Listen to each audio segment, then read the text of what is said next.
ESPN welcomes you live to Charlotte Motor Speedway, where the NASCAR Sprint Cup Series is about to begin practice and get back in action after a trip to California.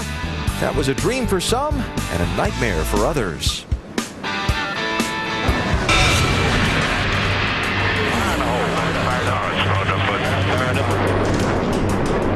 Whoa, trouble for Biffle. Garage. Problems for the 99. Carl Edwards coming to a stop. Trouble. Kyle Busch. I knew it was coming. If anybody wasn't sure that the championship was over, it's certainly over now. Our biggest mover of the day, Denny Hamlin. It has been a bad day for the Busch brothers. Caution is out. Tony Stewart looking to make a statement that he's going to be a contender. For the first time in his career, Tony Stewart is going to win here at Auto Club Speedway. Also team effort. And after race 4 in the chase for the NASCAR Sprint Cup, where so many of the championship hopefuls had their troubles, you see the shakeout, that column on the right, the points gained or lost to the leader, Jimmy Johnson. Tony Stewart, the winner, gaining a little bit of ground, but Carl Edwards, Kyle Busch, and Greg Biffle really taking a beating last Sunday, and now they move forward to try and regain some of that lost ground here in Charlotte. And as practice begins for the NASCAR Sprint Cup Series, we welcome you inside the ESPN pit studio. Alan Bestwick, Rusty Wallace, Brad Daugherty, and Ray Evernham. When we started the chase in New Hampshire, we said this was a most wide-open championship. Also said you couldn't afford to have more than one bad race if you're going to win the title. For some of these guys, if they're going to win the title now, they have to change that trend.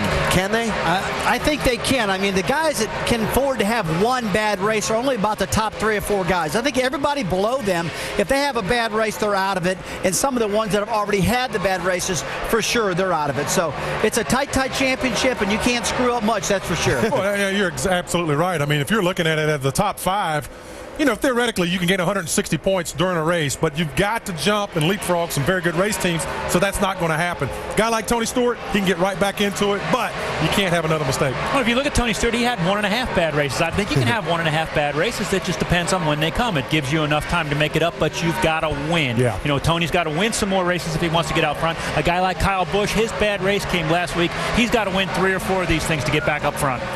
For this practice session that's just underway, what should we be watching for? I think you're going to see some of the top guys that are getting ready for qualifying just doing qualifying runs. This place is tricky. It is very temperature sensitive. They're going to work just on qualifying for tonight and save race practice for tomorrow. Now, one good thing about the track right now, Ray, is that the Nationwide cars just got off the racetrack. The track is all rubbered in. It's in really good shape. So it lets these teams try a lot of different things. I even look for some guys and maybe even practice coming down pit road. This is a real hard pit road to get on, probably one of the toughest in all of racing. So I look for them to do that, and obviously handling, Brad, is very important. Absolutely, Rusty. And just like Ray said, as well as Rusty, you know, qualifying is very important. So these guys are going to go out, make some real hot laps, try to figure out how to get their car up front so they have a good starting spot. Tomorrow, the race will be run at night. So right now, you know, there's no simulations between that and tomorrow evening. So just getting comfortable in that race car. Something else we'll watch are the teams that need to bounce back and some teams that need to keep the momentum rolling after that California race. Let's swing down to the garage and Dave Burns. And Alan, that nightmare scenario you talked about at the top of the show, that was certainly the case for Roush Fenway Racing. This 16 and 17 of Biffle and Kenseth meeting a similar fate internally in the engine bay, a fate that left car owner Jack Roush telling me just a few minutes ago, we'll be tuning a little bit more conservatively this weekend. As for Carl Edwards, a different situation, but one which a crew member told me, I've never seen anything like that at the track before. They hopefully have that corrected as well.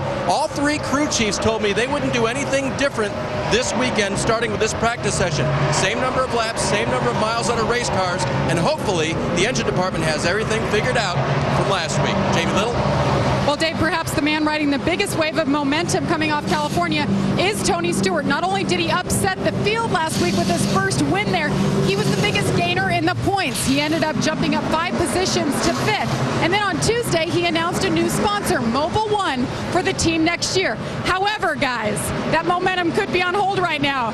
Tony Stewart, right now, stuck in his very own car on the freeway, trying to get here to the racetrack. Welcome to the Queen City, baby. Oh, man, I was sitting there thinking, Tony's pretty smart. He's letting the track get rubbered up more yet, you know, but actually can't get to the track. I've never heard of that one before. Well, there you go, Rusty. You got your stuff. There's the car. Yeah, well, hey, I think I can fit in there. I really do. No. Let's just not go there. Kevin Harvick out of the racetrack making some laps in this 29 car. Of course, Kevin third in the championships, 54 points off the lead. The lead held by Jimmy Johnson. This hasn't been one of Kevin's best tracks. Certainly, I wouldn't call it a bad track for him, but it hasn't been one of his best. Yet we've seen this Childress team time and again this year find a way to turn a not-so-great day into good results. Now, what you just said, I heard out of this team many times when they go to Michigan. Michigan's a horrible track for me. I can't stand this place. And they go to Michigan and they win. And this, talking about Tony Stewart, look at this. Looks like he just won. He got out of the freeway fight, made it to the track on time. A little late, 5 minutes or so. There you go. But yeah, you're right. Going back to the Richard Childress cars, I mean, I think the thing that we have to look at this particular season is the bounce back, the resurgence, and the horsepower. And Lord knows at this racetrack, if you can put the horsepower to the ground, you can really make up some ground. So I look for Kevin Harvick, as well as Clint Boyer and Jeff Burton to run really strong here tomorrow night, because those RCR cars are pushing some serious horses, Ray. And you see Kevin actually ran 7 or 8 laps there, so Kevin is working on race setup and probably working on rhythm just because of what you pointed out, Alan. This probably hasn't been one of their best race setup tracks, so they might be looking for something different than qualifying. Follow up on Dave's report on the Roush Fenway cars and his conversation with Jack Roush. Matt Kenseth had the engine go south in the final laps in California last week and faded to 30th at the finish of that one after running so well all day. And when he talked about tuning, Jack being a little bit safer on tuning, what he means is jetting the carburetor, whether you put more or less fuel in it. And so obviously they found out that they maybe had those cars a little bit lean, because if you get that mixture right, they'll make a little bit extra power. And in California, that's important. Probably put a little bit too much heat in that motor and cause some damage. And what Jack is saying, he's not going to lean on it, put as much timing in it, take it easier on the fueling, and give that motor a little bit of a break. Matt Kenseth running his 11th lap now. His teammate Carl Edwards looking on as practice is underway here at Charlotte Motor Speedway. Part of a full week's coverage from this racetrack here on the ESPN networks. Qualifying later tonight, 7 Eastern time. Boy, they're going to be fast on a cool night here. Then practice tomorrow for the Sprint Cup Series at 5 Eastern ESPN2. Followed by Happy Hour. That's after NASCAR Now, which is in between the shows, followed by the NASCAR Nationwide Series race. Then Saturday night, the Bank of America 500, 7:30 Eastern on ABC. We start with NASCAR Countdown at 7 Eastern. Speaking of that Nationwide Series, we'll have qualifying tomorrow at 3 Eastern on ESPN2. And then the race presented by Hellman, 7:30 Eastern ESPN2. We've got a lot of racing and a lot of coverage here in Charlotte this week. Go racing.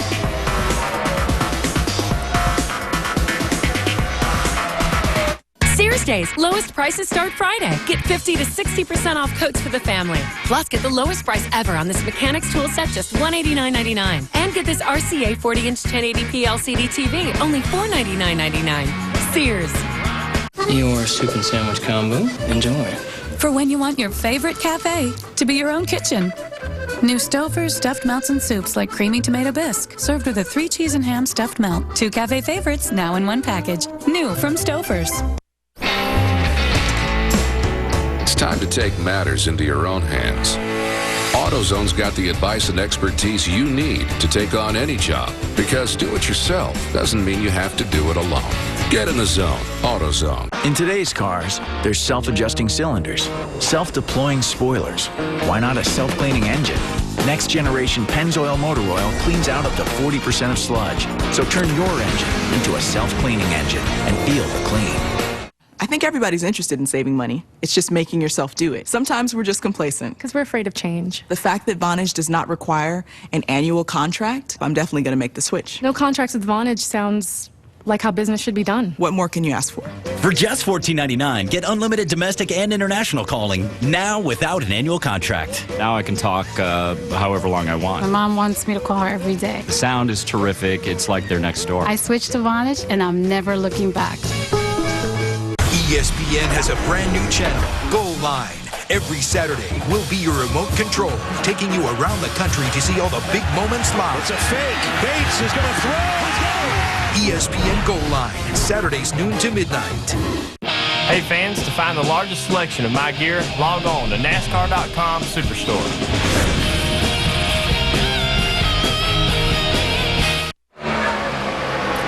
The opening practice of the race weekend on the track at Undergreen for the NASCAR Sprint Cup Series here at Charlotte Motor Speedway. A lot of guys, 1 lap on the clock so far, and then a number putting some further laps on the board. Here's Tony Stewart, mentioned a little late getting here for practice, but is buckled into that number 14 car and rolling away in his first run. Here is a team that started the chase with some struggles, and boy, they've got some momentum these last couple of weeks. They have got momentum right now, Alan, but one thing they always have had, though, is the speed. I mean, their car was really fast, and you remember New Hampshire leading that race, white flag waves, they run out of gas. He wins Atlanta.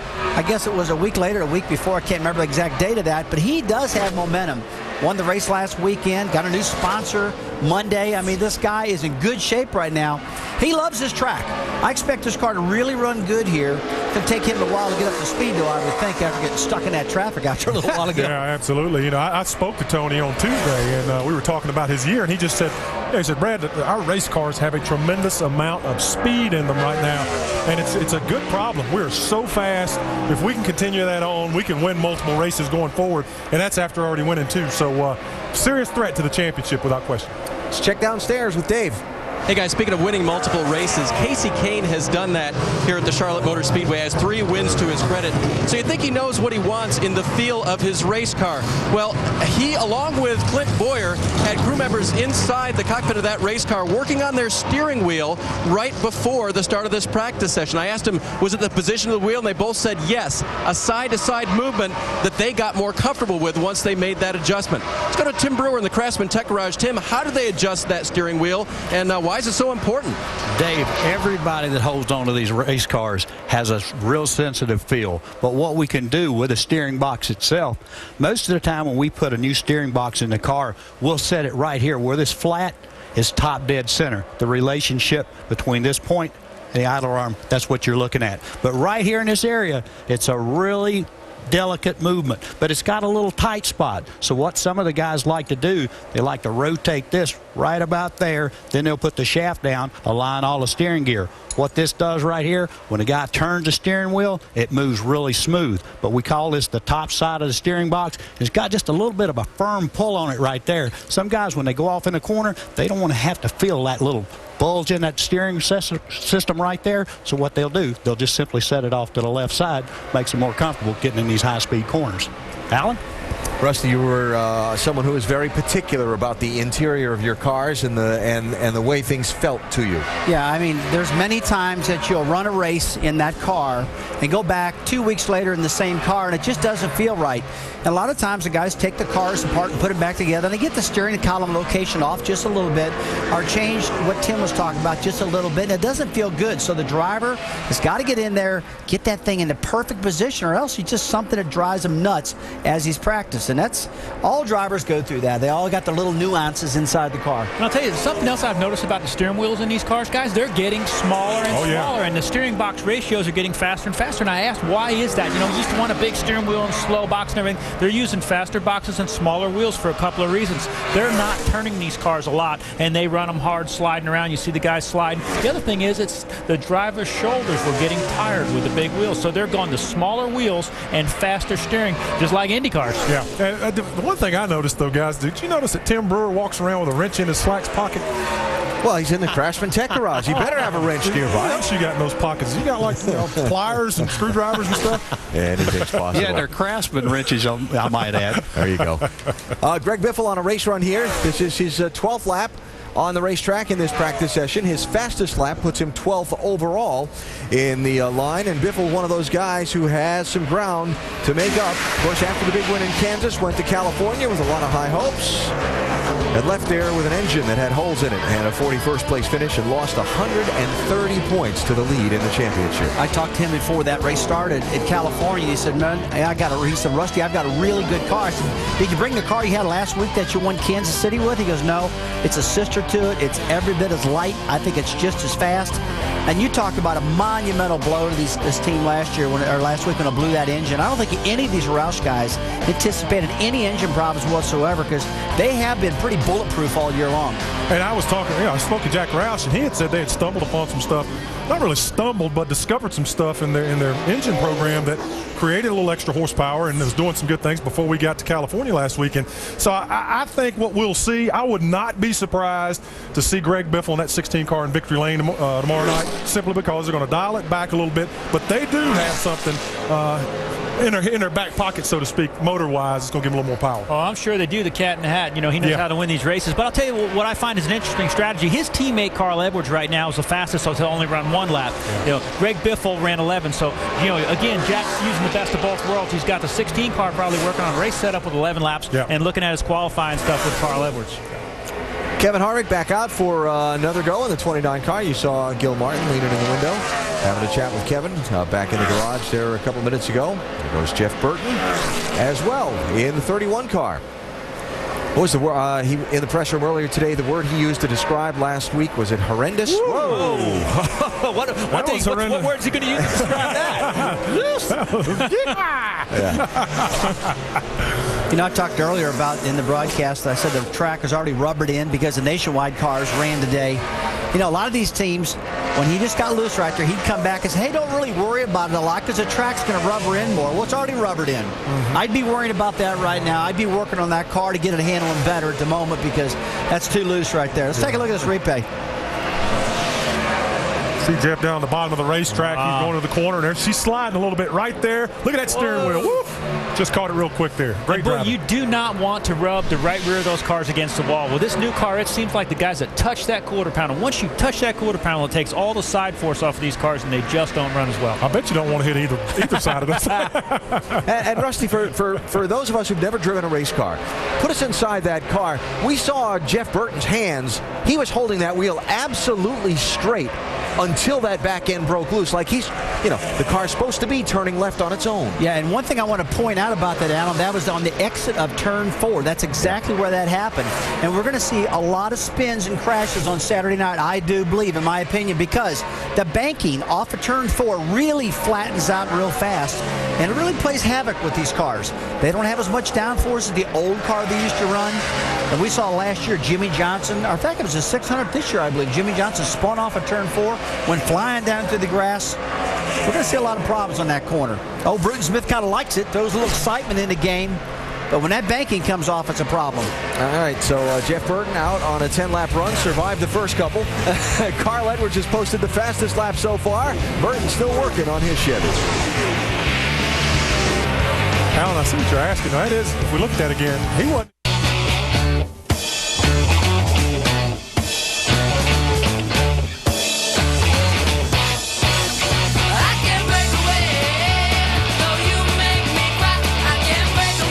Channel that brings you every touchdown from every game on Sunday afternoons.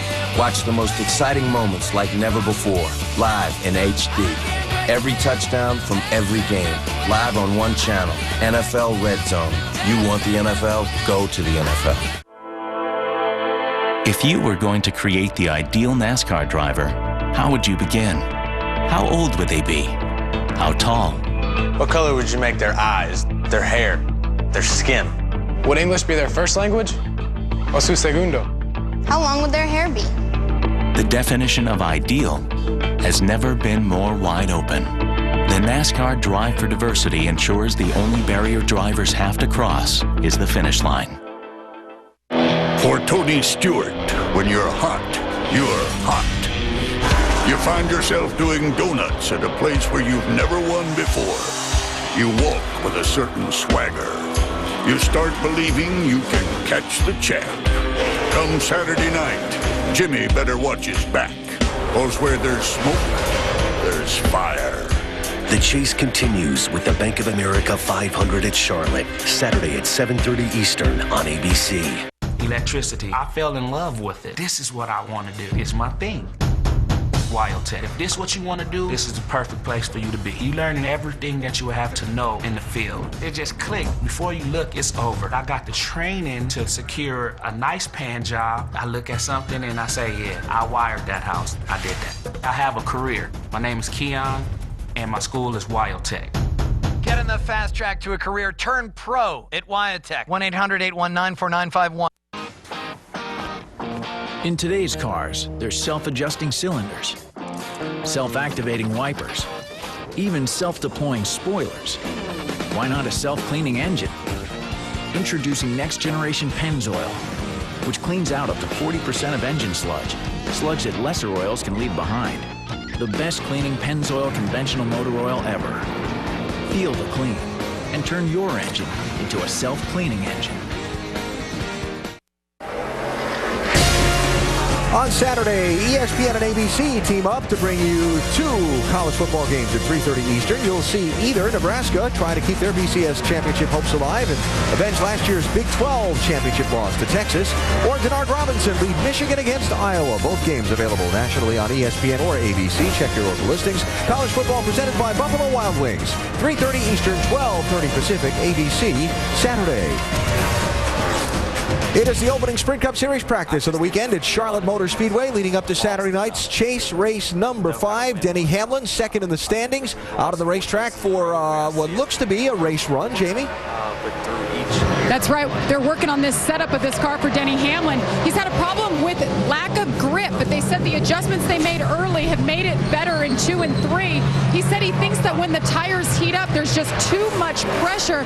That's why he's at the bottom of the board right now, 36. Keep in mind, going for the championship, sitting second to Jimmy Johnson. And guys, he's the only chaser who has not led a lap so far. Alan? Yeah, and something we'll talk about on NASCAR Countdown Saturday night before the race. Difference in bonus points that Jimmy Johnson has earned and Denny Hamlin has earned makes up almost half the difference between the two after these first 4 races in the Chase.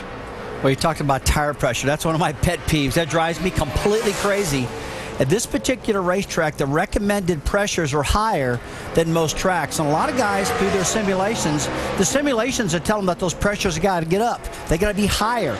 But the drivers will say the car is on top of the racetrack, so to speak, slipping and sliding, and they want those pressures back down. I was down in the garage area this morning talking to some of the teams, and I was asking about pressures, and they were telling me it's all over the board. You can't believe the amount of opinions are down in that garage area where that pressure needs to be. And it's really important at this racetrack. You know, Ray, Rusty's right. These air pressures are some of the highest that we see all year long. Why is that? Why do they have such high air pressures in these race cars? Well, this place, believe it or not, Charlotte creates in the center of the corner the same or more force than Daytona Speedway, really? Wow. because the speeds are so high, and this is a 1.5-mile track, that in the center of that corner, the right front tire of these cars is just incredibly loaded. So Goodyear built a tire that is receptive to pressure. When Rusty and I used to do this, we used to find grip by letting the tire pressure down, which wasn't good for the car, driver, or tire. So Goodyear has got particularly the driver. You know, particularly the driver. But and now you've got to have high pressure to make these tires work. But there's the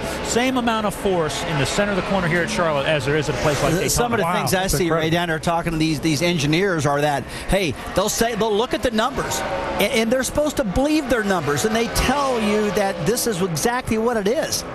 But sometimes common sense has got to kick in and say, man, that is way too high. We got to drop them down. Minimum air pressure here is 54 pounds. Man, if I was racing that baby, I'd be all the way down to that when the race starts. All right, so Tony Stewart back out for his second run, and you saw a minute ago on the screen he was down 44th on the speed chart after his opening run. You'd think he'd be kind of unhappy. Well, listen to what he had to say. Just a little bit free in the center. Exit's not bad. The entry cuts in real positive. It's not too positive, but it cuts in nice and positive. I don't know if the track's a bunch cooler and it's got a bunch more grip than the last time we were here, but it feels a heck of a lot better than it normally does taking off. Heck of a lot better than it normally does on the first run. You hear how calm that guy is in that race car? Yeah. He's just cruising around, giving them great positive feedback. That's why he's a champ. That's why he's a threat to this championship. That guy is a heck of an onboard computer. And what he just said, hey, my car feels real good. The next thing would happen, the crew's going to go, yeah, it might feel good, but it's slow. Yeah, it's slow. Then he's going to come back and say, it might be slow, but it's doing what I wanted to do to win this race. Okay. I've had that happen to me many times. Then you go back to that, which do you believe, the data or not? By the way, Stewart's our in-race reporter for Saturday night's race. Want to submit a question for Tony to be asked?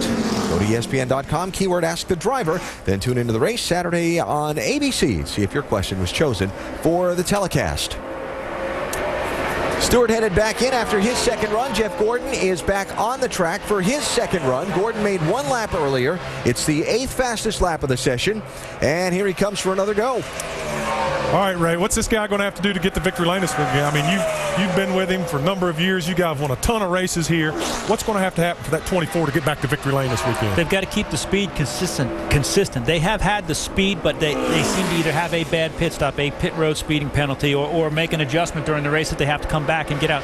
Everything is there. I talked to Stephen Letarte this morning. I think he is a very bright young man. Obviously, Jeff Gordon, certainly one of the best drivers that's ever sat behind the wheel of one of those things, but they just can't get everything to line up at the same thing. They've got to put a perfect race together. They can easily win this race. I've got a lot of wheel into it, and I actually waited on it just a little bit to make sure I didn't have as much wheel into it, but I got into the throttle pretty good, and it couldn't handle it. Just brought the back end around.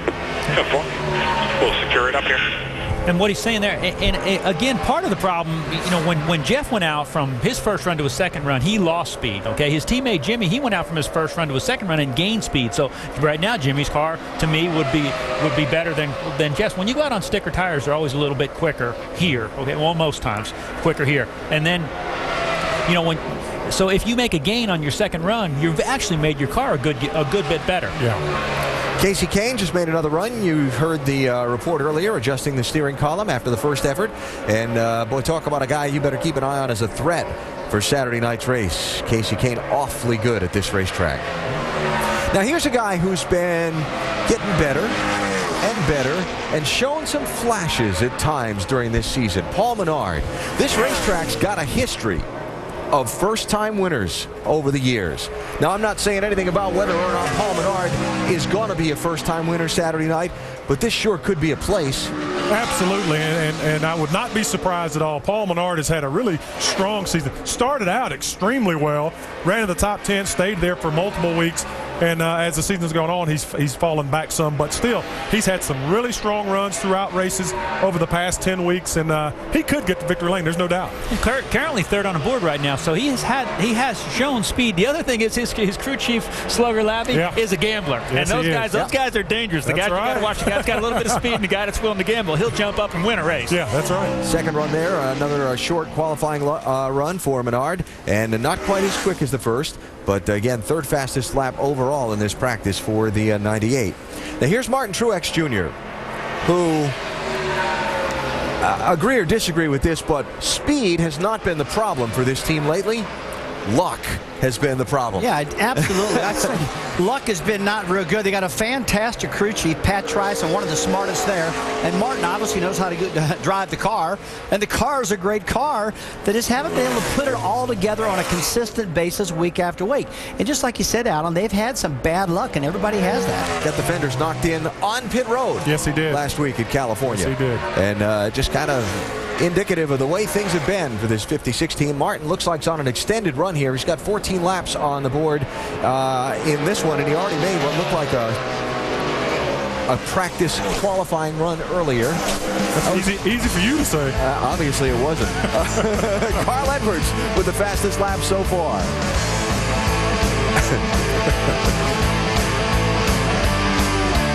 ESPN has a brand new channel, Goal Line. Every Saturday, we'll be your remote control. Ball is loose. James Madison's got the ball. Taking you around the country. Let's go out to East Lansing. It's a fake. Bates is going to throw. To see all the big moments live. Meanwhile, in Oxford, Blanchard, the pass, it's good! For when it counts on Saturday, watch ESPN Goal Line. Saturdays noon to midnight. Available on Time Warner Cable, Verizon Fios, and Bright House Networks. Find your magic at Macy's Men's Wardrobe Sale. Great savings on the best brands. Take 40% off designer dress shirts and ties. Save on designer slim fit suits, just $299.99. 25% off Calvin Klein ties, accessories, and dress shirts. Designer boots, dress, or casual shoes, $59.99 to $79.99. And get an extra 20% off when you use your savings pass. Macy's Men's Wardrobe Sale. Putting it all together, that's the magic of Macy's. How durable is Quaker State? We just tested Quaker State motor oil that had driven thousands of miles in New York City taxis. And even when it was ready to be replaced, that used Quaker State still passed the wear protection, rust protection, and viscosity retention tests for brand new oil. Extra protection when you need it most. That's Quaker State. Real, durable oil. Is your computer running slowly? Does it take more than 3 seconds for your email to load? Are you frustrated with error messages, blue screens, computer freezes, and crashes? These are not only annoying, but can cause permanent damage to your computer. If you're experiencing any of these symptoms, your computer and your privacy may be at risk, because these are usually the telltale signs of a virus, and it can only get worse until you act. Get a free diagnosis at mycleanpc.com. My Clean PC is outstanding, and my computer is running faster than ever. My Clean PC came through with flying colors when no one else could. My Clean PC totally cleaned up my system and increased my speed. MyCleanPC.com can remove spyware, viruses, and infected emails, all speeding up your PC's performance. It offers all-in-one protection, and it's been downloaded by millions of users. Even if you have antivirus software, your computer could still be infected. Find out instantly with a free comprehensive diagnosis at mycleanpc.com.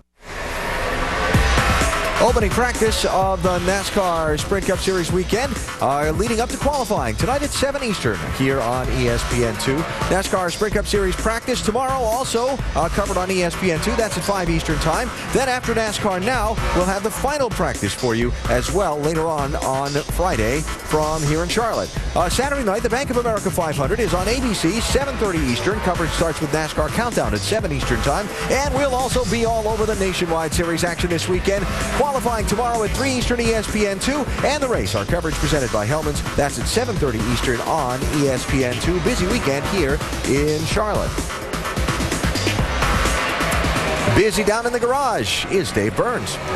And Alan, the 33 crew very busy as well. They're changing this car over to qualifying trim. But in race trim, Clint Boyer on the first run said he had a little wiggle going into turn number 1, and then the car wouldn't turn when it landed. So interim crew chief Scott Miller called for a bigger rear bar to be put on, and when that was put on, it helped up off the corner late. According to Clint, he could really get the car pointed. Tim Brewer, I'm assuming that you have a rear bar on that car in the Craftsman Tech Garage. Where is it? Well, I'm assuming it's in the rear of the car.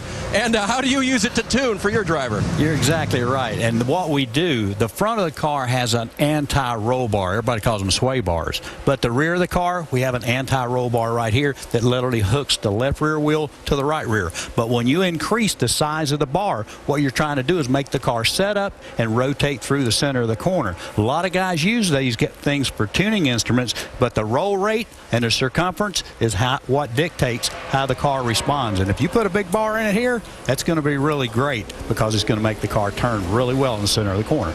Alan? Yeah, Tim, one of those racing terms that people that are around the sport take for granted, a sway bar, but truly it is an anti-sway bar or an anti-roll bar, and teams working hard to get them just right. Yeah, and you know they are tricky. They're good. They're tricky again because the bigger they get, when you run at a track with bumps, you know, you like your wheels to operate independently, but you hit a bump with the left front with a big bar in there, it drops the right front and right rear vice versa. So it is a tricky tuning tool. You know, these cars seem to need to be high, or as Tim said, stood up on the right rear. That keeps the left front down, and aerodynamically they respond. And at this place, as many others we go to, aerodynamics seem to be far overriding the mechanical grip of the tire. It's one of Joey Logano's better tracks as far as results in the Sprint Cup Series are concerned, and you saw he has the second best 5-lap average in this session. By the way, only guy has run 10 consecutive laps to get into the 10-lap average category, so we'll keep an eye on some of the guys that are running race runs as they go here. Another guy that really almost won this race in May and steps up for the big ones. If this is a big money race, we can expect Jamie McMurray to be there. Automatic. I'll never forget that week, Brad. I mean, here his owner, Ganassi, wins the Indianapolis 500. That same day in the evening, Jamie finishes second to Kurt Busch and has a great race. The guy was really good at this racetrack, continues to run fast here all the time. It would not surprise me a bit if he puts his car on the pole position and wins this race. He's that good. How important, Rusty, is practice speeds in correlation to your race setup? I mean, are you really looking at that number, trying to set the fastest time in practice? Is that important before you go into the race? It's not as important as getting the car driving and handling the way you want it to handle, and I call it maneuvering. Getting that car to maneuver around different parts of the racetrack where you can make passes. That's real crucial. Now, throw one more thing in, kind of ties in that a little bit.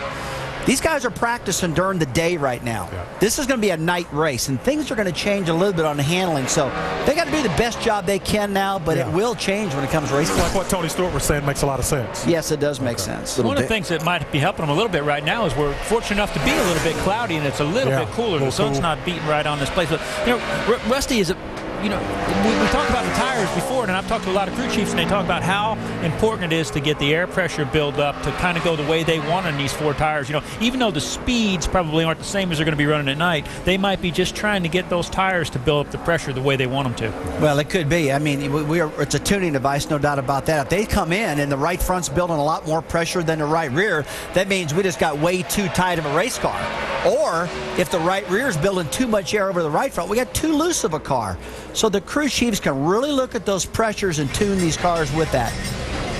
Jamie McMurray will always stick in my memory for where this particular race is concerned in Charlotte because of 2002. Sterling Marlin had gotten hurt a couple of weeks earlier in a race at Kansas. McMurray tabbed to replace him in the 40 car, and in his second try, he wins. Cinderella story, absolutely. Not a strategy thing. It was a straight up, he outran him. And Jamie McMurray looking for another win here in Charlotte on Saturday night in this 500-miler. Just finished his run and has headed back into the garage. Only a couple of cars on the racetrack right now. Boy, it is. It's kind of desolate out here. I think guys are really, like I say, made some qualifying runs. They have a good idea what kind of package they have. So just kind of sitting back, watching and seeing what happens. Jimmy Johnson has made a couple of laps of qualifying practice. Here's another. He's pretty good here too, guys. I'll tell you that right now, just in case you didn't do any research. Is he? He's pretty good here. Yeah. You got some numbers for us? Or are you leaving that for me to handle? Yeah, go ahead. I'll let you have it. 18 starts, 6 wins. That's it. And he's 6 quick in practice so far too. That's it. And by the way, last 3 weeks, Jimmy has finished 1st, 2nd, and 3rd after opening the chase with that 25th place finish. He's doing okay. Not bad. Jamie? Yeah, it's interesting that the 48 decided to go back out because the track is the hottest it's been. It's 99 right now. But you're looking at Tony Stewart, 39th on the board right now. And if you look at the top of the speed charts, most of those drivers haven't figured out, and they've only turned 1 to 3, maybe 4 laps. But the guys toward the bottom, Tony Stewart being one of them, has already turned 17 laps. Now, he's saying the car actually isn't that bad. It's just numb on entry. They're still fighting tight a little bit. Right now, though, they are switching over to qualifying trim. His teammate and employee, Ryan Newman, just stuck his head in the window a moment ago to exchange some notes. But still working on this 14 car, but all seems to be all right. Numb, interesting. Talking about car feeling like it's up on top of the racetrack. You guys were talking about air pressures a minute ago. And when it's numb, you can't get in a corner real deep, and the car doesn't run fast. That's probably part of the problem right now. So Tony and company switching over to qualifying trim to figure out what they've got for qualifying that comes up later on tonight here in Charlotte. Of course, last Sunday, Tony Stewart going to victory lane out in California. A very hard-fought victory with Jimmy Johnson and Clint Boyer and all the others chasing. Look at this. Look at this. 1, 2, 3, 4, 5, 6 wide in that late run to the checkered flag. But it was Tony Stewart picking up his 2nd victory in the last month and a half and moving himself up in the pecking order in the chase for the NASCAR Sprint Cup. The World Series of Poker, Tuesday at 9 on ESPN. Running a team and my racing keeps me pretty busy. I need insurance that's on my side. That's why the Earnhardt family's had nationwide insurance for more than 30 years. I get the coverage that I need at the right price for me. That's what you can get when you call 1-866-500-5555. I trust them. You can too. That's on your side. Get a quote today.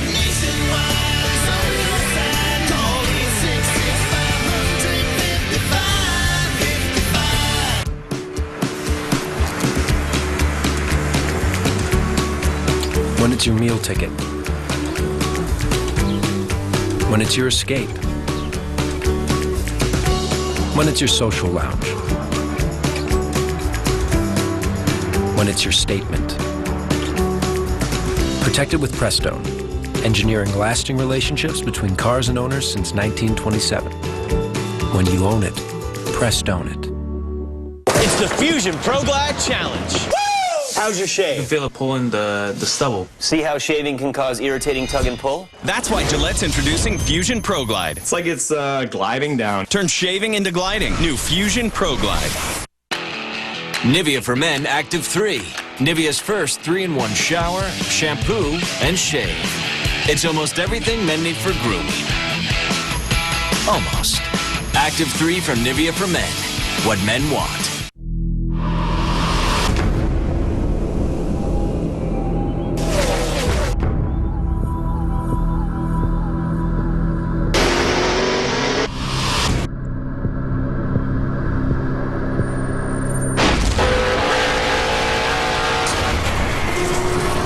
Leaving it all on the field is not the same as leaving it all on the wall.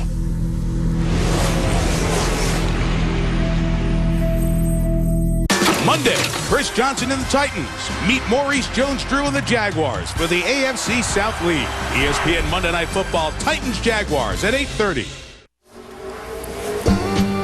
Just a couple of cars on the track at the moment here at Charlotte Motor Speedway. So let's take a minute and talk about the class for the 2011 NASCAR Hall of Fame induction announced yesterday after the vote.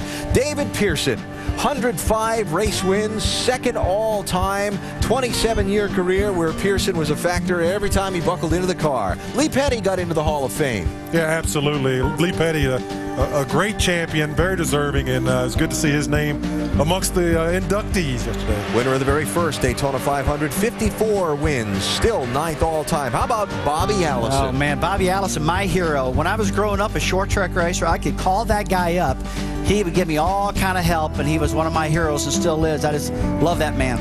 84 wins for Bobby Allison. The team owner, Bud Moore, 63 times a winner in the NASCAR Sprint Cup Series as a team owner.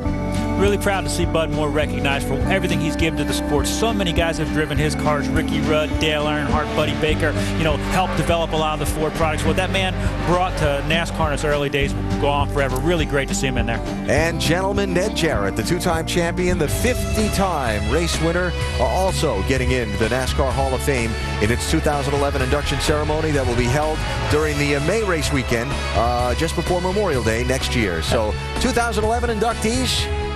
You know, the one thing about this whole NASCAR Hall of Fame thing, everybody's been talking about since this announcement was made about 24 hours ago, he didn't get in. Yeah. But there are so many deserving people. Sure. It's impossible to put everyone in that deserves to be in right away when they're only taking 5 people a year. Everyone that deserves to get in is going to get in. I think the patience is always going to be the most difficult thing. Only 5 people, so it's going to be someone's going to get left out. Someone you expect to get in will get left out. But I'll guarantee you, next year that individual or individuals will get in. And every one of those 5, well deserved, and congratulations to all. Casey Kane back out on the racetrack. We go back to the garage, and Dave.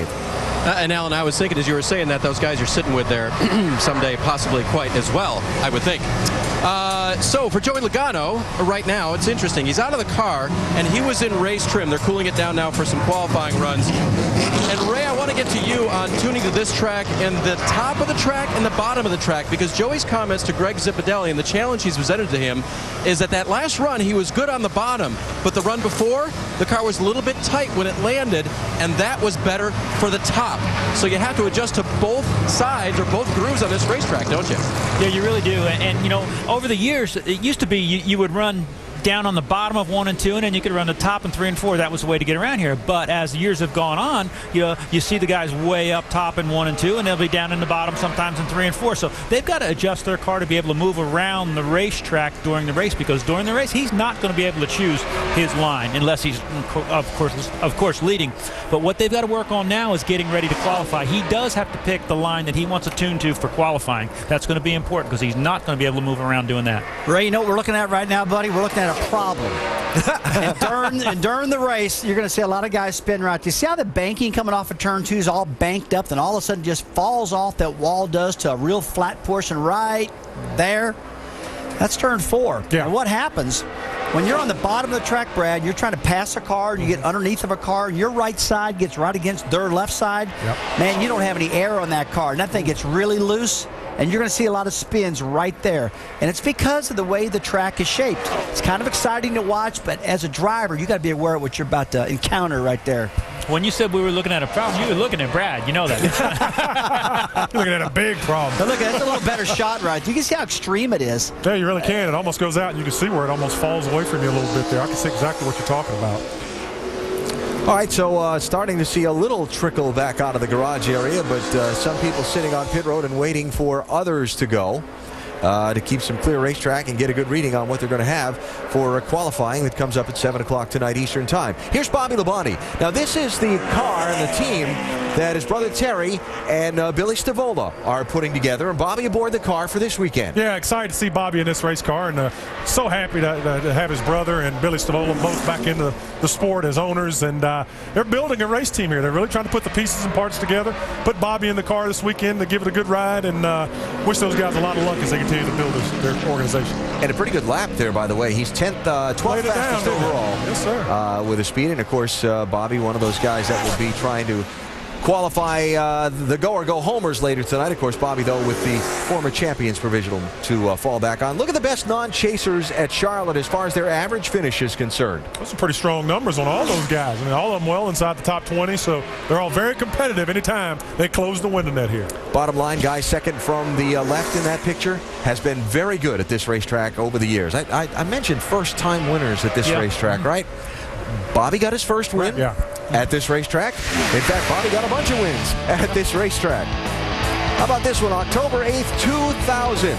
Bobby driving the Gibbs 18 car, going home to the checkered flag again. And a big win in what was a very big season for Bobby Labonte. Remember what happened in 2000 for him, right? That was the year he won the raised the big cup. Yes, he did. Juan Pablo Montoya has posted the 4th fastest lap. He's out for more. I'll tell you guys, we keep expecting this young man right here to get the victory lane. Moved it up. You know, on a circle track. When's that going to happen? Rusty, when's it going to happen? The guy's so talented. What has to happen? You are exactly right. It can happen anytime. And what he just did, Brad, moved this baby up to second position. That's a good indication he's got a pretty good car. Yeah. I mean, we've seen him many times up front only to have problems late. Yeah. I mean, Indianapolis kicks it in my mind right away, dominating that race 2 years in a row and has problems.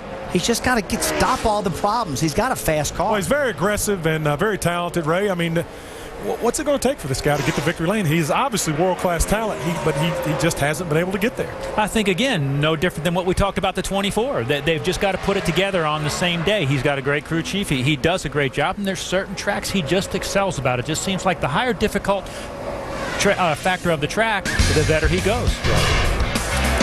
Juan Pablo Montoya up to number 2 on the board in Charlotte.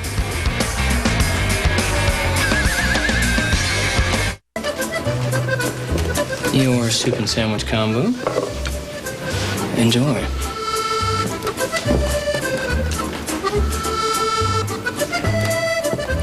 For when you want your favorite cafe to be your own kitchen. Introducing new Stouffer's stuffed melts and soups, like creamy tomato bisque, served with a 3-cheese and ham stuffed melt. 2 cafe favorites, now in 1 package. New from Stouffer's. I think it's nearly supper time. I'm gonna pour myself some wine and sit down to a big plate of pasta tonight. Introducing Carrabba's signature pasta meals, starting at just $10. Prepared by hand, topped with our signature sauces, created from scratch every day. A complete Italian meal starts at just $10. I want pasta tonight. Only at Carrabba's. ESPN has a brand new channel, Goal Line. Every Saturday, we'll be your remote control. Ball is loose. James Madison's got the ball. Taking you around the country. Let's go out to East Lansing.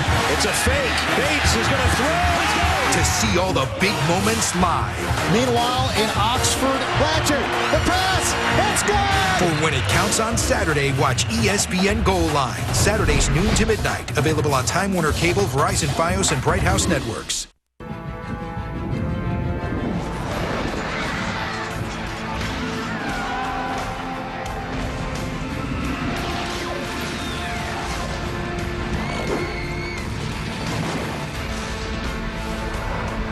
Spike Scream Awards, October 19th at 9 on Spike.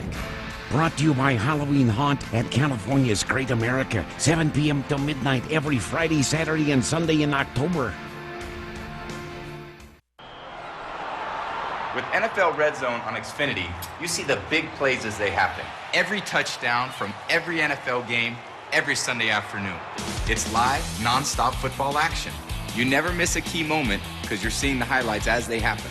NFL Red Zone is nothing short of pure football genius. It's everything a football fan needs. The sports entertainment package with NFL Red Zone gives you all the football you need for just $6.95 more a month. Call 1-800-XFINITY to order. Saturday night, Terrell Pryor and the new #1 ranked Ohio State Buckeyes face a tough road test when they travel to Madison for a meeting with John Clay and the Wisconsin Badgers. It's college football primetime presented by Hampton Hotels. ESPN Saturday at 7 Eastern, also available online and on your phone. I thought Boise State was going to be #1, AB. What happened? I don't have a vote. Can't get a break. I don't have a vote.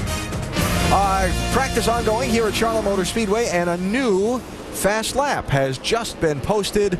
Rocket Man Ryan Newman, a 9-time Charlotte pole winner. Maybe in the hunt for #10. He just put up the fast lap while we were in the break and has since gone back to the garage area. Starting to see a little more business out on the racetrack. There he is, turning it back in. And I'm sorry, Rusty. Go ahead. He's got a good qualifying order draw. He drew a late number, which is good here because the later it gets, the faster these cars go. So he goes out 33rd tonight. That might be bad news for the rest of the field. Yes, sir. All right, we saw Tony Stewart's team and heard the report from the garage. The car being put into qualifying trim, so Smoke is out there and has just put up his fastest lap of the session. He's 12th overall with that first lap, and a little bit slower on the second one. Car's getting good to him, it seems like. Really made some nice adjustments to this race car. Looks like these much more comfortable speeds have really come up tremendously. Let me tell you what, Brad, you get this guy right there this close, 12th in practice, he could win from there, no doubt. Got a problem. Just get him close. That's all you got to do.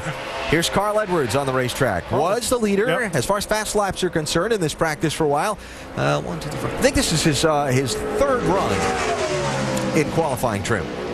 Another guy's got a fast car, second right now, but talk about a huge disappointment last week at California. Loses to the distributor in the engine, and that's something like he said hardly ever goes. I haven't heard a distributor, Ray, fail one of these guys a long time. So I think they said it was a broken rotor part, and again, you know, that's not something that the race team builds. That's a part that you buy from a supplier. So, you know, unfortunately, and that may be a $10 or $20 part. There's his teammate, Matt Kenseth, who's not historically been a great qualifier, but again, Jimmy Fennick, who's new crew chief here, knows how to get around this place. Used to have to race Jimmy tooth and nail when he was crew chief for Mark Martin. Yeah, by the way, Carl Edwards did not better his time. Kenseth showing well down the chart, but again, was running race trim earlier in the practice. He's put a lot of laps out there. He did 26 laps leading up to this point. Well, Matt's really trying to dial his car in and trying to figure out if they can, he bumped up to 11th in speed there, so he does have a good race car. I mean, all of these Roush Yates motors are going to get tested a little bit today just to see where they're at and make sure everybody's solid, and it's been tuned on to the right capacity, so then when they go qualifying, they can let them eat. And Martin Truex Jr. also on the track, just jumped up to 8th on his mock qualifying run. Wiggle wobble there. That's when the voices go up on the radio, you know the driver's not kidding. When he goes, oh, I'm loose, you know it's not that loose. But when they go, I'm loose, you know you need to tighten that thing up. And he just probably called and said, loose. Good number there for Truex on his practice qualifying run. Boy, he needs a good run, guys. I mean, this guy has he came into this team this year, high expectations, had some decent runs, just like you were saying, Rusty's had terrible runs. Great team. You know, I get my race car from that race organization at Michael Waltrip Racing, so they're good race cars, fast race cars, but they've not been able to put a consistent, solid day together, and they're very capable. You look at old Clint Boyer here. Remember last week, guys, he's leading the race, been leading for many laps, and a little piece of paper up against the wall, some debris up there that NASCAR finally, it sat there for quite a while. They finally had to throw the caution flag to clean it up and get it off the track, and boy, he was hot. I'm going to tell you, this car, Rusty, has run so well. I mean, and you hate to do it, but you know at the end of the day, when he sits down and has a cold Coca-Cola, there's going to be some what-ifs. What if we didn't have those penalty points that have sucked that 150 points out of us? Where would we be in this chase? So you're going to sit down and have a cold Coca-Cola. I'm going to have a cold Miller Lite. Well, I think all right. Well, all right. You know what I'm talking about. We're not selling nothing here, Alan. We're just being honest, buddy. What if he didn't lose those 150 points? Based on the way Clint He says he's fast. I was going to say, based on the way Clint pulled out of there, this might be a qualifying run. It was, and as you heard 11th quick. But jumped up to 11th. But you know what's amazing? These guys are qualifying, making qualifying runs in the middle to the top of the track. They're not right on the bottom of the racetrack. Yeah. Avoiding the bumps. Avoiding the bumps, or it's just a place that these cars are working. We're seeing guys move up as we did here in May. You know, the fast time might not be on the bottom, which is normally the shortest way around. As the guys get to that white line and keep it wide open, but now they're up a lane or two. Here's Junior. Had a pretty quick run on his first attempt earlier. Boy, it'd be great to see this cat with the victory lane here tomorrow night, wouldn't it? I tell you, he's got a fast race car right now, currently 6th in practice, and look at that thing. It looks like it's driving pretty well, Rusty. What do you see? It looks good right now to me. I mean, he, like you said, he's 6th fastest in practice. He looks strong. But, hey, last couple weeks ago, I was on the way to the track in Kansas City. I passed a pickup truck. I'm behind it. And on the back of the truck, it said, "Hurry up, Junior. I'm getting tired of waiting." The fans really want this cat to get the let out and get it done. He's a great little driver. And, boy, he's got a lot of race fans. Get the let out. And I'll tell you, these guys are going to dig hard because, as you guys know, Brad, Rusty, it drove exactly the same. It hit the ground a little bit and wanted to. Hit a lot, actually. Well, as they pick up speed, they're going to drag. And that's something they're going to have to watch out for, because tonight it's going to be a half to 3/4 of a second faster, so they're going to have to raise them up a little bit extra to keep them from dragging. But what I was about to say, it's important. This is one of those places that people really get excited about getting the pole. It means something to get the pole here at Charlotte, you know, in your own hometown. I can tell you, working for Rick Hendrick, it was important to come here and get the pole. Oh, yeah, absolutely. Guy trying for an unprecedented triple in Saturday night's race. Kurt Busch, winner of both the Sprint All-Star race and the Coca-Cola 600 at this racetrack back in May. 6 previous times a guy swept that double and failed to win the October race and couldn't pull off the season sweep. Kurt's got a chance to be the first man to do it if he can win here on Saturday night. And boy, did he have a fantastic race setup in the All-Star race in May and the Coca-Cola 600. That car was bullet fast. I'm just wondering if it's pretty well the same design car as he had last time or not. But, Ray, I will tell you, every time I go to a racetrack, the second time, the setups are never the same. Something always changes. You always learn something. And it's so simple to say, hey, man, I won this race. Let's just do the same exact thing. But if you do that, you're going to get beat.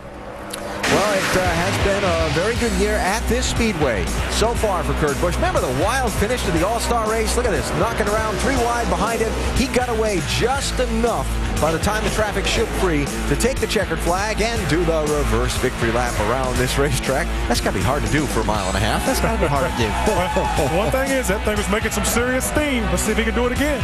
500 miles, the challenge this time on Saturday night.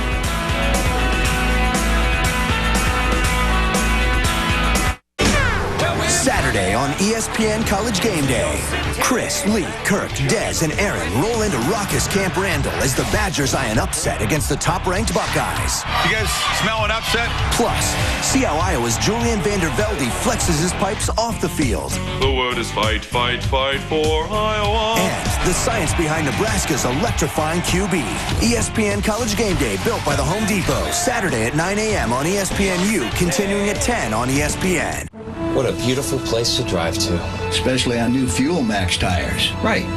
You use less gas getting here. New Goodyear Fuel Max tires have an innovative tread compound that requires less energy to move, saving you 2,600 miles worth of gas over the life of the tires. 2,600 miles? You know, on the gas you save, you can drive from the Grand Canyon to the Gateway Arch to breathtaking Niagara Falls. Wow. Saving gas is beautiful. Nice. Innovative thinking up here so you can get there. Goodyear, get there. Sears Days, lowest prices start Friday. Get 50 to 60% off coats for the family. Plus, get the lowest price ever on this Mechanics tool set, just $189.99. And get this RCA 40-inch 1080p LCD TV, only $499.99. Sears. In today's cars, there's self-adjusting cylinders, self-deploying spoilers. Why not a self-cleaning engine? Next generation Pennzoil motor oil cleans out up to 40% of sludge. So turn your engine into a self-cleaning engine and feel the clean.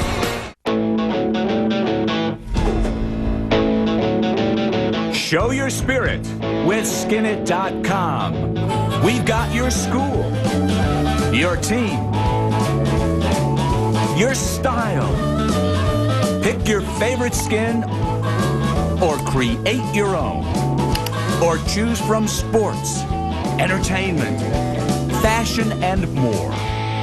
Go to skinit.com today. Where do I get my daily NASCAR fix? Log on to NASCAR.com. NASCAR.com. They have everything. They have highlights, interviews, preview shows, me shows. You say me shows? My show, Kyle's Corner. Tons of videos. I like the articles myself. Articles? Yeah, the articles, Track Smack, Splash and Go. Hey, look, whatever you need, I promise you, NASCAR.com has it. NASCAR.com. NASCAR.com. NASCAR.com. Check it out. Down to the final 30 minutes of practice. Time to play. Can you top this as teams get ready for tonight's qualifying that you'll see here on ESPN2. Joey Logano just put up the fastest lap in qualifying trim. Here is Mark Martin on a run in the 5-car. Boy, he was stout last weekend. It was fun to see it. Fontana. Mark had a great race car, had a strong qualifying effort. Hopefully he can back it up this weekend. Working that wheel pretty good coming off for there, isn't he? A little four-wheel drift coming off there. Mark said, I can't begin to tell you how good that felt last Sunday. He said, we are a winning team again. We're going to win soon. Just put up the 3rd fastest lap. He is absolutely reinvigorated. I spoke to Mark last weekend leaning on the car. He just really was excited. I mean, he had a little pep in his step. Feels like they found some things, worked through a long, tough season, tough processes, and they're going to go racing these last few races, try to get them a win. Gordo not able to better his time on that particular run. I don't know how to make it go any faster this time of day. I'm just borderline 3 and 1 and 2 and too tight 3 and 4. Take that back. That was his fastest lap, but obviously wasn't fast enough. Ray? Come on, Ray. What do we need to do? I said, well, if you can't tell me, who can? You got to go faster. You want to get the pole? I ain't driving that thing. Step on the gas. That'll make you go faster. It's the same old Jeff. He's tight in 1 and 2, loose in 3 and 4. They'll probably go really fast tonight because that's Jeff Gordon. That's him, huh? Interesting. You could see in the afternoon shadows when they get down to turn 1 and get across those bumps and the splitters start dragging the ground and stuff. You see the smoke sort of in the haze there. Yeah. That's one cool thing we're going to see tonight, Alan, when it gets dark and they go qualifying. Like Ray said, a lot of these cars are going to bottom out. We'll see a lot of sparks tonight flying off these cars, and a lot of smoke too from the splitter and tires. Well, Rusty, what's hitting? I mean, you're talking about bottoming out. Are you hitting the splitter? You hitting the cross member? What's hitting on these race cars? All of that. Is everything that right? you just said. I mean, they try to get the car as low as they possibly can, Brad. And so anything that's metal is going to touch the ground, and anything that's the splitter material is kind of a, I don't even know what you call that material. It's kind of like a carbon fiber material, but whatever it does, it puts out smoke. Okay. It's always confusing whether you got tire smoke or splitter smoke. Big jump for Denny Hamlin on a qualifying run up to 14th. Casey Kane has just posted the 3rd quickest lap. Here's Kevin Harvick on a run. This is when you wish they had the old guy that had to run on the board like used to be at Martinsville and places like that, because he'd be running back and forth because you have to see that number continue the change. Let's see what Harv does. Race trim, and with the other guys making some qualifying runs, he's all the way back in 38th. And that is the beginning of his first flying lap. But again, you see those guys almost a lane and a half up off the bottom right there where it's black. And Rusty, that may be to be missing those bumps, but it just seems like that's where the cars are sticking and they're keeping the momentum up. And I've seen a lot of guys. I don't think there's a track we go to, Ray, where you can run all over the track in a qualifying run. Usually it's dead on the white line, dead on the bottom of the track. That's the fastest spot around, but Harvick moves up to 25th. Not a good run for him, but yeah, he looked like he's a little bit loose. That car looks like it was kind of free as he come into the corner there, skating a little bit. Good night off the field. I can do better than that. All right, thoughts from Harvick there. Jimmy Johnson was just out a few minutes ago, Jamie. He's showing 11th fastest right now. Yes, he's made a few mock qualifying runs so far today, but on the second to last run, he had an interesting lap. Here's his radio. That's what we need. Might need to work a little bit on throttle the car under me. I'm trying to look at 3 and 4. There's something weird going through there. The first time I made it through, it chased the line and did everything like I wanted. And the second time I came through, it felt like I was on a paving team again. And there isn't one there. I was low enough where I wasn't on one. So I don't know what that is. Well, somehow I flooded this thing and it won't start. So he's having some weird sensation out there on that second lap around. So they came in and he said, I thought we had it figured out, but we don't. So the team is thrashing together because they want to go out there and see if they can top that. Alan. Interesting. You know, these guys are driving off into these corners at 190-some miles an hour, and they're thinking about paving seams and things like that. I'd be just hanging on saying, ah! It's confusing though. You go down the corner and the car does one thing one lap, and the next lap you don't think you're doing anything different, and it doesn't handle the same on the second lap. And that could be a factor of many things. The tires get a little hotter. Maybe you were 4 or 5 inches off your line. You really didn't know it. So when you're trying to run a qualifying lap here, Rusty, are you chasing a line around this racetrack? Do you have one particular line you're picking out trying to run? Absolutely. I was always a bottom feeder. I wanted to be dead on the bottom of the racetrack, the left front tire dead on that white line, not on top of it, but tickling that baby all around the corner. And to me, I wanted to be the fastest around here, so I thought the bottom of the track's the fastest, and it generally is, but at this place, you got some more options right now. See the little black seams there, the paving seams Jimmy was talking about? Yep. Interesting. Well, it changes, obviously there's a little bit of tar with it, and even though they're only a few inches wide, if it slips the tire just a little bit at 190 miles an hour, that little bit gives you a pretty odd feeling. Heard it all weekend long last weekend at California, at Fontana. They have the big seams in the racetrack, and the rubber actually builds up in those seams. It gets up where it's tall, and guys hit those marks, and it slides the car, breaks it loose just for a second. Kurt Busch finishing a run and not moving up the speed chart any. Jimmy Johnson's team tuning on that 48 car as we work our way through practice. When Tony Stewart's hot, one checkered flag just won't cut it. So guard your lead, Jimmy, because where there's smoke, there's fire. The Bank of America 500 at Charlotte, Saturday at 7:30 Eastern on ABC.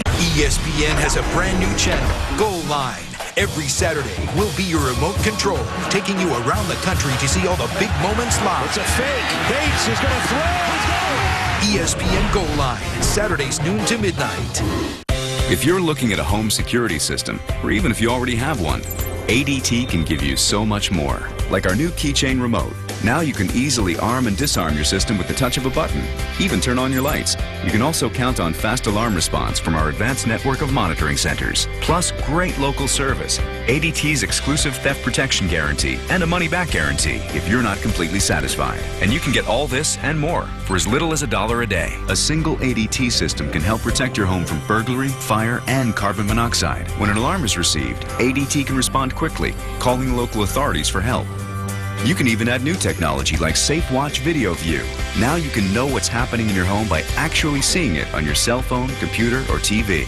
Even if you already have a security system, it's easy to add ADT monitoring. Call now and save over $250 when you buy ADT's family package. It's peace of mind that can also save your life.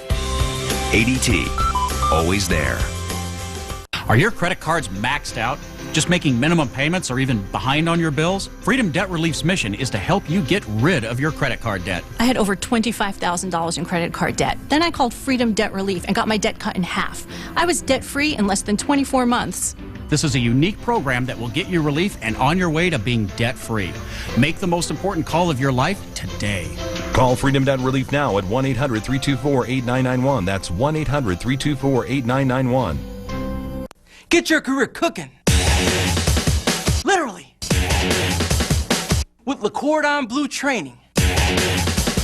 You could train as a culinary professional and work at restaurants, resorts, bakeries, catering companies, and more.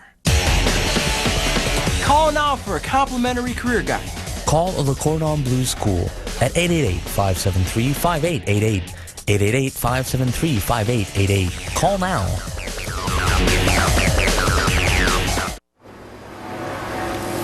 NASCAR Sprint Cup Series practice well underway here in Charlotte, down to its final 22 minutes or so. And here are the top 10 laps that have been posted so far. Again, the fast lap counting most in this practice session because it's getting ready for qualifying tonight when you're going to need that one fast lap. Joey Logano on the top of the board. Yeah, Ryan Newman right there with him, though. 7.51 to a 7.53. And you look at Joey Logano's, which is again, Greg Zipadelli knows how to sit on the pole here. He's done it with Tony Stewart and win the race. Here we go. Jimmy Johnson's going to go back out and see if he can get through 3 and 4 a little bit better and stay away from those paving seams. Let's see what happens. Let's see if they've fixed this race car and got it free enough for his life. Trying to get some heat in the tires, going back and forth, wiggling that car down the back straightaway. Trying to get him up to temperature when he gets to the line, so he's got max grip. Those 4 Goodyear Eagles. Jimmy Johnson with 3 pole positions at this racetrack in his Sprint Cup career. Again, right now, the 11th fastest lap in practice so far. Let's see how he does on this one. Now look at that line, Brad. See that right down that white line? Ooh, little wiggle there. What's the word you used? You want bottom feeder. You want to tickle that white line? You want to tickle that white line all around the bottom there. You just don't want to tickle that yellow one. Now he's up a groove right there. Can't keep it down there, huh? He's going to... Well, what's he trying to do, though? I mean, we talked about some guys being up the racetrack and that being a fast line. You know, maybe that's where he wants to run. Well, he didn't like that. Didn't run real fast. 12th quickest. I will tell you, he's just letting the car do what it wants to do. He's not going to try to overpower it. Second lap was fast, as it looked like, huh? 28.95. Yeah, and again, that not as good as his fastest lap earlier. Carl Edwards back out, 5th fastest so far. Did that in his very first run on the racetrack. Again, much different line than Jimmy. Yeah, well, we'll point out that Jimmy Johnson is the 4-time champion, so I would be doing what he's doing. He's tickling. He's tickling. On the bottom down there in 1 and 2. Tickling. Maybe that's what Carl's doing. He said, "Where was Jimmy?" Yep. And what they call this place Johnson's house. How many times have you won it, Alan? Jimmy 6 times in 18 tries. Wow, that's pretty good. Maybe that's why he's got those 6 trophies in the trunk, slowing him down a little bit. Yeah, that's it. How about it for Carl? No faster. First lap still the best, and Carl will stay 5th on the board right now, Dave. Jeff Burton's in the garage right now, guys, after a qualifying run, which left him way down the charts and left the driver saying, I don't know what to tell you to do to help make this race car better. One of the things he talked about was, I guess all I can do is not lift. Yikes, stay in the gas the whole time. Because Jeff then said, I stand on it as hard as I can, which means when he gets out of the gas, he's back in it as quick as he can, but they've still got no speed here. So crew chief Todd Barrier and Jeff going to work trying to figure out how in qualifying trim to get this 31 car better. That's a terrible feeling to be thinking your car's driving good, you're happy with it, and there's no speed. I used to go to Atlanta, Georgia. I get out of the car, they go, man, it feels really good. He said, well, you're like 30th in practice. He said, the rest of those guys are running wide open. I'm going, I'm not running wide open, but the car feels good. Can you run wide open around here, Rusty? Look at that thing dance. Wow. He's doing that on purpose. Yeah. No, I don't think you can, Brad, but I do think you can in that brand new Nationwide car. Is that right? I saw practice today. Those guys look like they're wide open on that car. Wow. Boy, that was a good-looking car out there this afternoon. Watching them all run, they look beautiful out there. Here's the Biffle. Greg Biffle, the Biff. I'll tell you what. Don't try this at home. I'm a trained professional. I tell you guys, I think Greg Biffle's going to win this race tomorrow night. I'm just going to go out there and say it. This guy, he is so hungry. When you talk to Greg Biffle, you can just see it in his eyes. You can see the fire burning in his eyes. And he was so disappointed after last week. Oh, yeah. He really was. But he's not giving up. And I think that they're going to bounce back. They'll be prepared for all the mechanical stuff. They were making good horsepower before last week. This guy is going to come and win this race tomorrow. I'm telling you, you watch. Big jump. The quickest, I'm telling you. I'm a soothsayer. Well, Brad, he wouldn't surprise me if he does that because he's fast every single week. Yeah. And he's got the right mental attitude. I talked to him. He does, man. Yeah, he does. He thinks he can win every single one of them, and he looks that way on the track. I would say the last 6 or 7 races. Would you agree? Yeah, I agree. He could have won any one of those races, and so started at Pocono. Yeah, that's exactly right. So I'm looking for Biff to have a big night tomorrow night. Never won at this racetrack. Best finish at Charlotte for the Biff is 2nd. Here is Harvick back out for another go. Harvick down 28th on the speed chart. This is the beginning of his flying lap. He needs to move down a little bit lower. I think he's too high in the track, and I think he's using too much ground up. That line, the Jimmy Johnson run and Logano and those guys, I just think it's faster down there at the bottom. He's not tickling that line. No, look at, I mean, it looks like he's in a race run. He's up against a wall. I mean, maybe he is in a race run. Yeah, could be. No, I don't think he is. Not this late in the day, he wouldn't be. Yeah, that front end's all taped off on that thing. Oh, there you go. Well, there you go. 7th. Moved it up. Look how much faster he'd go if he was on the bottom. He had to get his nerve up first. But I'll tell you, the big difference that I noticed between the guys on the bottom and the guys on the top are just not turning that steering wheel. If you not at all. The windshield of that car, they are not turning that steering wheel. Bigger radius allows them to keep more speed. Maybe they're just keeping that momentum up, Rusty. Yeah, not scrubbing any of that speed off, turning that wheel. Momentum. You know, when they repaved this racetrack, Alan, I heard that a lot. You can run all over the track, and the place does have options because of that.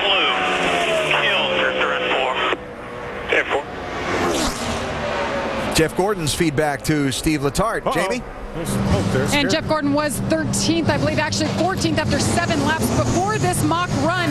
But last time he came into the garage, this is his assessment of the car and what's going on with the track. The back end is not stuck in the racetrack. I mean, you know, I know what I got to do. I got to run a hell of a lot faster to 1-2 than we are. But it just does not seem to want to take it. 10-4. He doesn't want to take it when you apply the power. Like you can tug on the wheel getting down in there, but you can't power up. Yeah, that's right. Well, and Jeff Gordon, they made a right rear spring adjustment. Just went out that time you guys saw. He pulled it in. He said it just wasn't better, but they are working together. I just saw him bring out another set of sticker tires. They're going to try to get back out, guys, and see if they can jump up there on the top of the charts. Well, there you go. So I'll tell you, when he went down to the corner, that right rear, they may have softened that spring up, but it looked like it rolled over on that right rear. Saw a big plume of smoke come out of that right rear tire. Maybe a little too soft. See, this is the fun stuff. Up here at Columnist practice session, these guys tell me this stuff. I'm like, okay, I do this. I do that. Put some wedge in that, baby. Drop the track bar to the right side. Try that. Well, we'll see what happens. Gordon's going to come back out, according to the report just a second ago. We'll see if he's able to pop a little higher up the speed chart.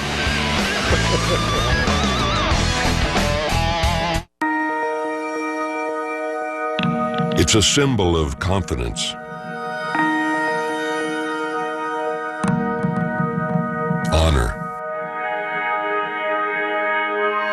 and trust. An unspoken bond that, while common among men, is exceedingly rare among companies.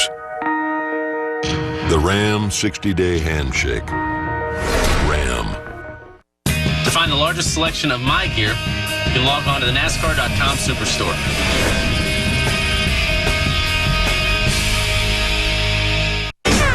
Saturday on ESPN College Game Day. Chris, Lee, Kirk, Dez, and Aaron roll into raucous Camp Randall as the Badgers eye an upset against the top-ranked Buckeyes. You guys smell an upset? Plus, see how Iowa's Julian Vandervelde flexes his pipes off the field. The word is fight, fight, fight for Iowa. And the science behind Nebraska's electrifying QB. ESPN College Game Day, built by the Home Depot. Saturday at 9 a.m. on ESPNU, continuing at 10 on ESPN. Show your spirit with Skinit.com. We've got your school, your team, your style. Pick your favorite skin or create your own. Or choose from sports, entertainment, fashion, and more. Go to Skinit.com today. Do you owe more than $10,000 in credit card debt, and are you struggling to make ends meet in these tough economic times? We can help you design a plan to get you out of debt in months instead of years and save you thousands. We can settle your debt for much less than you owe with one low monthly payment. Call right now and talk to one of our specialists to see if you qualify. There are no obligations. Call 800-402-7112. That's 800-402-7112. Call now, 800-402-7112. Jimmy Johnson, window net getting buckled up, getting ready to roll back out in this first NASCAR Sprint Cup Series practice as people work on their qualifying trim for tonight's run for the pole. Where are some of these drivers in the overall speed chart in this practice? The drivers in the chase for the Sprint Cup, there they are, kind of spread all over the place. They are all over the place. Just like you said, I mean, and week in and week out, we see our chasers, you know, from some of them 29th on back to 43rd. They're all over the place. And about 100 miles into the race, Brad, we see them all hover up to the top 12 positions. Starts to rise. Yeah, all the good guys get up to the top there again. Ray, are you just searching for pure speed these last 10 minutes, or you're still trying to find a little bit of comfort in that race car? Well, you want speed. You know, if you're up at the top of the charts, speed and comfort are two things that really make a huge difference together. But, you know, there are some drivers, like working with a guy like Bill Elliott. You know, Bill'd be all smile and say, I got what I need. I got what I need. So we're only 15th on the chart. And he'd look at you and say, but I can only do that once, and I ain't ready to do it. the car's ready. The car's ready when I'm ready, so we're good. So some guys really are looking. I think Johnson and those guys can run faster than they're running. They're looking for a feel that he wants, and when he gets that feel, he'll be good. But he only needs it in a certain part of the track. He doesn't have to put a whole lap together to get that feel. Okay. David Reagan just jumped all the way up to fourth in the order. And here is Mark Martin out on a run. You guys talked about how good he ran last week in California. It was really good to see him get back on track. But to me, it was a mystery of why he ran so good last year and started this year just not getting it done like he did the previous year. Yeah, you know, we talked about the engineering thing, and he put a kibosh on that. He said that was not all the problem. Talking about taking some of his engineering staff and moving it over to the 88 team. He just said it's been a culmination of things, and they just lost speed in that race car, which is so easy to do in this sport. You get behind just a little bit, and it multiplies. Wow, jumps to second. Yeah. He found his speed there. And I was looking in that shot. His hands didn't move coming through turn 4, did they? They're keeping those cars going right now. And I was talking to Good job, guys. I was talking to Rick Hendrick yesterday, and Rick said that, believe it or not, they, you know, as we've talked about, they did lose a little bit going from the wing to the spoiler and had to go back and rethink the way that they were looking at front-end geometry and mounting bodies and everything. And he feels really comfortable that they've got a good handle going forward, and it certainly looks like it. Yeah, no doubt. Kurt Busch with his best lap of the day moves up to 10th in the running order at this point. Here's Jimmy Johnson on a flyer. I got to watch this line. It really intrigues me how many different lines around this track, and since he is one of the best here, let's see how he's doing it. That moves him up from about 20th, where he'd gotten bumped down to 6th. They found those trophies in the trunk and put them back in the truck. He ran that car right on the white line at both corners, and he's 6th. And you see where, who was it, Harvick? Well, you know what he did with his line. Let me just throw this at you, because when Ray was talking about how guys know what they need and they only need to put it together once, I didn't want to use the word sandbagging, but really, do you need to show everything you've got until you need to later? No, I don't think you need to do that, but you also don't need to put the car so close to the edge that you could take a chance on damaging it and doing whatever. These guys, when they go to qualify tonight, they are going to be on the edge, period, and you don't need to do that lap after lap in practice. That's well said, because there's such a thing called laying it all on the line, and you lay it all on the line when it comes to qualifying. You get close when it comes to practicing for qualifying. But tonight, when it cools off and you're all jacked up, cameras are going everywhere, the fans are freaking out.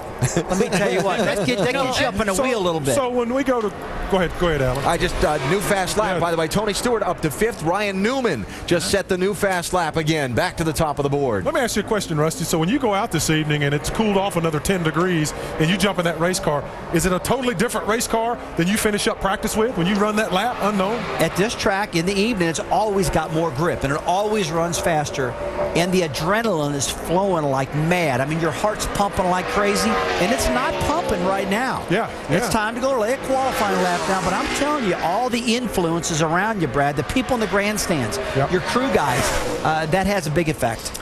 Kyle Busch, this is going to be a good lap, I'll bet. Dave? And let me tell you what's going on with this race car. Check that. Let Kyle tell you what was going on with this race car just a few minutes ago. Gets into 1 good, little snug center 1 and 2, a little bit darty off of 2. The front tires kind of walking around a little. Won't turn into 3. Tight getting down to the line. On throttle, up, off, not bad. Cutting so much speed out early. Exit doesn't matter. All right, so on that run, I do believe he was on scuff tires. This time they made some adjustment, put stickers on, and Alan, I think you're right. That was a good lap. Yeah, I like it when a plan comes together, Dave. Kyle up to 3rd. Incredible feedback from that young man. Yeah. Just tremendous. So these final moments of practice, drivers out there laying them down. Little steam there as that 18 car all taped up after a run. In today's cars, there's self-adjusting cylinders, self-deploying spoilers. Why not a self-cleaning engine? Next generation Pennzoil motor oil cleans out up to 40% of sludge. So turn your engine into a self-cleaning engine and feel the clean. Find your magic at Macy's Men's Wardrobe Sale. Great savings on the best brands. Take 40% off designer dress shirts and ties. Save on designer slim fit suits, just $299.99. 25% off Calvin Klein ties, accessories, and dress shirts. Designer boots, dress, or casual shoes, $59.99 to $79.99. And get an extra 20% off when you use your savings pass. Macy's Men's Wardrobe Sale. Putting it all together, that's the magic of Macy's. Your soup and sandwich combo. Enjoy. For when you want your favorite cafe to be your own kitchen. New Stouffer's stuffed melts and soups like creamy tomato bisque, served with a 3 cheese and ham stuffed melt. 2 cafe favorites now in 1 package. New from Stouffer's. It's the Fusion Pro Glide Challenge. Woo! How's your shave? I feel it pulling the stubble. See how shaving can cause irritating tug and pull? That's why Gillette's introducing Fusion Pro Glide. It's like it's gliding down. Turn shaving into gliding. New Fusion Pro Glide. Nivea for Men Active 3. Nivea's first 3-in-1 shower, shampoo, and shave. It's almost everything men need for grooming. Almost. Active 3 from Nivea for Men. What men want. ESPN has a brand new channel, Goal Line. Every Saturday, we'll be your remote control, taking you around the country to see all the big moments live. It's a fake. Bates is going to throw. ESPN Goal Line, Saturdays noon to midnight. This copyrighted telecast may not be reproduced, retransmitted, or used in any form without the authorized written consent of NASCAR Broadcasting. NASCAR would like to thank all of our loyal fans for your continued support, and we hope you enjoyed today's broadcast. A little less than 5 minutes remaining in NASCAR Sprint Cup Series practice. Here's the leaderboard. Top 10 drivers so far. Ryan Newman just sliding back in front of Joey Logano. Kyle Busch slipping up into third. Mark Martin and David Ruderman now making up the top 5. That is a really good indication who's going to grab this pole tonight. Ryan Newman, like Ray was saying earlier, he drew number 33 to go out tonight in qualifying, and that track's really going to be cool and fast at that time of the night. If you look at, he ran a 28.48. I mean, we're looking at possibly running down in the 27.90s tonight. You think they can knock that much off? It wouldn't surprise me. Yeah. It's not uncommon to pick up a half a second here. Might not pick up as much time, here in October as we do here in May, but you're still going to see that thing down in that 28.0 range for sure. Let's look. Jeff Burton's been struggling a little bit today. We'll see how he's about to finish his run. But he gets high line, Rusty. Just like Harvick. I'm sorry. I mean, if he's tight, 3 and 4. All dance, 1 and 2. 2 tight, 3 and 4. I don't get it. I mean, obviously they're great drivers, but why are you going to drive all around the top of the track? I've got a problem with that. Let me just play devil's advocate with you there for a minute. He just said the car was tight in 3 and 4, so he went into the corner expecting the car to do something for him, but it didn't. Right. It didn't turn. Couldn't keep it on the bottom. So those guys, rather than keeping a bunch of wheel in it, they'll just kind of take a bigger radius and not have to turn the wheel as far. Which not turning the wheel as far obviously just doesn't slow them down, doesn't push as bad. The other thing, Rusty, coming off your trouble spot over there, if you've got that wheel turned a lot, what happens over there? All right, I'm going to disagree with you guys just a little bit. It looked to me that he entered high.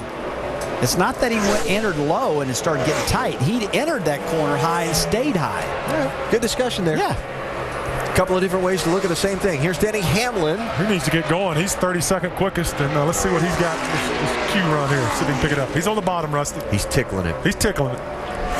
Makes you giggle. I would remind you, the shortest way around the track is on the bottom. Come on, we're having fun. Jamie, bail me out. Come on. I'm trying, Alan. I hear him up there ganging up on you. Anyway, Denny Hamlin, the 11 car, just asked the team. They're all kind of shaking their heads. I said, is he on another mock run? They said, yep. The car is just not good so far. Earlier, he said he needed to be better on entry and better on exit. So they've got a lot of work to do in this 11 camp. That run isn't going to do anything to boost their spirits, is it? I'll tell you what, morale's going to be low. But I know he and Mike Ford, his crew chief, these are two smart guys, very competitive guys. They'll get some stuff together and figure it out. They'll be better come qualifying. This is go time for this number 11 team. They've got to have a good run this weekend. They're running out of dates. Jamie McMurray just finishing up. He is 14th in the rundown, and that was his best lap of the session. How many poles he got this year, Alan? Jamie, what's he got? 4, right?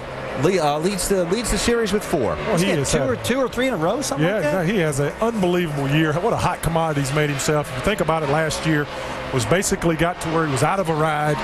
No more room for him over at the Roush Fenway camp, and here he's bounced back and had just an unbelievable season. And one thing I've noticed about him, this guy is a great qualifier, and he's a great closer. Yes, late he is. in the race, man, he gets it done late in these events. Yep. He gets him around that front and starts sniffing that clean air. He can close the door on him. Now, all the guys that have gone out lately and made qualifying runs that have improved their standing on the leaderboard has knocked Jeff Gordon all the way down to 33rd. Ooh. Ray, I keep blaming all this on you. Blaming it on me. Yeah. What is going on? I'm going to go down there and find out. He knows how to qualify. This guy does. Yeah, he does. I'm not worried about Jeff. He sounds a little concerned now, but when it comes pole time, he'll be right up there. He'll pull those belts tight and get it. Oh, yeah. Tony Stewart out of his car, and Smoke talking it over with his crew. Fast. Yeah, he's smoking. He's 6 quick overall. Traffic was bad coming in here, you're saying. Well. Kyle Busch, 3rd fastest lap so far. As the final moments of this practice roll out, Jeff Gordon, by the way, did not improve his speed on that run at all. Ryan Newman with the quickest lap so far. Don't forget, tonight at 7 Eastern, it's NASCAR Sprint Cup qualifying. We'll also have the final practice session tomorrow, both at 5 Eastern, and then after NASCAR now, then the Bank of America 500, Saturday, 7 Eastern, with NASCAR Countdown. Nationwide Series coverage as well, with qualifying tomorrow and the race tomorrow night. More coverage from here in Charlotte later on. First, time for NASCAR Now.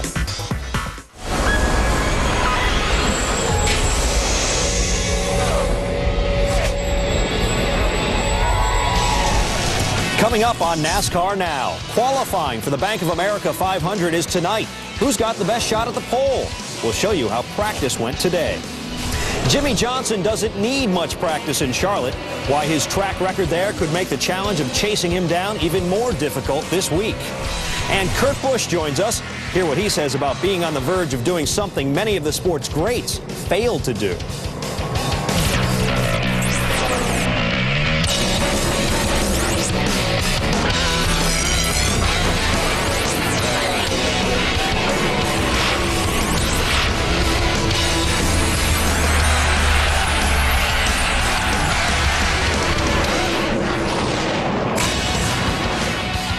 Hello, everybody. I'm Mike Massaro, and welcome to NASCAR Now. It may only be Thursday, but the race weekend is already upon us. Qualifying will take place in Charlotte later this evening. Now, get this. Ryan Newman has 9 career poles at the Charlotte Motor Speedway. Is the Rocket Man the guy to beat again tonight? Well, for a little preview, let's head out to the racetrack and the pit studio and my good friend, Alan Bestwick. All right, Michael, thank you. So practice has wrapped up. We look ahead towards tonight's qualifying session. You mentioned Ryan Newman's name, fastest in the practice session so far. And no one would be surprised if he was fastest tonight and won what would be his 10th pole here at Charlotte Motor Speedway. But I want to start with some guys who weren't all that great. Look at where some of the chasers wound up in the overall speed sort after the opening practice here. And Denny Hamlin, 30th. Jeff Gordon, 33rd. And those are two guys who need to not be mired back in the soup when this race starts on Saturday night. Well, when practice was over, Alan, you definitely wanted to be better than that. There's no doubt about that. But it's going to cool down a lot here. And these guys are notoriously pretty decent qualifiers. They don't seem to lay the numbers on the board in practice. So, I mean, I'm trying to give them the benefit of the doubt, Ray, but I do think they'll pick up and get better.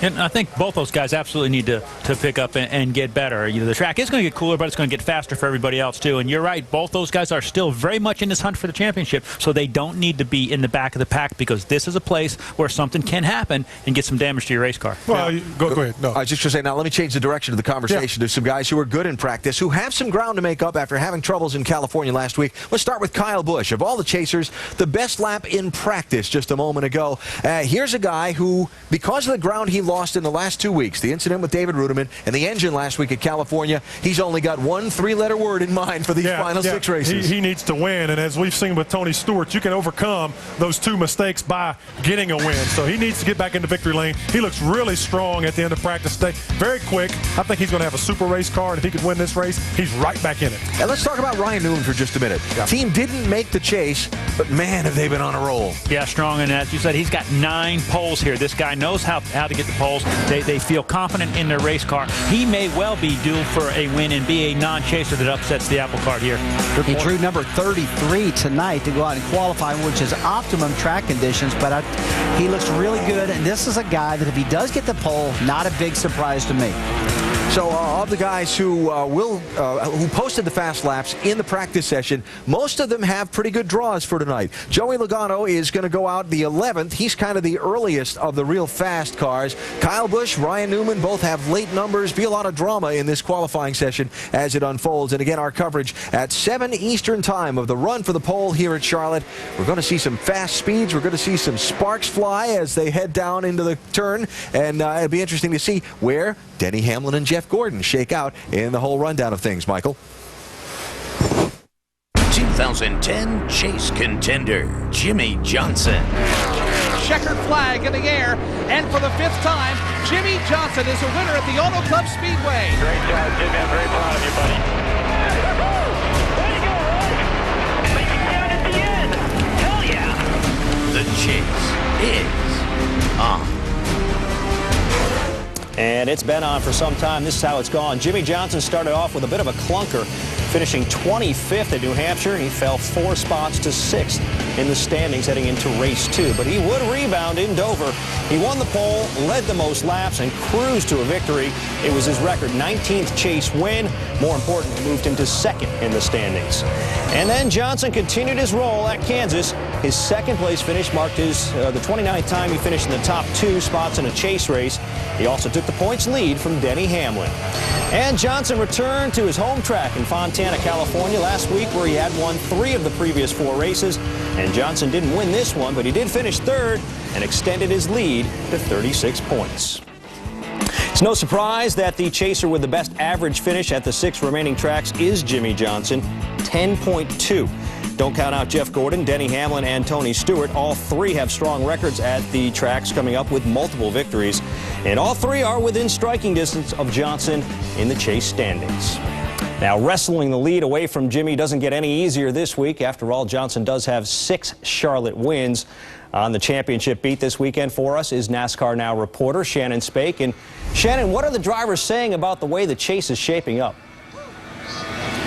Well, Mike, while all 12 drivers are still mathematically in contention for this year's championship, the reality is that for some, the chase is over. Still, even the drivers that are farther back in the points are saying that they're not giving up because, as we've already seen, anything can happen. I think you look from 5th forward. I think that's really, unless somebody just goes on a tear, I think that's just kind of where it's at right now. If I go out there and win the last 6 races and Jimmy Johnson finishes in the top 10 even in all those races, I won't beat him. And it is very frustrating, you know, to that point. But, you know, that's racing sometimes, I guess. We are certainly not in a position that we want to be in. We're certainly not in a position I thought we would be in, but we're in the position we're in. And for there to be great comebacks, at some point you have to be behind. And that's where we are right now. It's one of the closest chases since its inception in 2004.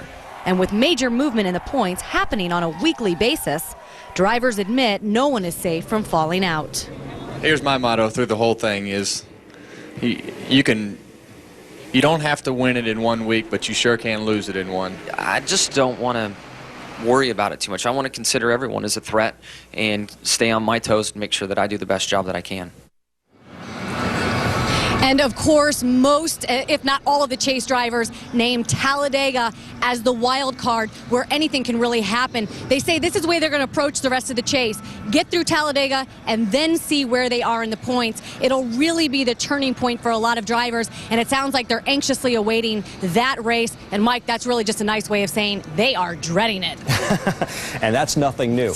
Hey, Shannon, still, regardless of what happens in Talladega, drivers have to reel in Jimmy Johnson. Easier said than done. What are they saying about that?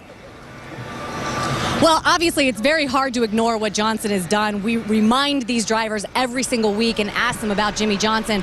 But I think Jeff Burton said it perfectly. He said, I respect what Johnson's been able to do, but I am not intimidated by him. And a lot of the other chase drivers sort of saying the same thing, saying they need to focus on their program. They need to focus on what they need to do to win this championship rather than focus on what Jimmy Johnson is doing. Mike? All right, Shannon, thank you.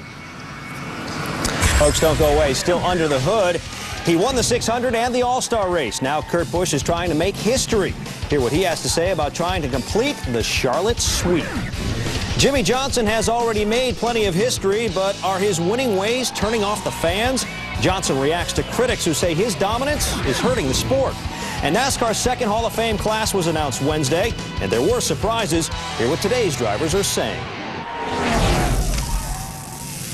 What a great event to drive to. Especially on new Fuel Max tires. Introducing Goodyear Fuel Max tires. An innovative tread compound saves you 2,600 miles worth of gas over the life of the tires. 2,600 miles. Now that would be a long race. Goodyear. Get there.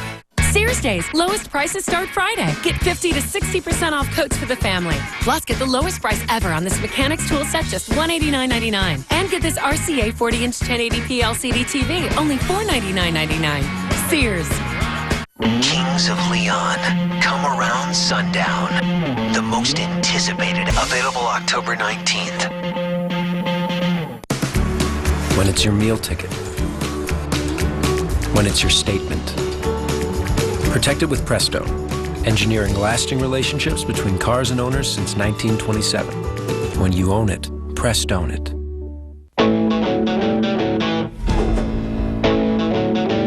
Show your spirit with skinit.com. We've got your school, your team, your style.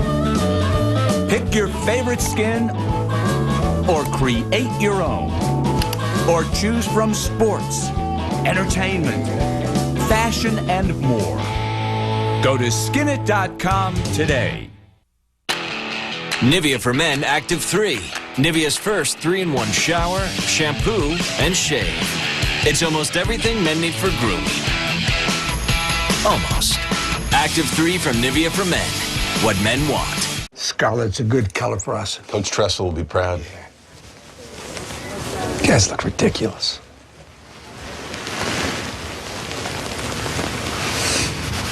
ESPN College Game Day, built by the Home Depot. Saturdays. Bring it to the line, Big Daddy. Awesome work. Kurt Busch gets the victory and $1 million. Way to go, boys. $1 million cool, baby. Woo! Last Saturday night, it was Kurt Busch winning the Sprint All-Star race. This Sunday night, Kurt Busch will take the Coca-Cola 600. That was awesome, buddy. That was freaking awesome. You're the man, Steve. Everything went our way tonight. Back in May, Kurt Busch became the 7th driver to pull off the All-Star Race Coca-Cola 600 sweep at Charlotte Motor Speedway. The previous 6 drivers all scored top 5 finishes, but were unable to win the fall race. 2 drivers, though, Casey Kane and Davey Allison, finished 2nd in the fall race, coming up just 1 position shy of pulling off the sweep.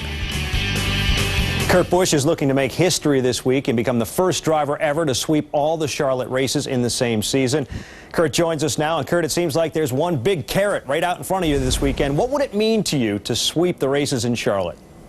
Well, it'd be something pretty special, that's for sure. Something that's never been done. It's hard to believe that it's never been done. And just being one of the 7 guys that have had a chance at it, you would have thought like a guy like Jimmy Johnson or Darrell Waltrip, Dale Sr. would have had the opportunity to sweep all the races in one season, but it's amazing it hasn't been done yet. So we're definitely pushing hard to try to get it, because that'll only boost our chances here in the chase. Based upon the way you're running right now and your mile-and-a-half program in general, how would you assess your chances of pulling it off? I'd say it's pretty good. I mean, it's just a matter of making sure we get the car perfect in Saturday's conditions. So if it's cool and going into the nightfall, if the wind's blowing, we got to adjust to that. So we just got to play it by ear and know what we did in May is going to help us here in October. Typically, how different is the track this time of year compared to the spring? This time around, there's just a lot more grip, it seems like. Just the cooler conditions. We're racing at night the whole time. And so the competition will have an easier time gaining the grip that they need on the track. So it's going to be tougher with more cars in the mix at the end of the race. Let's change our focus a little bit now and look at where you are in the chase. 6 races to go. You're 6th in the standings, 140 points back. How do you look at your situation right now? Well, I look at it as it's not all the greatest, but it could be much worse. But yet, here we are still in good position. We're within 1 race of the championship lead. When you can keep it in that range of 180 points, that's when you still have a good shot at things with this many races to go. And what will your approach be in the next 6? Well, we got one race at a time. It doesn't change no matter where you are in the standings or how many guys are still in the mix. We have to do our job on the Miller Lite Dodge team to bring home the victory and to do it here at Charlotte and sweep all the races. That would be the extra incentive to go and do this and get us right back in this points battle. All right, before we let you go, Kurt, I want to ask you about yesterday's Hall of Fame announcement. What do you think of the class? I think it's a tremendous class. It seemed like there was 6 guys for the 5 slots before. Now, of course, with David Pearson jumping on in and being the leader with the next group of guys, another Petty in the mix, and just a group of crew chiefs, older guys, young guys, you name it. It's really neat to see it all come together the way it has in just the first year of balloting and the second year. All right, Kurt, thanks for your time, and keep up the good work. Maybe one day you'll find yourself in that hall. Hope so. Thanks a lot, guys.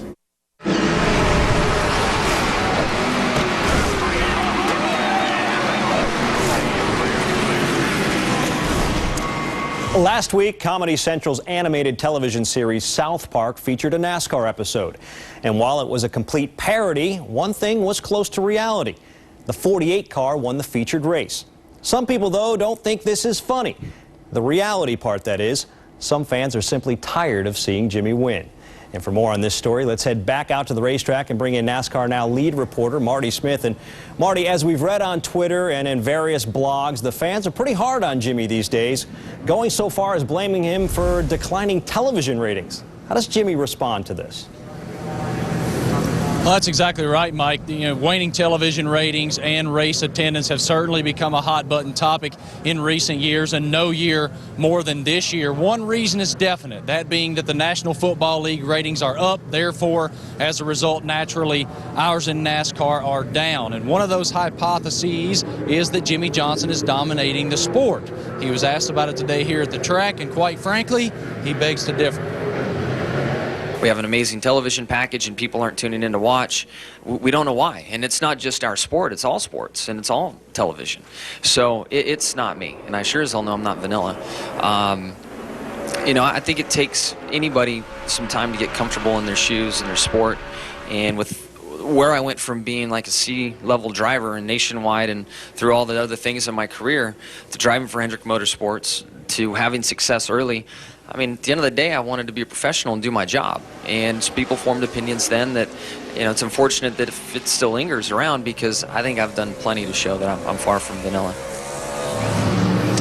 Jeff Burton was asked today as well if he felt like Johnson's dominance and/or personality played into the fact that we are seeing the declining ratings and attendance at tracks. And he said he doesn't really get it. And he likened it to Tiger Woods' dominance of golf. When Woods was dominating golf and winning tournament upon tournament upon tournament, their ratings were up. Their attendance was up. And so he said, why doesn't that happen in NASCAR? He said, I just can't explain it. I don't understand it. And that seems to be the general consensus throughout the garage, Mike. When you have a dominant driver, you would think peripheral fans would pay attention. That's simply not the case right now. Mike?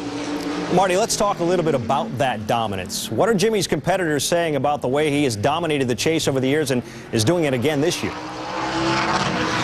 Well, that's definitely been a hot topic today because he is doing so well, leading the points right now. And 2 things stuck out to me today while other drivers were discussing it. First and foremost, Kyle Busch was asked again whether he felt like his chase was over, and he said mathematically he feels like it. The reporter followed up and said, well, wouldn't you like to be the spoiler and win every race that's to come? And he said, of course I would, but there's only one team in the garage that has that capability. That's the number 48 car. They're there every single weekend, and you know they have a shot. The one other comment that really stuck out to me as it pertained to Jimmy Johnson was from Jeff Burton. He was asked about Johnson and the effect that he has on competitors, and Burton said simply, I feel like most people are worried about their own programs, but there's one guy that gets out of his race car every week, and the first thing he mentions is Jimmy Johnson. That was Denny Hamlin. Mike? Very interesting. Marty, thanks for the insight. You got it. Still ahead, there were a couple of drivers noticeably absent from the second class of Hall of Fame inductees. What are today's drivers saying about those who were left out? And it may be in the driver's backyard, but that doesn't make Charlotte Motor Speedway any easier. Hear how drivers plan to attack this tricky mile-and-a-half.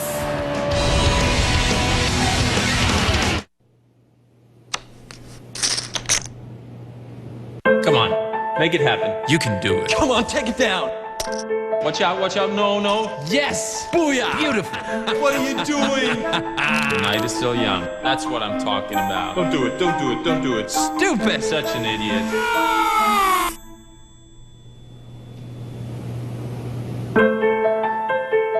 We play at FullTiltPoker.net. Come play for free. Find your magic at Macy's Men's Wardrobe Sale. Great savings on the best brands. Take 40% off designer dress shirts and ties. Save on designer slim fit suits, just $299.99. 25% off Calvin Klein ties, accessories, and dress shirts. Designer boots, dress, or casual shoes, $59.99 to $79.99. And get an extra 20% off when you use your savings pass. Macy's Men's Wardrobe Sale. Putting it all together, that's the magic of Macy's. For Tony Stewart, when you're hot, you're hot. You find yourself doing donuts at a place where you've never won before. You walk with a certain swagger. You start believing you can catch the champ. Come Saturday night, Jimmy better watch his back. 'Cause where there's smoke, there's fire. The chase continues with the Bank of America 500 at Charlotte, Saturday at 7:30 Eastern on ABC. This is unlike any car you've ever seen before. This is power with efficiency. This is an interior that exceeds even the promise of the exterior. This is the all-new Jaguar XJ, the stunning result of taking a very different road. Every 2011 Jaguar includes best-in-class Jaguar Platinum coverage with complimentary scheduled maintenance and no-cost replacement of wear and tear items. Picture yourself in the dark of the cave, painting stories to describe all the ways the world feels alive, and the ocean will know 1,000 new ways to keep you on your toes. Do you ever wonder how the earth catches you when you fall? Oh, just the wonder of it all. Cup Series qualifying can be seen tonight, 7 Eastern on ESPN2. Tomorrow at 7:30 Eastern, it's the NASCAR Nationwide Series race presented by Hellmann's. And the main event is Saturday night with the Bank of America 500 at Charlotte. Coverage begins with NASCAR Countdown, 7 Eastern on ABC. Jimmy Johnson has made 18 career starts at Charlotte Motor Speedway and has led laps in all but one of them. That includes 92 laps led in this race a year ago en route to his 6th Charlotte victory. What are the mindset of drivers heading in? Let's listen up.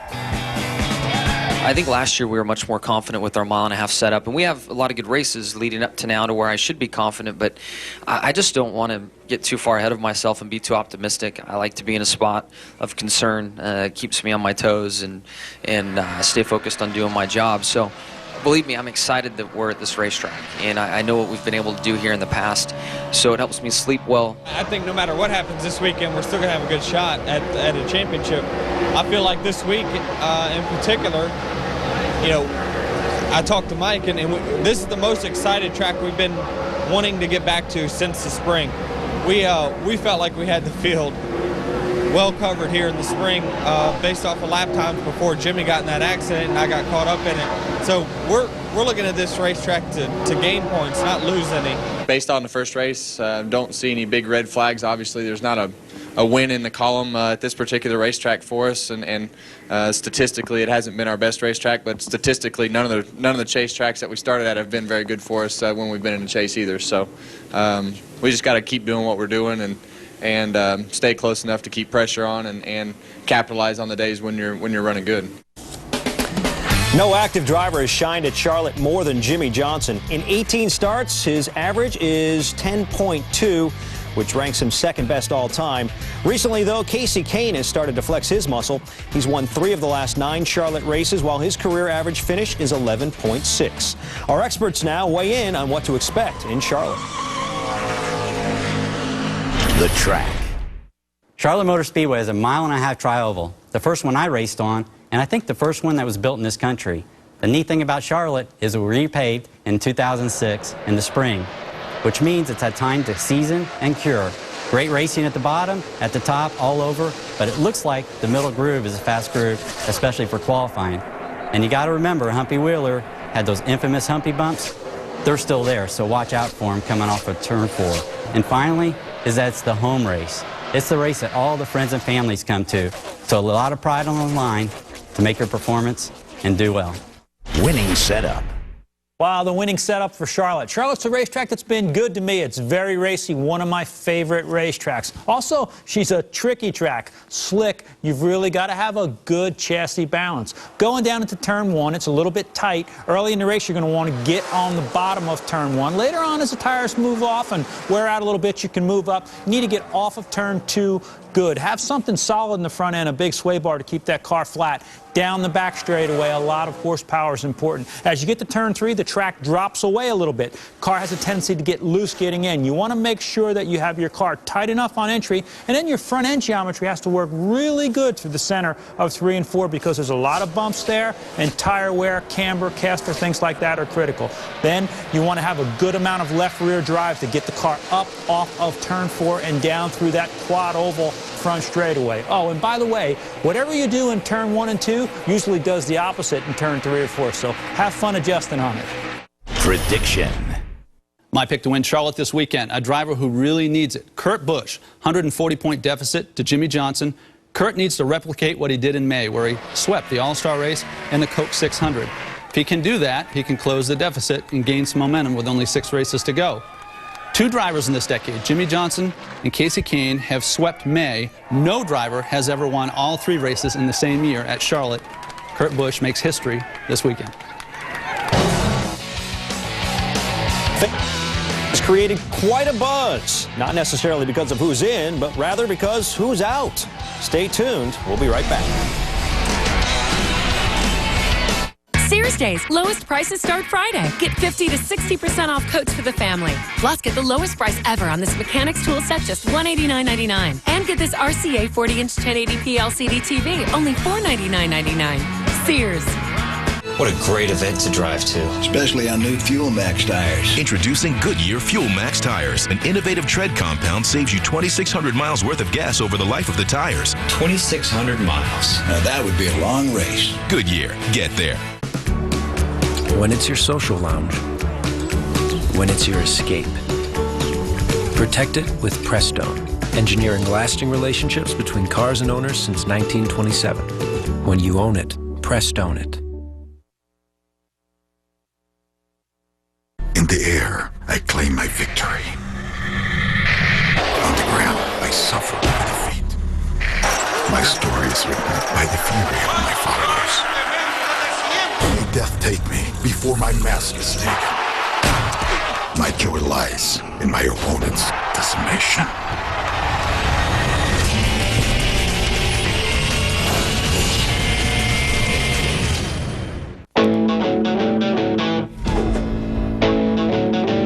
Show your spirit with Skinit.com. We've got your school, your team, your style. Pick your favorite skin or create your own. Or choose from sports, entertainment, fashion, and more. Go to Skinit.com today. Nivea for Men Active 3. Nivea's first 3-in-1 shower, shampoo, and shave. It's almost everything men need for grooming. Almost. Active 3 from Nivea for Men. What men want. Saturday on ESPN College Game Day. Chris, Lee, Kirk, Dez, and Aaron roll into raucous Camp Randall as the Badgers eye an upset against the top-ranked Buckeyes. You guys smell an upset? Plus, see how Iowa's Julian Vandervelde flexes his pipes off the field. The word is fight, fight, fight for Iowa. And the science behind Nebraska's electrifying QB. ESPN College Game Day, built by the Home Depot. Saturday at 9 a.m. on ESPNU, continuing at 10 on ESPN. Be sure to join us Friday night here on NASCAR Now. Please note the special time, 5:50 p.m. That's immediately following Spring Cup practice. We'll break down all the day's stories and get you ready for Saturday night. NASCAR Now, Friday, 5:50 on ESPN2.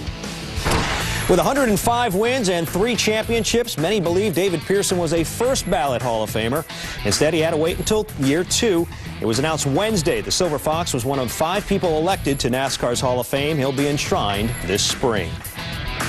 Joining the Silver Fox in the hall are three-time Daytona 500 winner and 1983 Series champ Bobby Allison. Lee Petty won 3 championships and 54 races in his career, including the inaugural Daytona 500. Ned Jarrett had 2 successful careers, first as a championship-winning driver, then as a broadcaster.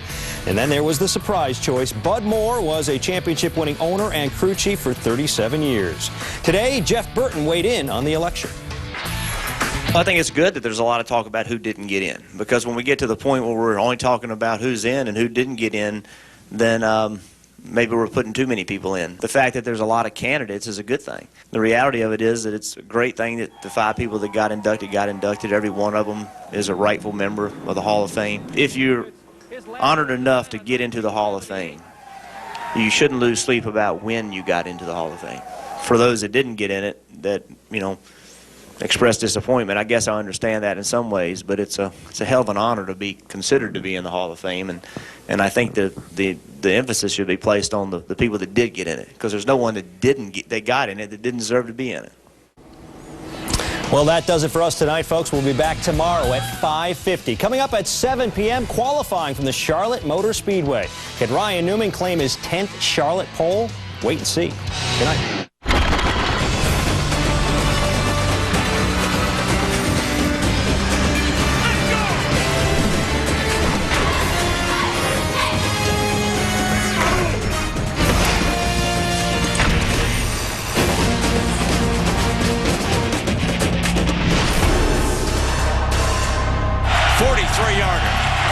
Way, he's got it. Nebraska takes the lead. We are a minute 44 away from BCS chaos. The middle to Shipley, and Shipley runs free. All I was trying to do in that situation was make our field goal kicker 3 or 4 yards better. They blitzed off the edge and nothing was there. I threw it away. Wait a minute, did the game end? Nebraska thinks it's over. They will look at the clock. 1 second left. So here comes, ladies and gentlemen, for everything. Texas goes to Pasadena. Yeah, Thursday. Welcome into College Football Live on ESPNU. Glad to have you aboard. And that was a big second. That was a big game. That determined who went and played for the national championship. And the coach that has a chance to get some revenge this week will join us coming up in 2 minutes. I'm Eric Casillas with Robert Smith.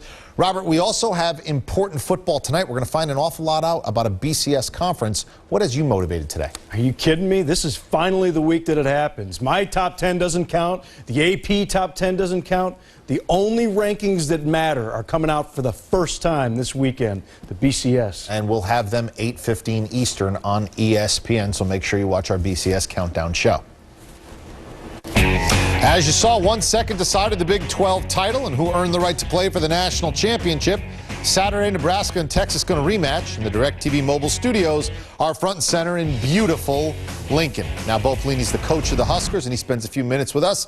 Coach, I know that you don't want to talk about last year's game during the season, but this is the week for it. How much talk in your program about what last year's 1 second close emotional game this week? You know, really, honestly, we really haven't talked about it at all. It's about the here and now and about this football team and the things we're trying to accomplish. That's you know, at the end of the day, we didn't do the things necessary to win that football game, and you know, all those other things about the motivation. Everyone's going to be motivated by different things. If that provides some motivation for our guys, that's all well and good. But that's more for the fans and media. They can talk about that all they want, but this game's going to be decided between the White Lions on Saturday. You mentioned that last year you just didn't do enough to get the W. What makes this year's squad better equipped to get a win against Texas? I think we're a more balanced football team. I think we're more equipped offensively, especially up front. I think we have more continuity. We have greater depth on the offensive line. You know, we were really beat up at that point on the offensive line, and you know, we were playing pretty conservative offense. And you know, this year I think we have, you know, we're able to kind of do more of what we want to do offensively. We have more balance, more multiplicity. So hopefully we can provide a little more offense than we were able to generate last year. You know, last year it was really, we were pretty handicapped at that point of the season, and as a lot of people are late in the year like that. The quarterback's certainly helping that cause, but he is a freshman. What do you expect that Texas will try to do to confuse your young quarterback? Well, I think, Will Muschamp, he's as good as there is out there at the defensive coordinator for Texas, and he's going to provide a lot of, I'm sure he's going to give multiple looks. He's going to do, I'm sure they're going to pressure some and try and mix it up, and we understand all that. And, a lot of people have given us different looks, and we just have to figure out what their game plan is and be able to offset it and be multiple enough to attack them in some ways to provide them, with some problems. And really, it just comes down to execution. And if we're able to do that, execute our game plan and do the things necessary, I think we'll like the result. But, we understand that they're very good defensively, talent-wise, scheme-wise, and they have a lot of speed. So it's going to be a heck of a challenge for our offense. This is certainly a big game, not only for your program, but for your school and for the entire state of Nebraska. And there was a little gap before you got there. They hadn't really had many of those. What are the people saying to you this week, whether it's you're walking into a restaurant, you're walking across campus, you're at the dry cleaners, wherever it may be? What are fans and people associated with this program saying to you? Well, I think people are excited about the direction of the program right now, but it all doesn't come down to this one game. We have a long way to go in the season. This, to me, all this is the next step in the process for this football team, and we know it's going to be a heck of a challenge, and we look forward to a heck of a football game. Our team's excited, and I know that there's a lot of energy around the state, around the program, just because people are excited about the type of football that we're playing right now. But we're still, to me, we're still a work in progress, and we still have a long way to go. We haven't even scratched the surface of what our potential is as a football team. And really, I look at Saturday as another opportunity to generate more excitement for our program. I don't know if everybody in the Big 12 likes hearing that you're just scratching the surface, because that's one good football team you have there. Coach, thank you very much for the time. Good luck this weekend. Thanks for having me. All right, we talked about their freshman, and is Taylor Martinez Nebraska's next great dual-threat quarterback? Through his first 5 starts, the man they call Team Magic, well, he has superior numbers than the most recent Cornhusker greats, Tommy Frazier and Eric Crouch. Tommy Frazier helped lead the Huskers to back-to-back national championships, and Crouch, he won the Heisman Trophy in 2001. Robert, Texas has lost 2 straight, and it hasn't been pretty, and now they got to go face Nebraska. How can Texas right the ship and sort of shock the nation and maybe take down Nebraska? Well, I have to start off being Captain Obvious here and say they got to get a lot better with their offense. And how do you accomplish that? Well, I think really the second half of the Oklahoma game showed glimpses of how this Texas offense could get a little bit better. They decided to back up Garrett Gilbert away from the line of scrimmage, get him back into the shotgun, and move away from this run-emphasized offense. That's not what this Texas offensive line was built for, and that's why they had so many struggles at the beginning of the year, because they are not a running team. They are a passing team.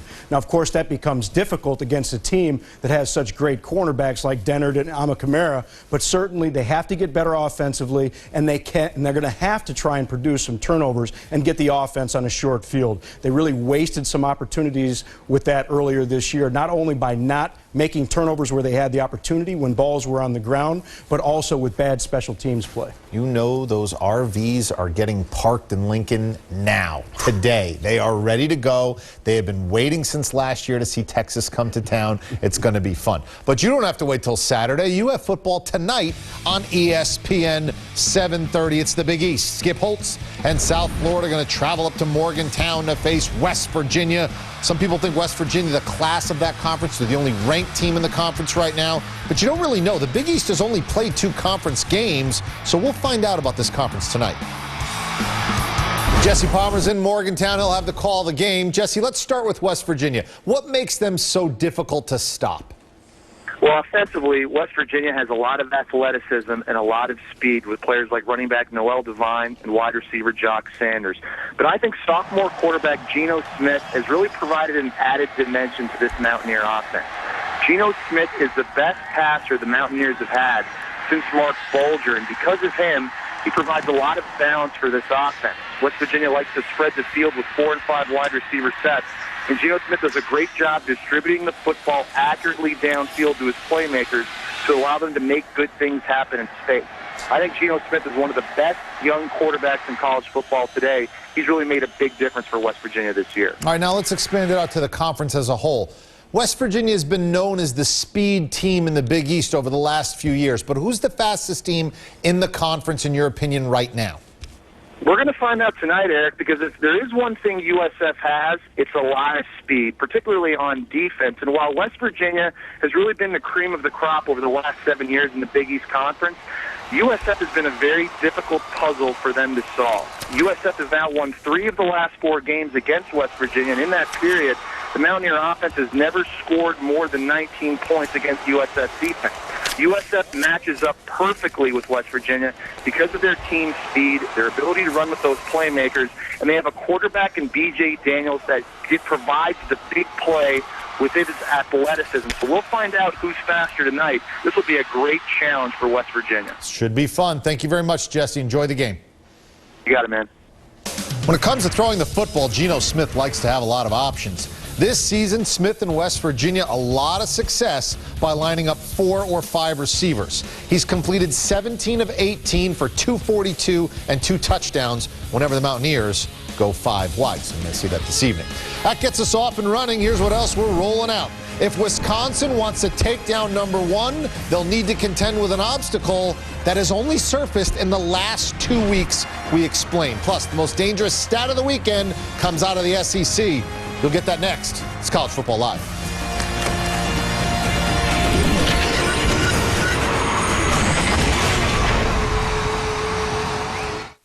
Now at Dairy Queen, you can get the chicken strip basket meal for just $3.99. Oh, come on. A super? What can a super do that I can't? Okay, that's pretty cool. The chicken strip basket at DQ, just $3.99. Hey, it's me, Water. So you want me to be super amazing right from the faucet, but you think home filters can be a pain in the tuchus. Well, check this out. Booyah! Shazam! H2O. Hydrolicious. Look what I can do. Magic bananas. Adios, contaminos. Introducing the first faucet filter that installs with just 1 click and removes 99% of lead and microbial cysts. Check it out at purewater.com. Meet the Never Miss a Super Bowl Club. They've been to every game for the last 44 years. When I get that Super Bowl ticket in my hand, that's the moment that I start to feel it's real. I'm going again. And now, Visa's giving you the chance to become a fan for life, too. When you use your Visa card, you could win a trip to the Super Bowl every year for the rest of your life. More fans go with Visa. New England clam chowder. Louisiana clam chowder. New York steak. Louisiana steak. Chicago deep dish pizza. Louisiana deep dish pizza. The original Louisiana hot sauce. It's not just hotter, it's better. ESPN has a brand new channel, Goal Line. Every Saturday, we'll be your remote control, taking you around the country to see all the big moments live. It's a fake. Bates is going to throw. ESPN Goal Line, Saturdays noon to midnight. Dr. Pepper Spotlight Game takes us to Madison, where the #1 team in the nation packs up the gear, heads to Camp Randall to jump around with the Wisconsin Badgers. Badgers have lost 3 straight to the Bucks, but Wisconsin, the only team to beat Ohio State 3 times in the last decade. Here's Tom Rinaldi on Wisconsin playing at the camp. The last time Wisconsin faced Ohio State when the Buckeyes were the #1 ranked team in the nation was back in 2007. The Buckeyes had a resounding victory that day, 38-17. A few seasons later, a lot has changed, but perhaps the most notable difference for the Badgers will be the setting for the game. Why? Wisconsin will host Ohio State here at Camp Randall. Since 2004, Wisconsin has the best home mark in all of the Big Ten Conference, 40-4. Lest you think that's a guarantee of victory. The last time the Badgers hosted a #1 team right here at Camp Randall was in 1997. They lost to Michigan. In Madison, Tom Rinaldi, ESPN. Word of warning to Ohio State and Wisconsin when you're on defense. Blitz at your own peril. Both quarterbacks have excelled this season when teams send 5 or more pass rushers. The X factor could be Ohio State's Brandon Sane. Let's get Todd McShay involved. He has more on the Buckeyes' versatile playmaker and how the Bucks have made some in-season adjustments.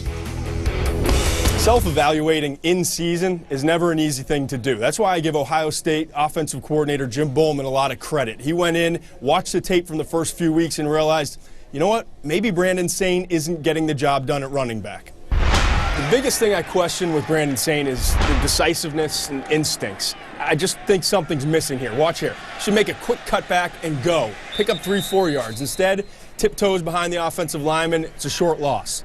Now, what they've done as an offensive staff is get him more involved in the passing game. Here you see he gets an 8-man front. Looks like power football. Play action, though. They motion him out of the backfield, get him on a wheel route, and watch Mitchell Evans, the safety for Indiana, one-on-one. This should be a matchup that Evans wins, but Sane's able to get a step on him. That's the kind of speed and pass-catching ability that really can help Terrell Pryor. Now that Sane is featured more in the passing game, Boom Herron has become the go-to guy, if you will, at running back. Takes the handoff about 4 yards deep, and watch here. He doesn't think about it. He doesn't guess or tiptoe. He explodes through this backside crease because he felt it coming. Those are good, natural instincts as a runner, and that's why Herron is now getting the bulk of the carries compared to Sane, who got 0 carries in this last outing against Indiana. As you can see, this is a positive move all around, both for the running game and passing game for the Buckeyes. Against Wisconsin, which has struggled a little bit versus the pass, I think that Brandon Sane could be a big factor. You've got DeVere Posey and Dane Sanzenbacher on the perimeter, but watch for Sane working in the slot and out of the backfield catching the ball. He's just another weapon for Terrell Pryor to utilize. Robert, Ohio State has won 19 of their last 20 road games in the Big Ten. That's very impressive. What is Wisconsin going to have to do if they want to break that streak? Well, they're going to have to get pressure on Terrell Pryor, and we saw that stat that he's very good against the blitz. So you're going to have to generate that pressure somehow else. You're going to have to either try and do blitzes or you're going to have to try and do stunts and twists along the defensive line. When you look at Ohio State when they played against Illinois, I think you can also bring some unconventional pressure. You can bring some of those corner blitzes and take your chances. The one thing that you can't do with Terrell Pryor is just sit back and play a regular scheme defense and allow him to do what he wants to do, because he's so dangerous as a runner and as a thrower. He's just going to pick you apart with his legs or with his arm. And this really is a something's got to give game. We've shown you Wisconsin very good at home and Ohio State exceptional on the road in conference. This is one of those somebody is going to lose their good momentum in either their building or as a road team with Ohio State. Now, let's go to the SEC. Steve Spurrier, talk about having a good streak. 17-0 against Kentucky. South Carolina's won 10 straight in the series, but it's been close. Last year, South Carolina had to stop a game-tying two-point conversion late. And this season, you know South Carolina may be hungover from last week's huge win against #1 Alabama. Bob Davie will be on the call of the game. He joins us via telephone. Now, I know you've been through this, Coach. It's not just the team. It's the campus. It's the neighborhood. It's the entire city. It's the state that is patting every kid on your team on the back and saying, excellent job last week. How do you get 19-year-old kids grounded and faced on the opponent at hand? Well, talking to Steve Spurrier yesterday on the telephone, I mean, that's the exact dilemma he's facing all week, you know. And I think when you're a young coach, you really don't think that that happens, you know, that there actually is a hangover effect from such a big win. But the longer you're in it, you know, history shows you that there really is such a thing as a hangover effect from a big win. So, you know, Steve Spurrier told us yesterday, hey, the team's done everything they can do. The practices have been great. They've not looked back. They've looked forward. But at the end of the conversation, he said, you know what? We won't know until Saturday night how mature our football team is. So the bottom line, Eric, you're going to plan for it all week. You're going to do all the right things, but nobody knows until 6 o'clock in Lexington if this South Carolina team is mature enough to handle the success. Fair enough. Thank you very much, Coach. We appreciate the thoughts. All right, Eric. Pretty winnable games when you look at what South Carolina is facing. Kentucky and Vandy, Tennessee who's down this year. Arkansas will be a good test, but that's in Columbia. We don't know what Florida is at this point. And then there's Troy and at Clemson when you take a look at this, Robert. Now, I want to focus on this week's game at Kentucky. Kentucky was down 17 against Auburn last week. Had every reason to quit and came back and battled and had a chance to win the game. What do you think of their chances this week to pick off South Carolina? I don't really think they're very good, and that's just because of what South Carolina represents, not because Joker Phillips has not done a great job there at Kentucky. When I look at this South Carolina team, not just the win against Alabama, but the games that they've played throughout this season, the way that they hung on to beat Georgia, you know, I think the Auburn game was a bit of an aberration. I mean, more than 300 yards rushing against that spread offense that Auburn employs was something that we normally wouldn't expect to see from this South Carolina team. Defensive coordinator Ellis Johnson does such a fantastic job, and I think this Kentucky offense is going to have trouble moving the ball against the South Carolina team. It'll be interesting. I'll be very anxious to see how South Carolina responds off last week's big win. Straight ahead, how will Iowa deal with the most exciting player in college football? You'll hear from the man that faces that exact challenge. Plus, 13 teams. They're unbeaten now, but that will change this weekend. We have the list, and who's likely to go down ahead is College Football Live.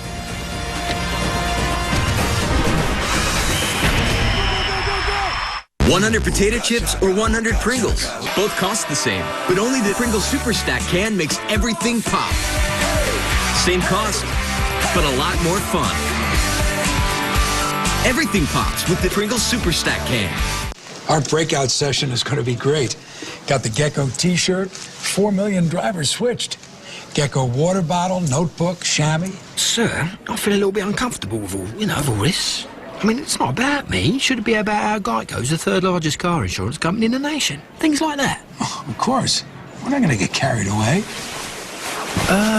Yeah, all right. As long as we don't overdo it. Geico. 15 minutes could save you 15% or more on car insurance. It's the Fusion Pro Glide Challenge. Woo! How's your shave? You feel it pulling the stubble. See how shaving can cause irritating tug and pull? That's why Gillette's introducing Fusion Pro Glide. It's like it's gliding down. Turn shaving into gliding. New Fusion Pro Glide.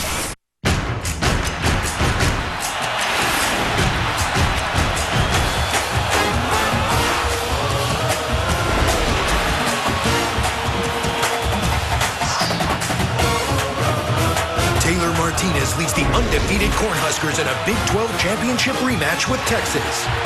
College football presented by Buffalo Wild Wings, Texas, Nebraska, and Iowa, Michigan. Saturday at 3:30 on ABC or ESPN. College football lives here.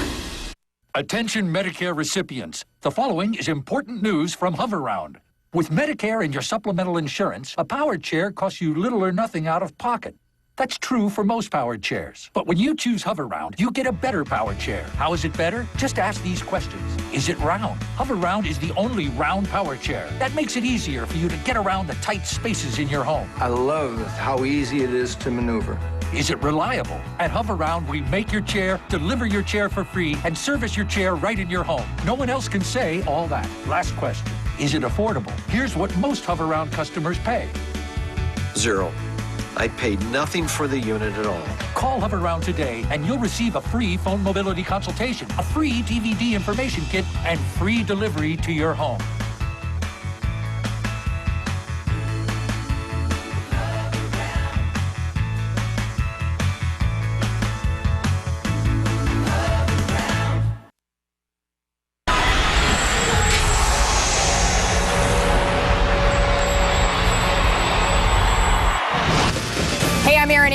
Make sure you check out College Game Day from Madison, Wisconsin this weekend. I check in with the Florida State Seminoles under first-year head coach Jimbo Fisher, and I sit down with the Noles offensive line. I talk to them about slimming down, bulking up, and helping Florida State's ground game, which they have.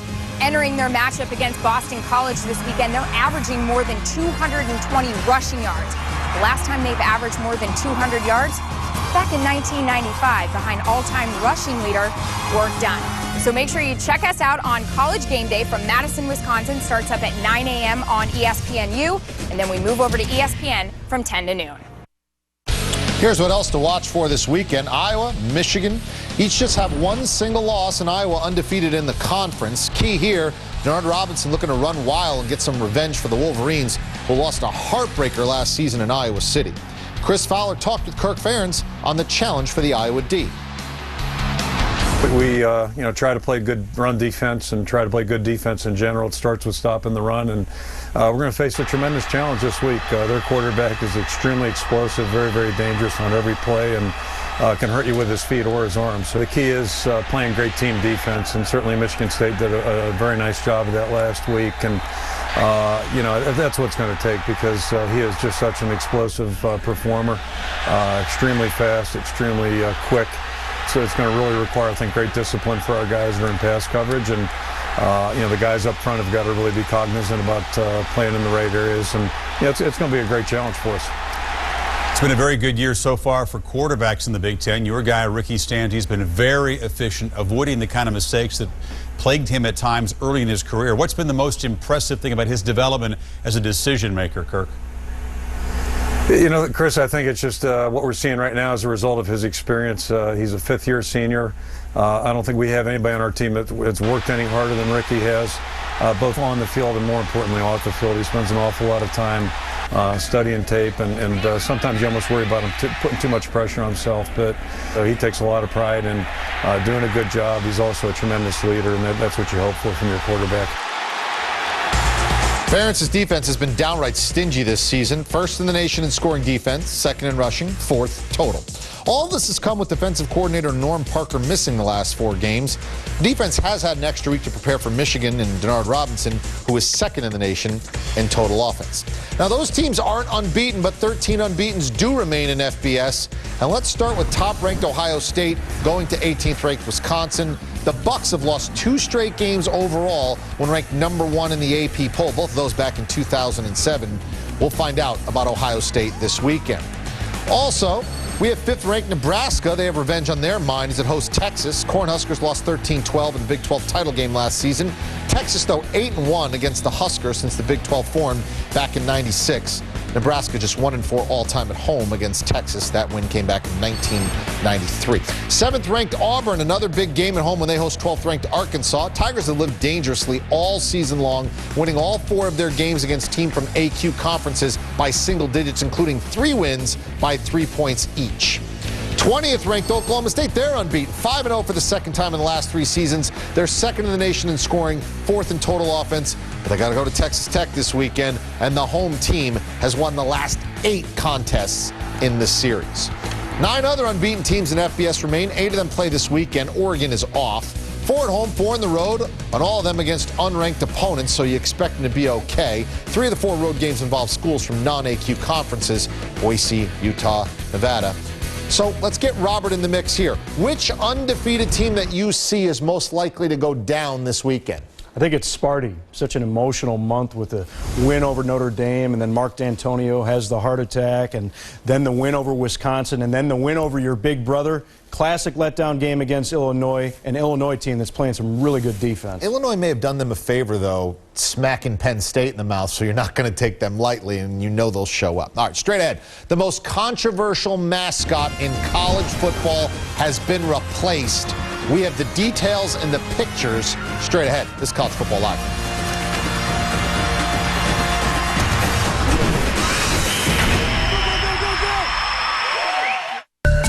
If you've had a heart attack caused by a completely blocked artery, another heart attack could be lurking, waiting to strike. A heart attack that's caused by a clot, one that could be fatal. But Plavix helps save lives. Plavix, taken with other heart medicines, goes beyond what other heart medicines do alone to provide greater protection against heart attack or stroke and even death by helping to keep blood platelets from sticking together and forming dangerous clots.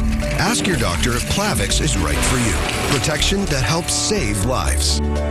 Certain genetic factors and some medicines, such as Prilosec, reduce the effect of Plavix, leaving you at greater risk for heart attack and stroke. Your doctor may use genetic tests to determine treatment. Don't stop taking Plavix without talking to your doctor, as your risk of heart attack or stroke may increase. People with stomach ulcers or conditions that cause bleeding should not use Plavix. Taking Plavix alone or with some other medicines, including aspirin, may increase bleeding risk, so tell your doctor when planning surgery. Tell your doctor all medicines you take, including aspirin, especially if you've had a stroke. If fever, unexplained weakness, or confusion develops, tell your doctor promptly. These may be signs of TTP, a rare but potentially life-threatening condition reported sometimes less than 2 weeks after starting Plavix. Other rare but serious side effects may occur. Now at Dairy Queen, you can get the chicken strip basket meal for just $3.99. Oh, come on. A super? What can a super do that I can't? Okay, that's pretty cool. The chicken strip basket at DQ, just $3.99. There were 3 moments in Colin Cowherd's life that created his voice. His persuasiveness developed after the famous ice cream turkey sandwich trade of 1982. If we're talking proteins and nutrients, I'm the one losing. His subversive rage stems from getting cut from the JV gymnastics team. Can't believe it. and fact-based opinions were honed in the high school debate club. And that's why any animal you can't feed after midnight or get wet is a terrible pet. Hear the voice of Colin Cowherd, only on ESPN Radio. Every Sunday, catch the BCS Countdown Show for the exclusive unveiling of the new BCS rankings. Find out who's in the driver's seat and who's poised to be this year's BCS Buster. And that's why they're number one. The BCS Countdown Show, Sundays at 8:15 on ESPN. Buffalo Wild Wings setting the table, starting with Nebraska hosting Texas and Iowa at Michigan. Both games 3:30 Eastern on either ABC or ESPN. A couple of ranked matchups, 12th ranked Arkansas versus 7th ranked Auburn, and top ranked Ohio State at 18 Wisconsin, and Alabama going to try to rebound as they host Ole Miss. Setting the Table is brought to you by Buffalo Wild Wings, home of wings, beer, and football. The students at Ole Miss have picked the Rebel Black Bear as the new mascot. There it is. Replaces Colonel Reb, banished from the sidelines 7 years ago, trying to distance himself from the symbols of the Old South. Beat out Rebel Landshark in something called Hottie Toddy. Robert, do we like the new bear? Well, yes, maybe it's a shout out to Tupelo's own Elvis there, the little teddy bear reference. Is that sort of does look Everybody like loves Elvis, right? I guess it sort of looks like a teddy bear. That's nice. Congratulations. That's how you want to go. I'm glad they didn't go land shark. That wouldn't have worked. He's Robert Smith. I'm Eric Casillas. Have a great rest of your day.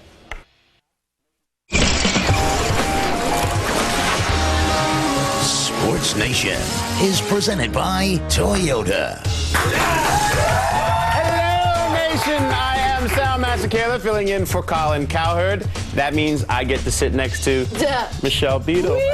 Winner Chicken Dinner. This is Sports Nation, the show that is going to put Mike Golick on the cover of our show calendar in a man thong. Yep. Confused? Don't be. We'll get more on that later. By the way, very small shoes to fill today, so good luck. First up, streak snap. Brett Favre, you knew it, saying that if the tendonitis in his elbow worsens, he would sit out a game or two to rest the sore arm. Old number 4 has started an NFL record 289 straight games, a streak he says he cherishes. So, Sal, are you surprised to hear Favre say he would sit out?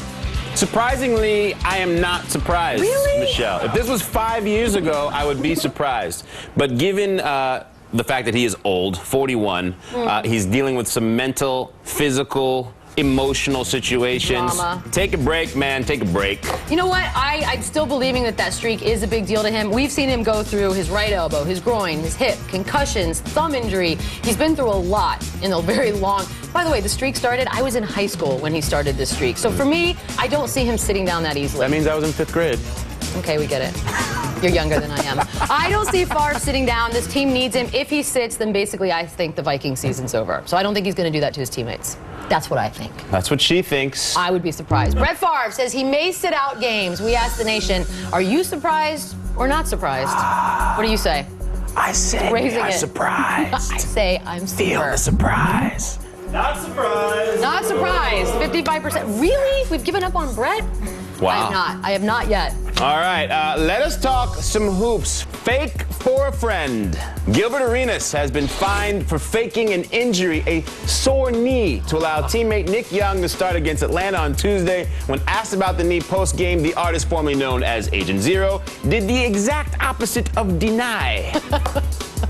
I was trying to be a good teammate, Nick wanted to play, and since we are guard loaded, I felt, I'd take the day off, and, I lied to coach and told him, my knee was sore, so he could start Nick. Feel the earnest warmth of the truth. Beadle, Arenas says he faked the injury in the interest of being a teammate. Do you love that or hate it? I've heard that sound 20 times now, and it never stops to shock me. I hate it. They owe you $80 million more. You are technically that team. I know John Wall is there. This was your shot. You haven't played in over a year. The fans want to see you out there. #1 and you lie? That's what got you in trouble in the first place. You clearly don't want to be in this situation. I love it. You love this? This is like a ride at Six Flags, where you just start going up the hill for the first time. Everybody raise your hands up, because we're going click, click, click, click, click up. But if and the you're rest a of the Wizards season, fan, it's going to be twists and turns and roller coasters and spins. So much fun. This isn't going to end well. This is not going to end well. end It's going to be awesome. I'm moving to D.C. Arenas says he faked the injury to be a good teammate. Hate it or love it. Let us see what the nation has to say. They have to hate it. That's not good sportsmanship. Okay. Yeah. Feel the love. Feel it. Let's stay in the NBA. He's not the coach, by the way. King of the calendar. Oh, goody. Here's your 2011 Cavs team calendar, everybody.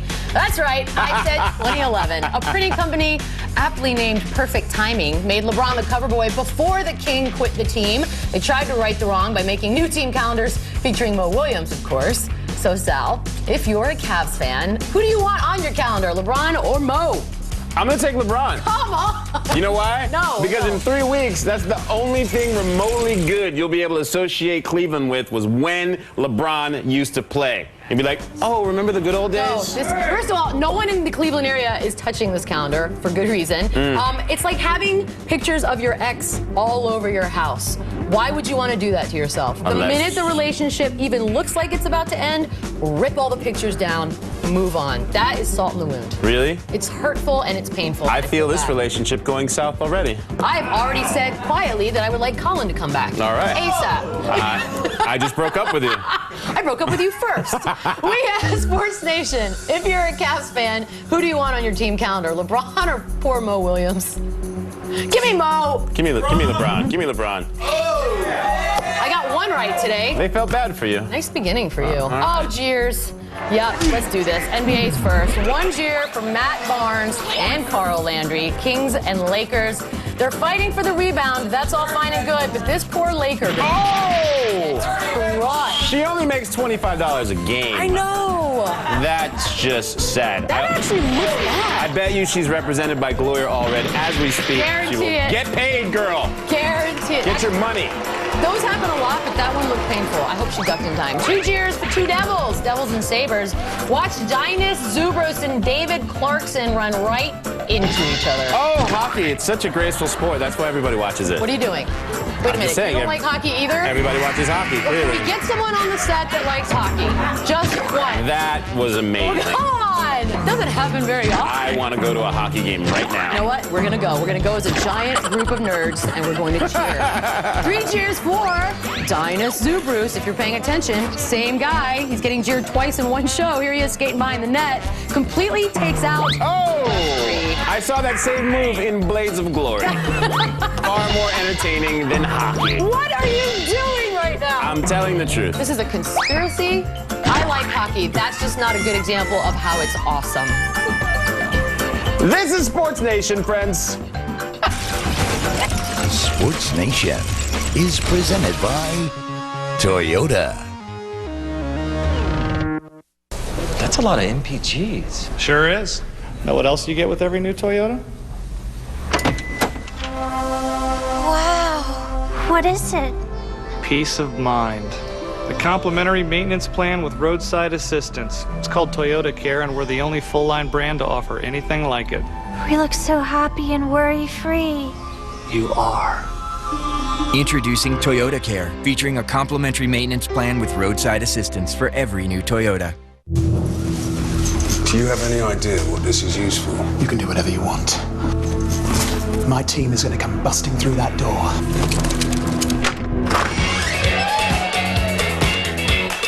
Here we go. Right. Now! Johnson, secure the pizza puffs in the kitchen. Bert, I want a recon team on that brunette in the corner, and I'll commandeer the Bud Light. It's the sure sign of a good time. The just right taste of Bud Light. Here we go. Hey, you guys got any ice?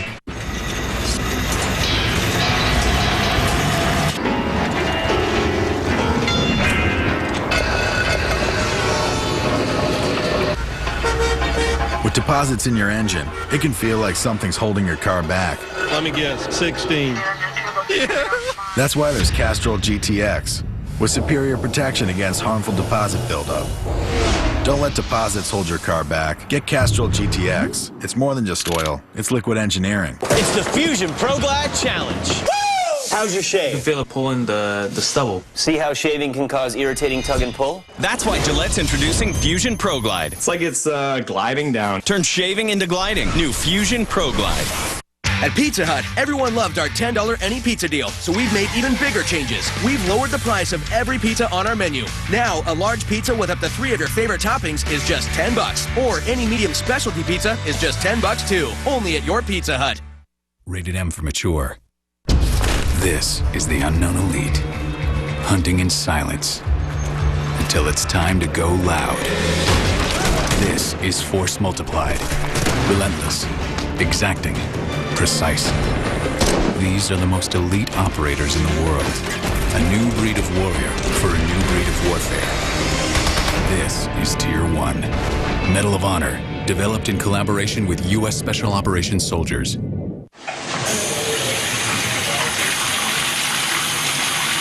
Hey, Stuart, you use my razor? What? No. No? No. Carl, what about you? Sorry, I didn't touch it. You didn't touch it. What's up, man? Josh? No, dude. So no one used my razor. The hair got here all by itself. That's what we're saying. Okay. ESPN 3D is here. Contact your video provider or visit espn.com/3D. Welcome back to Sports Nation, presented by Toyota.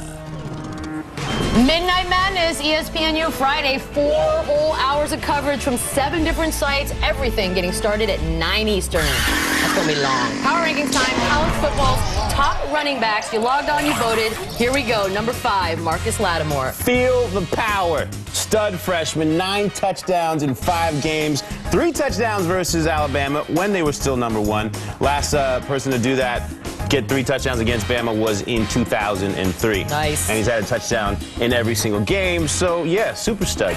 Super stud. Speaking of, Trent Richardson at 4. Yeah, he is a backup for Mark Ingram only in the title. This dude is tough, physical, he's a bruiser. 213 yards after contact. Of his 580 rushing yards, 213 after contact. That means he's going to take people on a ride. He had a 91-yard kick return against Duke. So he's all-purpose. He's a beast. Kendall Hunter, he's 3. Number 5 in rushing, number 5 in rushing touchdowns, number 11 in scoring, 208 rushing yards in the first half against Washington State. The last person to get 200 yards in a half for Washington State, Barry Sanders, number 21. Oklahoma State Cowboys. Yeah, I know, my sister went there. Mark Ingram, 2. Only lost 1 fumble in 519 career touches of the football. That's like having That's good, your right? arms are like the jaws of life. Yeah, they're not going anywhere. At that point. 7.1 yards a carry. Plus, he only had 41 against South Carolina, so Rush that game. means he's a superstar. That was rough. LaMichael James, he's 1. Yeah, he's the man. 136 yards rushing, 2 touchdowns last week. Also had an 84-yard touchdown reception. You're going to get a big play from him every game. I mean, 4 of his last TDs have been 50-yard plus. Touchdown in every single game. Just call him a guarantee. I will call him that. Yeah, I'm sure we'll he just will call love him that. a guarantee. LaMarcus Guarantee. Joining us now, a very special guest, I said defensive tackle LaMarcus. from my New York Jets. So let's bring out Chris Jenkins. I am stoked. All right, let's get serious. Okay, give me a second. You know, Let him ease into the chair. Got a little brace action happening Hold right on. here. Hold on. You got it. You good? No, I got to come from this side. This is something that's happening right now. Yeah, But it is. speaking Okay, of I'm not brace, going to look comfortable this time, but I'm in the seat. Okay, You look that's fabulous. all that matters. That's all that matters. First of all, Chris, thank you for joining us. I mean, out for the season with the ACL, but you come in here with a big smile. What's this rehab like? This is your 3rd time around. Are we going to see you next season? 4th. I mean, this is 3rd for knees. This is 4th major surgery. I'm going to give it another shot. I like football too much to let it in on that note. It's not about anything else other than love for the game. I just enjoy doing what I do. That's a beautiful I'm talking thing. It's about. a gamer. Okay. On this show, we let the nation speak. They vote on everything. So we asked them about the best defense out there. Who's got the better of the two, the Jets or the Ravens? Jets. Over 60% said Ravens. Want to talk about that? Look, nobody's perfect, and 60% of America's just wrong right now. So we will let them have their way, and it is okay. But I am a Jets man. I believe in the Jets to the day I die, and I can't take a defense seriously if the guy has suds on and he's doing commercials like that. The leader is. Ripping Ray Lewis, that's scary. Yeah, that's just not something you do when you take seriously. I mean, nobody said anything about that yet. I mean, that and the bird or shooting planets or whatever. I mean, it wasn't a little just non-footballish for you guys? With the lights and the ripping of the, Those paychecks felt good, I'm not saying anything bad about Ray Lewis. We watch Hard Knocks. We see Coach Ryan. He's animated, but he's on this diet. Did you ever find yourself just saying, let me just sneak Coach some Twinkies? Did he ever come to you and say, help me out? You know, honestly, after he got exposed on Hard Knocks for sneaking M&Ms or things like that, I don't think that we needed to sneak him anything. I think he makes sure that he gets his own treats. So, I mean, you have to... Treats. I mean, you have to applaud him, though. I mean, he's lost a tremendous amount of weight, and I know that he lost 40 pounds prior to the weight loss competition that we did. So he's been taking it all seriously, and I think he's been doing a great job of just making himself a better person. We're going to talk about your QB. Mark Sanchez. A lot of people loving this kid right now. 8 touchdowns, no interceptions. We're going to roll some video. You love him more than the stats when we were in the commercial break. We're going to break it down. For me, it's the focus and the form that he's got this year. Can you talk a little bit about what you see as far as concentration from the young man? I don't think I need to speak on that. I think you're going to say everything that needs to be said. No, Chris, I'm not an expert. I'm just a mere fan. You said earlier that you thought he was strong in the pocket. He's strong. No, I'll give it aside. How have you been impressed by this kid? Because a lot of people keep waiting for like the shoe to drop, but he seems to be doing what he's supposed to be doing. Right. I mean, you have to understand, Sanchez is a gamer, as you said, Sal. He's just one of those guys who he's going to show up and he does everything that he can to win. And for this being his second year, just the type of poise that he has and just filling those shoes, and not just filling the shoes, but filling those shoes in New York. He's a special guy, and I think that he's going to be around for quite some time. All right, 5 minutes ago, you walked into the studio. Indeed. And you vandalized our set. Some of us think it's art, myself included. Some of us are upset. What happened here? I couldn't resist. I mean, honestly, how do you not pass up that moment? Seriously. I mean, I am a Jets player, and Tom said he hates the Jets. Look what it says on the neck. He should expect on the neck. Nothing less. He wrote Giselle on his neck. Our producer, Jake. Well, I mean, I was being respectful. I mean, I at least gave his wife a shout out. You know, I mean, that's being nice. But I threw him under the bus. I mean, look, we're all players. Look, I'll never disrespect anybody's wife or anything like that. But, you know, I think that she does wear the pants in a relationship. Yes. My earpiece got cut out right when I said that. Is somebody upset in the background? Hey, we're going to make fun of some people and talk about some people. This is actually my new favorite part of the show. We just added it on. It's a little thing I like to call... Thank you. That was something. Maple Leafs and Penguins last night. I know you argued about hockey, football, and bull riding earlier, but check this out. Colton Orr, that guy, starting to fight with Thanks for coming out. We got some nice prizes for you at the door. Not a bad hit. It was Bud Light banter time. We're going over to Gabe, also a Jets fan, in the web wall. Gabe, talk to us. I'm enjoying Chris, by the way, but I have good news for James Flamini. You're going on the cruise, buddy. Thank you for submitting the question. He wants to know, even with Moss, can Favre actually make the Vikings a Super Bowl contender? I want to know what you guys think about that. James, congrats, by the way. Yeah, congrats, James. Sal, that's awesome. He gets to go on a cruise for that. Yeah. I say no. I don't think he can do it. I think there's too much against them this season. I mean, you saw them up close and personal the other night on Monday. What do you think? Is it too late? I mean, honestly, every team has a shot.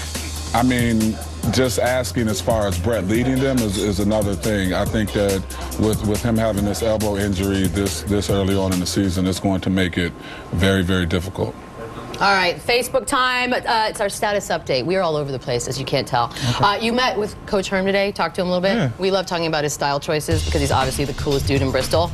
What'd you think of the socks today? Oh, you saw the socks? Yeah, the socks are good. I got to meet him for the first time today, and it's a treat. He took me through his amazingly well put together outfit. Right here, he's just explaining the method to the madness, and then he says, "Let me show you." Let me show you. So, if you want to see that, go to our Facebook page right now. You got to coordinate. You got to coordinate. We'll be back. More Sports Nation coming up. That's a lot of MPGs. Sure is. Know what else you get with every new Toyota? What is it? Peace of mind. The complimentary maintenance plan with roadside assistance. It's called Toyota Care, and we're the only full-line brand to offer anything like it. We look so happy and worry-free. You are. Introducing Toyota Care, featuring a complimentary maintenance plan with roadside assistance for every new Toyota. Think you can only charge one thing at a time? Consider this. Drop and go charging for up to 4 devices at once. The Duracell MyGrid. Simple and smart. It's MyGrid from Duracell. Trusted everywhere. Find your magic at Macy's Men's Wardrobe Sale. Great savings on the best brands. Take 40% off designer dress shirts and ties. Save on designer slim fit suits, just $299.99. 25% off Calvin Klein ties, accessories, and dress shirts.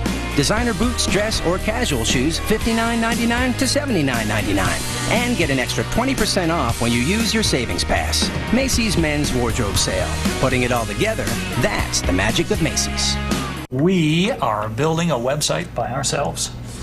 There's an easier way. Create your own business site with Intuit Websites. Just choose a style, then customize, publish, and get found. Sweet. Get a 30-day free trial at Intuit.com. ESPN has introduced our secluded time to the gift of sports through ESPN3.com. It's running the Wildcat. I painted the shoulders crimson for the Tide. Go, baby, go, go. Look at that gator. If anybody from Auburn doesn't like it, they can suck an egg. Hook 'em horns. Get hundreds of college football games live on ESPN3.com. This weekend, watch Miami versus Duke, Ohio State versus Wisconsin, and Boise State versus San Jose State. Monday, Chris Johnson and the Titans meet Maurice Jones-Drew and the Jaguars for the AFC South League. ESPN Monday Night Football, Titans-Jaguars at 8:30. I love fast cars, the metal, the roar, everything. So I went to WyoTech, take the automotive program, and then after that I went into the applied service management degree. You go through all the customer service skills, spreadsheets, anything to make the business side work. I actually found my job here through WyoTech, called them up the same day, and was hired on the next day. You can come out of WyoTech with a degree in as little as 9 months. My name's Sam, and my school is WyoTech. Get on the fast track to a career. Turn pro at WyoTech. 800-861-1077. Looking for fun? Let's bowl. Harvest Park Bowl in Brentwood has got fun every day of the week, and our fun is affordable. From birthday parties to company outings to Brentwood Rocks, there's fun for everyone. Harvest Park Bowl gives the best birthday parties and packages, including bowling, shoes, invitations, pizza, soda, and more. And best of all, we clean up. Harvest Park Bowl is clean, bright, family-friendly, and did we mention fun? What are you waiting for? Let's bowl at Harvest Park Bowl in Brentwood.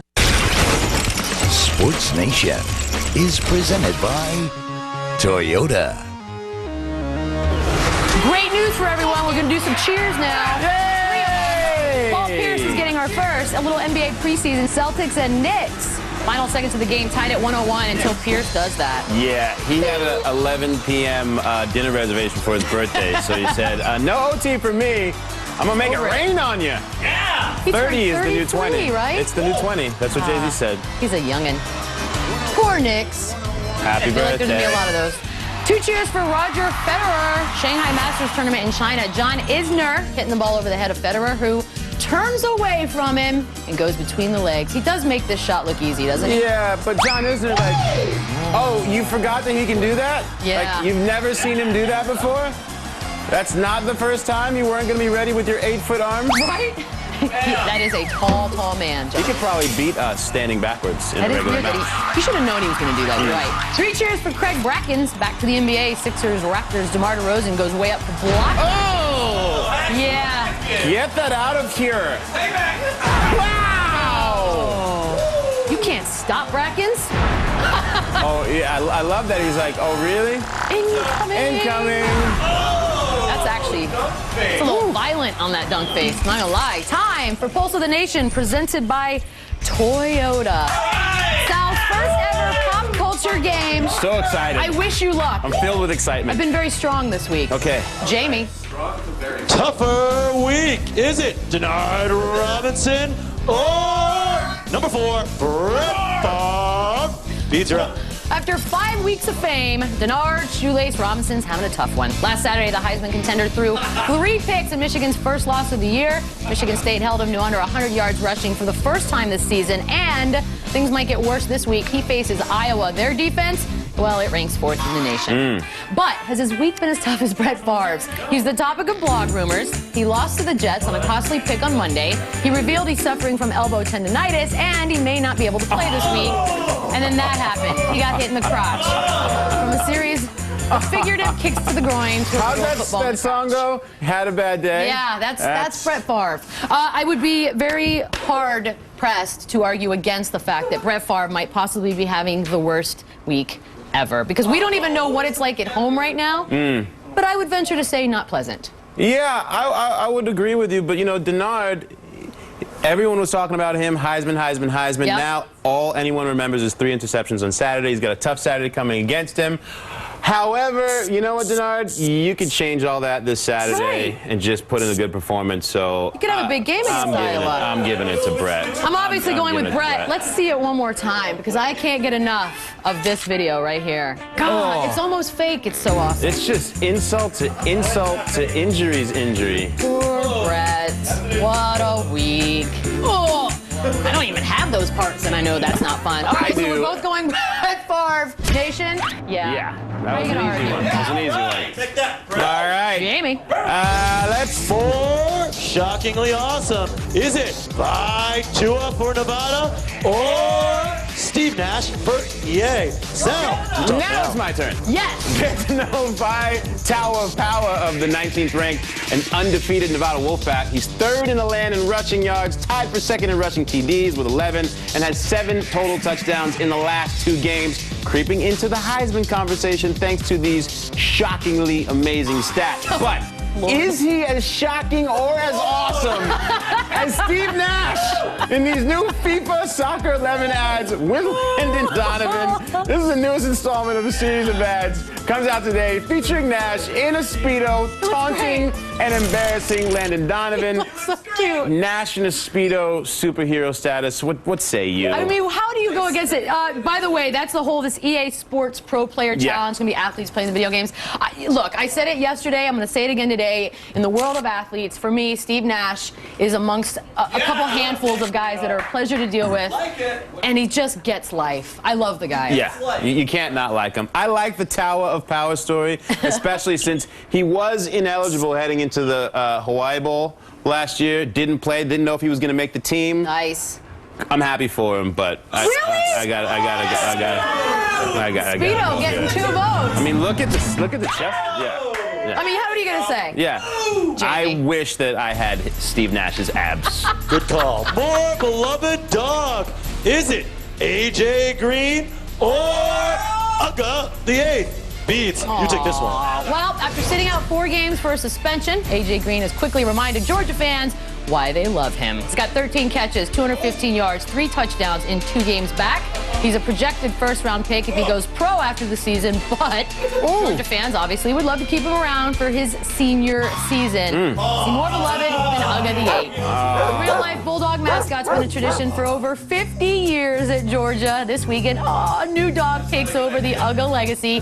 Big Bad Bruce is the great-great-great-great-grandson of the original Uga. He will be officially introduced at homecoming on Saturday. All right, Sal, I love dogs more than I love human beings. They're both dogs. For me, Russ is the dog that's been the interim, and Yeah. he's not an actual Uga. He's so a sub. he's gonna retire his red collar over to Uga 8.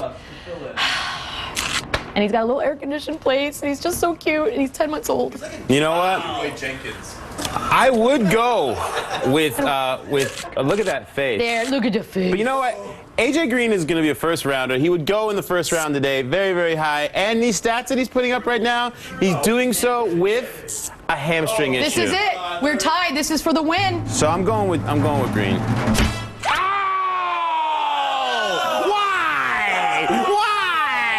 Why? This is my house.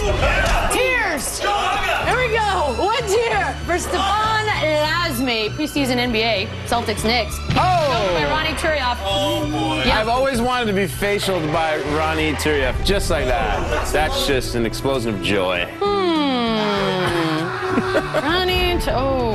At the Garden. That's not good. Celtics. Last we had a nightmare about that last night for sure. 2 tiers for Steve Downey, Lightning Canadiens. Downey thrown into the boards by Maxime Lapierre. The Lightning win 4-3. Here we go. Hey, I want the puck too. So, is that legal? Is that legal in your sport? Really? Well, it's the, I'm still learning about the fine line. The ref just skated away like, that's They cool. don't seem to care. 3 tiers for Brett Favre. Breaking news. We now have audio on that video. Take a listen. Hey, Brett, look out! Oh! Brett! Oh! Sorry. Hey, Brett, look down! Ouch! Oh, you hit me in the... Ow! Tavares, who threw that? Did Randy throw that? The classical music, it just gives it so much weight. Drama. We're going to end the show. Sal, by the way, good on you, mate. Did I do okay? Yeah, you did a great job. You. With my favorite thing from the show, also to try and convince you of one of the greatest sports out there. Roll it, Rossano. Have some! Have this! Oh! Yes! But that's Golden ore! Sit down! It's not even part of the game! Of course it's part of the game! That's not the game part! It's enforcing! That's not the game part, but that is awesome. There are guys that make entire jobs right cross out of to that. the chin, go to sleep. By the way, you can send us your Have Some plays of the day via Twitter to @SN_HaveSome. Wow. Has its own Twitter name. Sal Masakela, you ruled. Hey, Colin, I like standing next to her. It's fun. You might want to come back, Colin, because you might not get a chance. I don't think so. That's it for us from Studio B. We will be back on Monday. Well, we won't be. I won't be. Colin and I will be. Sorry about Tom Brady. No, we're not. Pardon the interruption, but I'm Mike Wilbon-Tony. It's National Be Bald and Be Free Day. I'm Tony Kornheiser. I'm bald, but I ain't free. Ladies, this is going to cost. See, you're not really officially bald. I mean, those strands up there, they prevent you. I mean, we let you join the Bald Brotherhood Club, but you're not truly bald. Just once, I'd like one of these ladies to take me up on this. It never happened. Welcome to PTI, boys and girls. In today's episode, Kevin Garnett gets tossed, Brett Favre's elbow hurts, and Justin Bieber calls out Tom Brady's hairdo. But we begin today with pitching rotations. The Yankees and the Rangers have set their rotations, and they are 4 men deep. With the Giants and Phillies, both managers Bruce Bochy and Charlie Manuel have penciled in a 4th starter. But both are reserving the right to go back to their aces if the need arises. So you could see Tim Lincecum and or Roy Halladay again as early as Game 4. Wilbon, do you like that? No, I don't like guys pitching on short rest. It's not the culture they grow up in. They grow up now with seemingly 7 days between starts. That's why you don't have people making 40 starts anymore like they did when you and I were growing up watching baseball. If you got Halladay, Oswalt, and Hamels, let them pitch. You're going to get them for 6 out of a potential 7 games. You throw Joe Blanton out there as one of the best number 4 starters in the league, 9-6 record. Same thing for San Francisco with Madison Bumgarner. You pitch, you dance with who brung you. All you your actually dance think that Madison, Bumgarner, or Blanton are as good as their number 1 guys? Look, you can't get to the World Series if you don't win the championship series in your league. You can't get Bumgarner just won on the road in San Francisco. But if you're down 3-0, in Atlanta. A manager, I don't understand this, Mike. They don't ask a hockey coach who's going to be your goalie in Game 4. I don't know why this has to be set in stone for anybody. I agree with you there. I think you should have some flexibility if you're up 3-0 or if you're down 3-0 or something like that. And by the way, I think it's the National League Series where there's 43 days off between games. So maybe the next game will be after Passover, and you'll be able to start Lincecum and Halladay again. You can start anybody then if we go to Thanksgiving. What is this? But, Tone, 3 days rest, it doesn't work. People check the numbers, people. Just throw the guys you got. Throw them all out there. You're paying them all. Disagree with that. Let's move to the curious case of Ranger-turned-Yankee Alex Rodriguez. When asked about the prospect of being booed by Texas fans on Friday night, A-Rod said, quote, "Boos are compliments. If you're a great player, you're going to get booed everywhere you go on the road," close quote. But, Tony, A-Rod has been a Yankee for 7 years, which means Ranger fans, they've had more than 20 opportunities to boo him already. So why in the world would this still be an issue? It isn't an issue. This is not an issue. Alex Rodriguez is answering some hypothetical question with some nonsensical answer. He's been there for so long, nobody cares. So is he going to get booed? If all the Yankees get booed other than Derek Jeter, yes, he will get booed. Even Jeter's getting booed. So then maybe he's going to get booed as well. I don't think it's how many fans actually remember when he was still there. I honestly don't think that's an issue. If it is, it's only because of the curious case of the fact that the Rangers are still paying some of his salary. Now, I find that amazing that 7 seasons later, the Rangers have deferred payments they are still making to Alex Rodriguez. And that situation, the Texas situation never worked out. But it is interesting, Tone. In 7 years now, in the culture we live in with a 24/7 news cycle and people always ready to move on, I've forgotten that he was a Texas Ranger and how long he was there, but they didn't do anything. He's a Texas Ranger. And he won last year. He had a great postseason, and they won a World Series. And I'm not saying they're going to cheer him wildly. They're going to boo him. They ought to boo him. They ought to boo all of them. They're not booing the Yankees. Jeter. They're booing Jeter, too. Yeah, they boo. The tendonitis in Brett Favre's right elbow is causing him such pain that he says he is thinking about taking 1 or 2 games off. Favre says he doesn't want to play, quote, just to play, unquote, even though his consecutive game streak is his most highly regarded record, certainly by other players. Mike, do you see Brett Favre ending that streak voluntarily because of tendonitis in his elbow? No. This is not the first time Brett Favre has been in a lot of pain on a Wednesday or Thursday.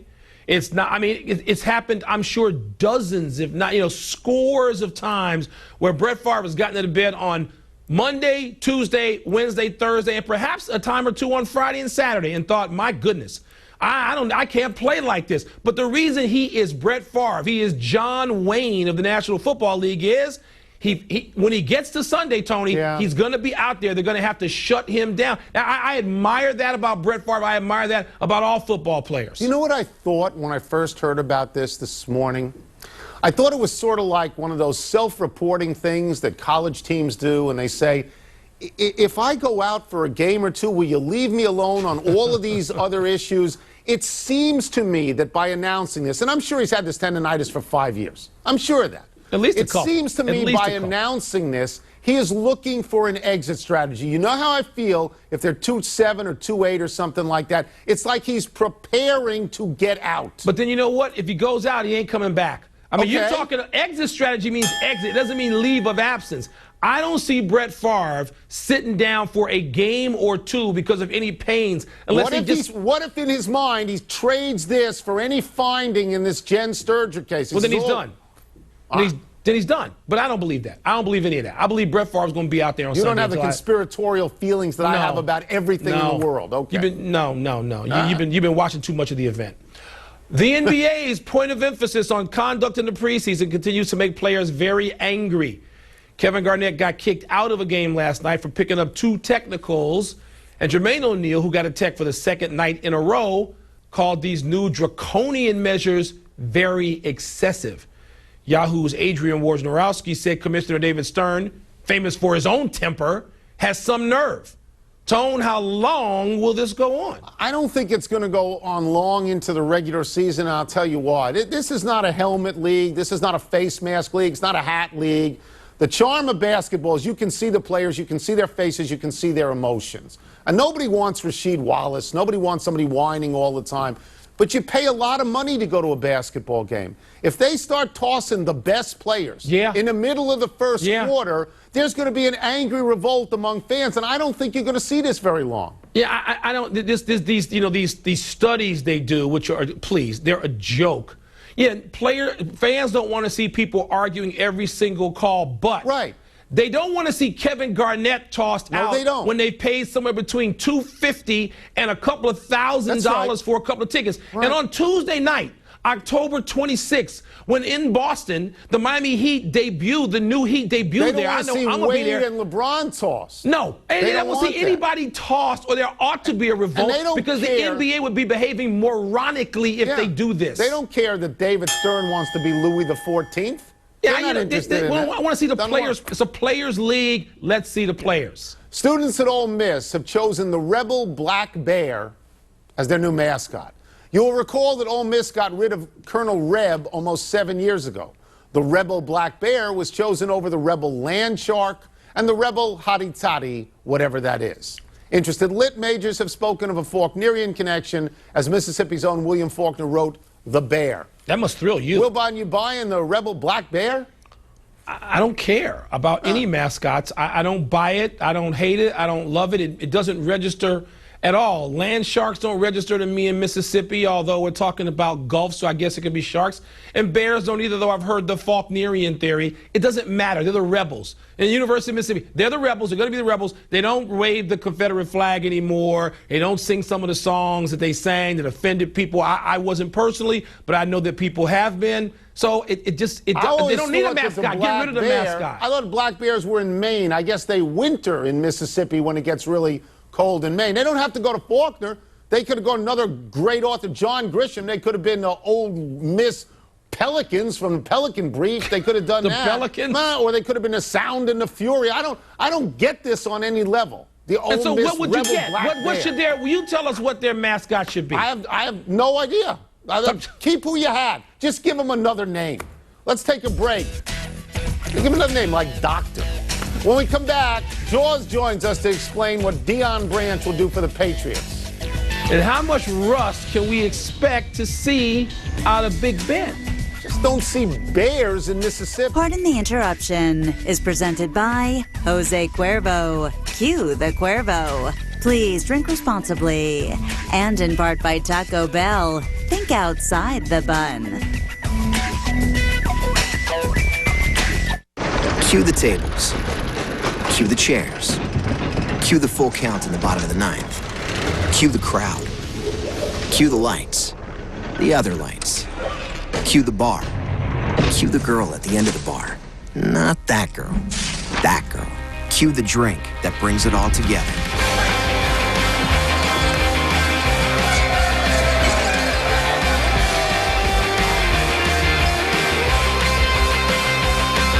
I'm yawning.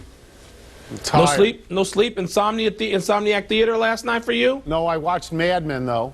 I did watch Mad Men. Okay. So I'm up to date. I'm a satellite dish. You tried to fix me for the game. You just made me loose. So get Allstate and protect your house and car from mayhem like me. Dollar for dollar, nobody protects you from mayhem like Allstate. Domino's doesn't want me to know what's in their ingredients. This is probably not real cheese. Well, I got a surprise for you. Oh my God. This is just one of the dairies that makes the milk to make real Domino's cheese. Taste the truth with our $5.99 deal. See where our ingredients come from at Domino's.com. Tom, check this out. Good gravy, Bill. Our insurance company doesn't have anything like it. Magnificent, isn't it? With Progressive, it's easy to cover all of your favorite rides. Progressive has truck insurance? #1 in truck and motorcycle. Is that a golf cart? Yep. We also cover RVs, boats, ATVs. Anything else I can help you with? Can I take a ride? You need a ticket? I'm first. That's by the water slide. Okay. No running. Oh, dear. Save on all your rides. Now that's Progressive. Call or click today. The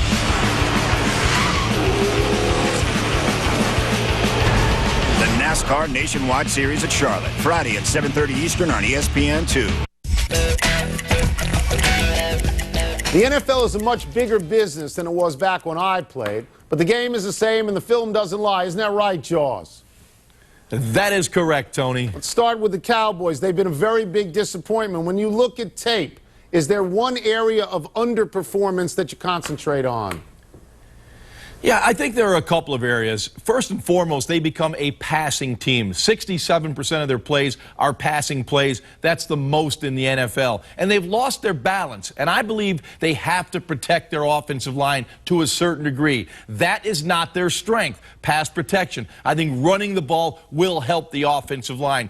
Number two, their secondary when they are in their blitz coverages. This is a good secondary. It's a very talented defensive team, but they have some problems when they have to man up against the blitz. So they do have a couple of problems, but I believe the Cowboys are very talented and they'll work through their issues. Jaws, let's talk about a team that hasn't had many issues so far, but personnel.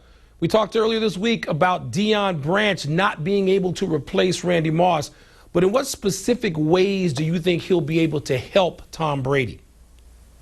Well, if you look at the New England passing game this season, they are a short to intermediate passing team. Very few balls go down the field. As I studied Randy Moss last week in preparation for the Monday night game on his move to the Vikings, I saw a wide receiver that really ran only one route, a wide release, outside release, 9 route down the field. That's pretty much all he was doing in New England, and there weren't a whole lot of plays called for him where he was featured. So I think Deion Branch comes back, and Tom Brady has outstanding chemistry with Branch. I think you'll see him fit into their short to intermediate passing game a lot better than Randy Moss did.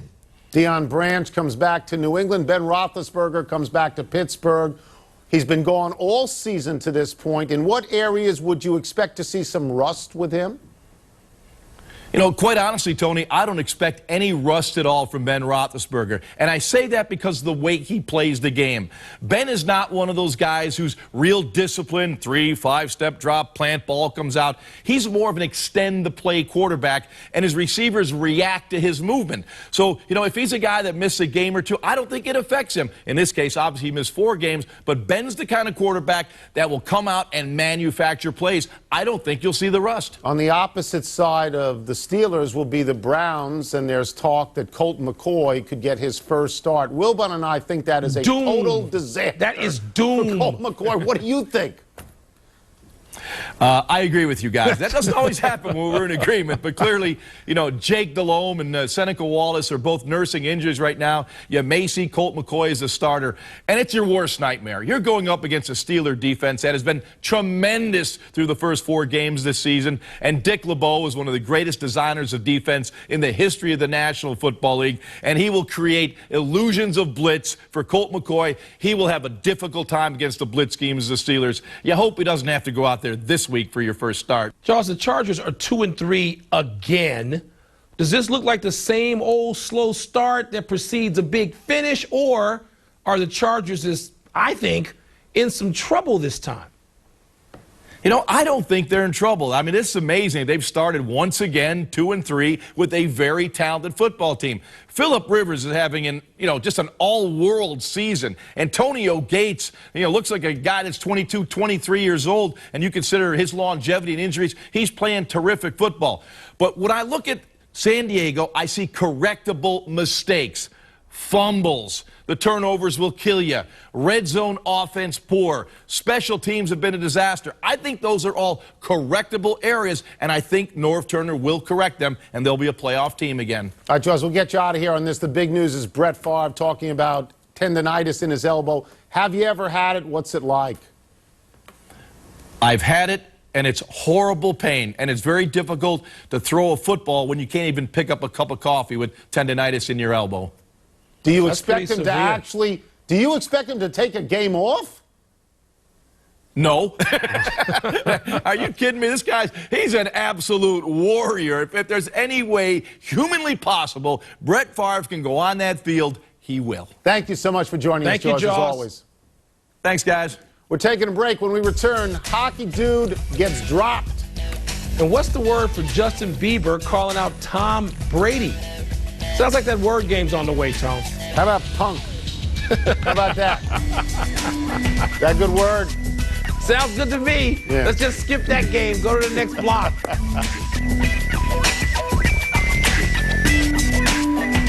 You know what I like about my Lee Premium Select jeans? Everything. They're soft, they're strong, got a great new fit, and my girlfriend says they make my butt look good. Looking good, Mike. Thanks. That's not my girlfriend. Getting comfortable never looked so good. This chalupa's huge. I can barely finish it. Joe Girardi? You're done, kid. I gotta pull you. Joe, I got a couple bites. Nah, you said you could barely finish. I'm gonna make a move. I take it from here, kid. Mo? It's the biggest chalupa in the game. Taco Bell's new Double XL Chalupa. Double the beef, loads of nacho cheese sauce, and tons of toppings in a monster chalupa shell. Kid chewed a heck of a chalupa today. Yeah, for a rookie. Think outside the bun. If you owe more than $5,000 in credit card debt, medical bills, or if you're just struggling to make ends meet, you may be eligible to reduce your debt by as much as 60% and eliminate late payment fees and past penalties. Call the number on your screen now. Elizabeth Moss is second. January Jones is not second. Check it out. I noticed it. Elizabeth Moss was second last year. They moved her up. One appetizer plus 2 entrees equals Chili's $20 dinner for 2. Share an app like our Texas cheese fries. Then choose 2 entrees from 14 Chili's favorites, like our chicken fajitas with sizzling peppers and onions. The $20 dinner for 2, only at Chili's. Pressure can cause anyone's deodorant to fail. Introducing Gillette Odor Shield Antiperspirant that targets and neutralizes odor at the source. Help eliminate odor. Don't just cover it up. It's not easy running a university all by yourself. The box seats to games, the recruiting trips to exotic locations. Not working. Yeah, it's a tough job, but hey, I'm a tough guy. Play ESPNU College Town at BeTheDean.com.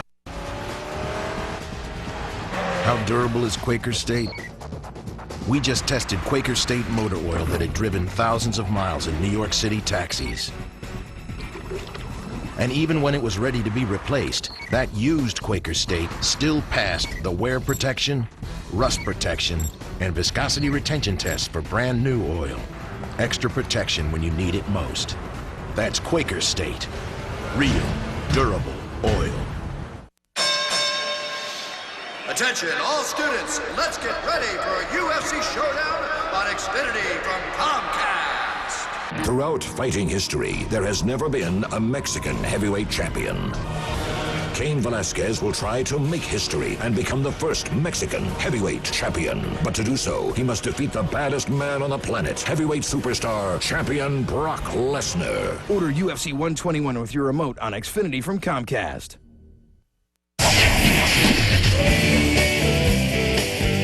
I've got the greater command of the language. Really? And Wilbon's on the road. It is about to get ugly up in here. Word up, reality. What's first? Brett Favre taking a football to the man region is blank. It's karma. It seems that ever since Favre decided to come back this season, nothing has worked. He throws picks all over the place. He's now being accused of sending naked pictures of himself. He's got tendonitis, and he takes that ball in the man zone. That is karma, Wilbon. You know, it's not karma. I'm going to tell you what it is. If I was sitting next to you, I would take a football and shove it there, and you'd find out it's painful. Of course, that's it's what painful. it is. There's no karma. I mean, first of all, it was sort of, I hate to say this, but I think sort of Brett funny. Sort of dramatically did that. It was is it Artie Johnson who was on Laugh-In, who would be on the tricycle? Yes. And somebody would slug him and he'd fall over like that. Way to It skew reminded younger. me of that. I just skewed back to from the 1971. 70s, 60s. It's painful. Have you forgotten? It's karma, too. Next. Painful. You guys are old. Derek England's big punch on Colton Orr was blank. It was his resume. This is how this guy gets noticed. He's not a finesse player. He's not a goal scorer. He's an aspiring goon. So if he takes on an actual goon and he drops him, it's like dropping Goliath. This is how a guy like England stays in the league, with one big punch. I mean, he is a growth stock in goonery. Tony, you're like 10 years behind. Okay, Don Cherry's thuggeration is gone. There are still fights in the What was NFL, that? which I hate, but you don't stay in the league any longer just being a thug. Really? You have to score or defend. Really? Doesn't everybody have one thug? The days of Jerry Korab being in the league and knocking somebody out, and I What's just your went word? back to the 70s What is your again. word? Okay? That's not happening. It's regressive, Tony. Those days are gone. Regressive. They're not gone. Clearly, they're not gone. You can't stay in the league that way. You don't stay in the league that way. Gino Auriemma stating that the UConn women will lose this season is blank. It's foolish. Why would you lower the bar on a championship team and predict that your team would lose? Why would you create a disincentive to win for your players? Even if you have 5 new freshmen, you still have Maya Moore, who's the best player in women's basketball. You've got a great tradition. You're always the champions. I don't get this on any level. I think it's completely foolish on Gino's part. You just answered the question. You said why, like Nancy Kerrigan. Why? Why? It's Why? wise. Because he has 5 freshmen. They're not all Maya starters. They're still expecting to win the championship, but winning every game, as we found out from coaches all the time, they say that's not the goal. Winning the championship's the goal. But they won every game. You don't put these They keep winning every game. on They've won 5 10,000 games. freshmen. They're not all starting, Mike. Next. All right, this last one, the Kornheiser special. Tom Brady having his hair called out by Justin Bieber is blank. It's outrageous. This pisher Bieber is yelling at Tom Brady. I got the exact lyrics here. Call up Mr. Brady. Tell him, leave his hair to the guy who sings Baby. And the song is unlistenable. How many rings does Justin Bieber have? Brady ought to take a football and throw it right by his punk ear. This is absolutely outrageous. Although, to be fair, Bieber had the hair before Brady. To be fair. It's imbecilic. The only thing more imbecilic than him calling out Tom Brady is you getting so excited about men and their hair. I mean, That's the question for the if they were going to loan you some of their hair, I'd take Brady's. Then I think you could really get excited and talk about how outrageous it is. Because perhaps the whole Giselle thing would convey. Is imbecilic. Is a recap on this game, or is that it? Wilbon wins. He does not win. That's it for the word game. I just cornialated you, Wilbon. Time for one more break, but still to come, A.J. Burnett gets a little wild. And Drew Brees seeks some help from his Tweeple for possible baby names. Unbelievable to me that I keep losing these games. Well, it was the arch nemesis Justin Bieber that threw you off your game, TK. Justin Bieber's you got something right here. Punk. Domino's doesn't want me to know what's really in their ingredients. They wouldn't want anyone to know. Because it's probably not real cheese. Well, take a look at this. Oh my God. Surprise, everybody. We're actually at Trutman Dairy, just one of the dairies where we get the milk to make real Domino's cheese. 100% real from beginning to end. Taste the truth with our $5.99 deal. Make one a new Wisconsin 6 cheese for just $2 more. See where our ingredients come from at Domino's.com. They need to put him on the commercial. That's a great idea. What do you do? Okay, I can't have this anymore. I can't have the printing this way. I have to have a blank page. Do you need some paper? Yes, I have to have a blank page on the back. Hey, Parker, want to race home? Bet I can beat you there.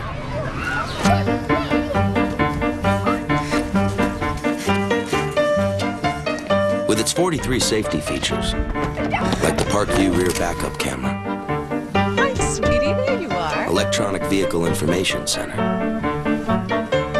And rear cross-path detection system, now available in the Safety Tech package. The Chrysler Town & Country is a safe bet to make. The game you know and love is back. It's time to play Monopoly at McDonald's. This year, 1 in 4 wins. Peel for your chance at over $200 million in cash and prizes. Monopoly at McDonald's. The simple joy of winning.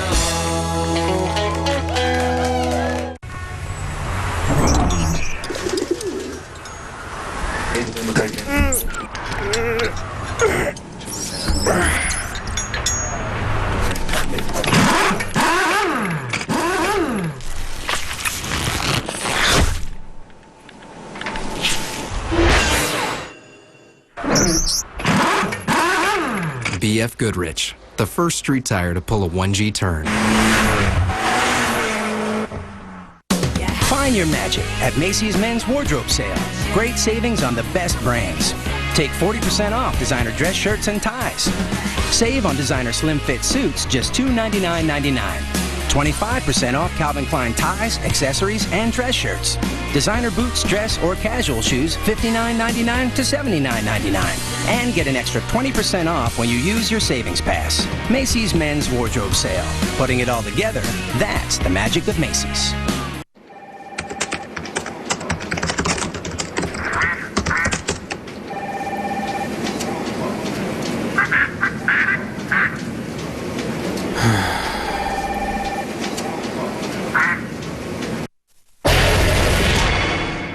Welcome back to the PTI program. Okay, Wilbon, one game.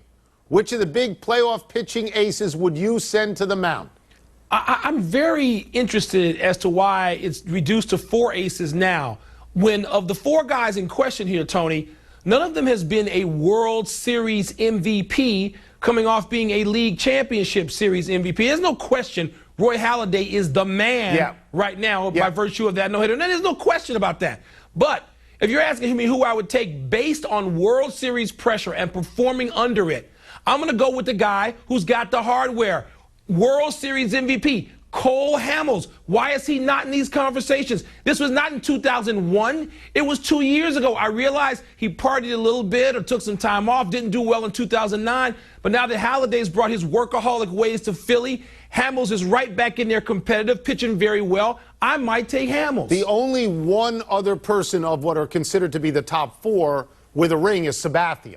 Right. And I think Sabathia is probably at the bottom of those 4 right now, but I would happily take Sabathia. You're right. The guy you have to take now is Halladay because he's Vandermeerian. He's got that one chance, one postseason game, one no-hitter. Cliff Lee, though, astonishing. 6-0 in the postseason, 1.44 ERA. Lincecum, one shot ever in the postseason, 14 strikeouts and 2 hits between him and Halladay. It's unbelievable. I wouldn't take Lincecum even though he had that great start because it's one. I got to see some more in the postseason. Halladay's only had one. And that's why I would take a guy whose resume says World Series MVP.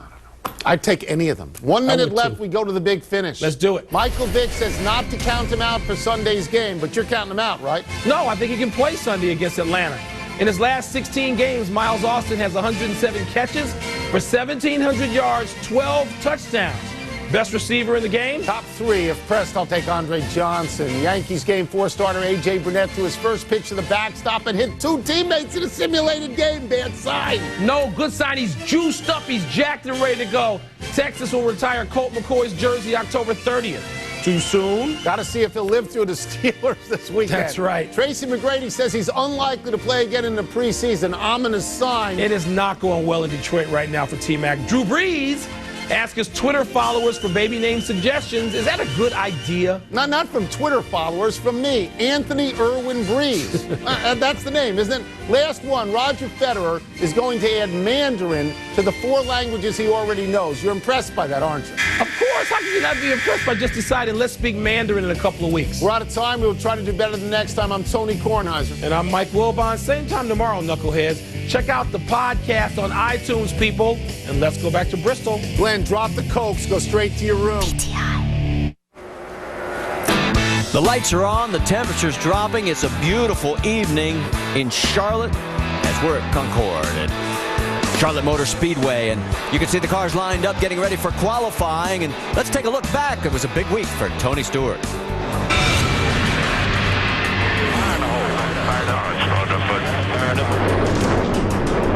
Whoa, trouble for Biffle. Garage. Problems for the 99. Carl Edwards coming to a stop. Trouble, Kyle Busch. I knew it was coming. If anybody wasn't sure that the championship was over, it's certainly over now. Our biggest mover of the day, Denny Hamlin. It has been a bad day for the Busch brothers. Caution is out. Tony Stewart looking to make a statement that he's going to be a contender. For the first time in his career, Tony Stewart is going to win here at Auto Club Speedway. Also team effort. So as we get ready to head into race number 5 in the chase for the NASCAR Sprint Cup, take a look at the standings, and you'll notice one characteristic. Watch the guys that get highlighted. 4 different winners in 4 different races. Jimmy Johnson leads by just 36 points over Denny Hamlin. As we come inside our ESPN pit studio, right along pit road here at Charlotte Motor Speedway, along with Dale Jarrett, Andy Petrie, Marty Reed. Glad that you're with us. 4 different winners. Do we see 5 this week?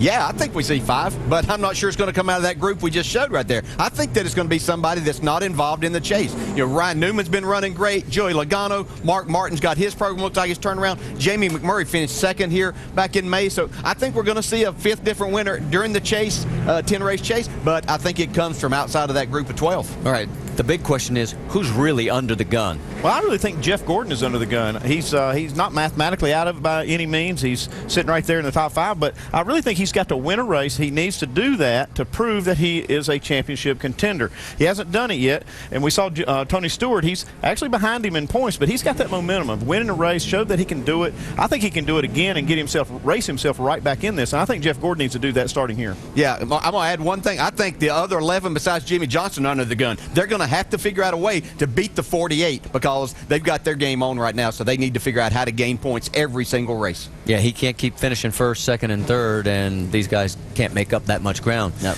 All right, well, let's take a look at the practice speeds because you're going to be a bit surprised.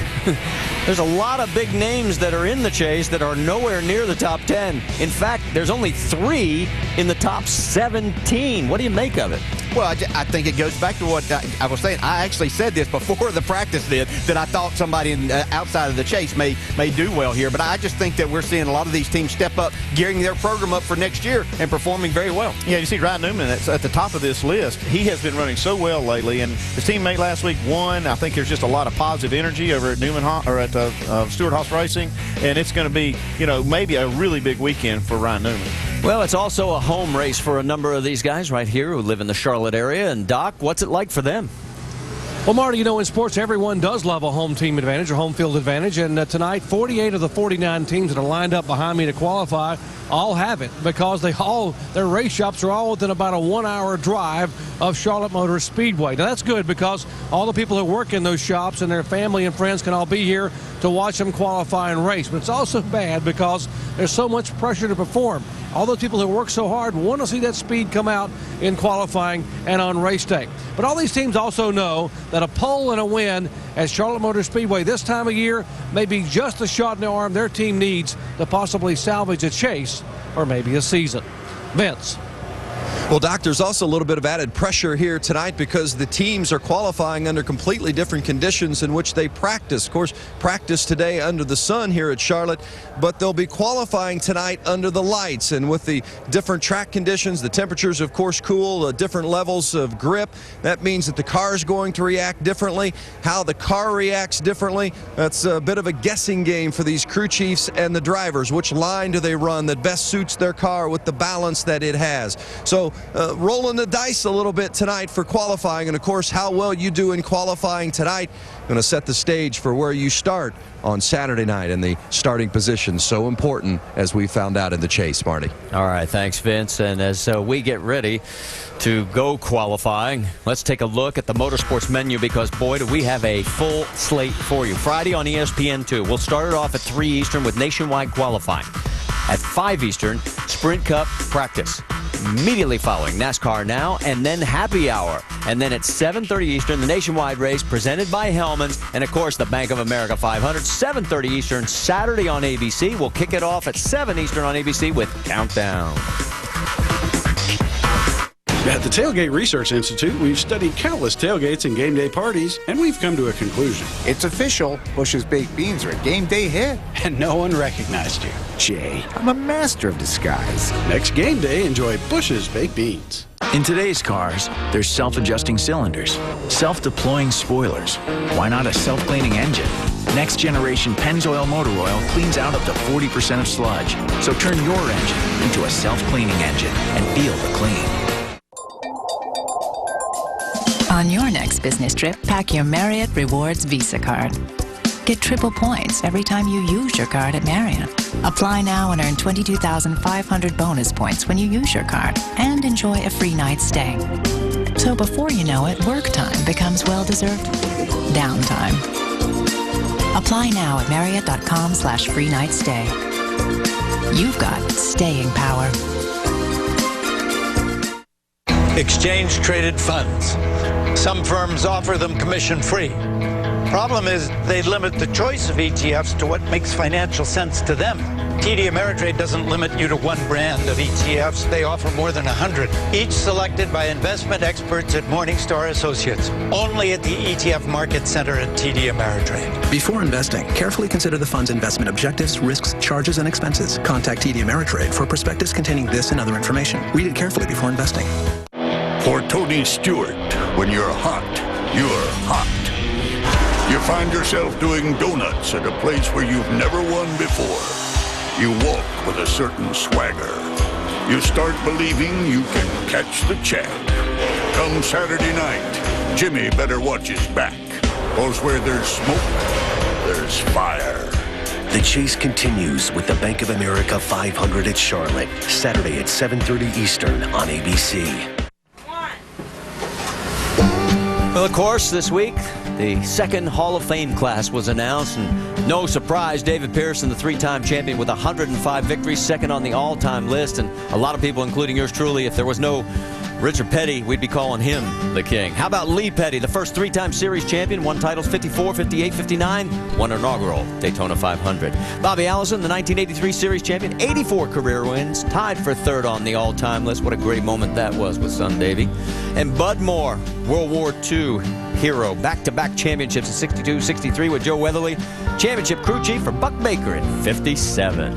And gentleman Ned Jarrett, two-time NASCAR champion, 61, 65, two-time Sportsman Division champion, 57, 58, 50 Cup wins, tied for 11th all-time. And, of course, his son is working with us right here on ESPN. And, of course, Ned, half of his career in television as well. I mean, after the racing days were over, was here with us. And look, I got to bring you in on this because you got to tell us how's he been taking this, because this has got to be such a great moment for him. Yeah, he's just been on cloud nine. It was a wonderful day yesterday. My dad turned 78 on Tuesday, and so it was just a little belated birthday present for him, but just literally on cloud nine. And we're all so proud of our dad in a lot of other ways, and a lot of people know him just for his commentating and all the things that he's done for the sport. But we're very appreciative that everyone recognized and noticed the accomplishments that he's had throughout a lot of years in this sport. Yeah, I'd like to congratulate Ned, too. He's a big reason that I'm here in this sport, and he really deserves to be here, and he's had so many contributions to the sport.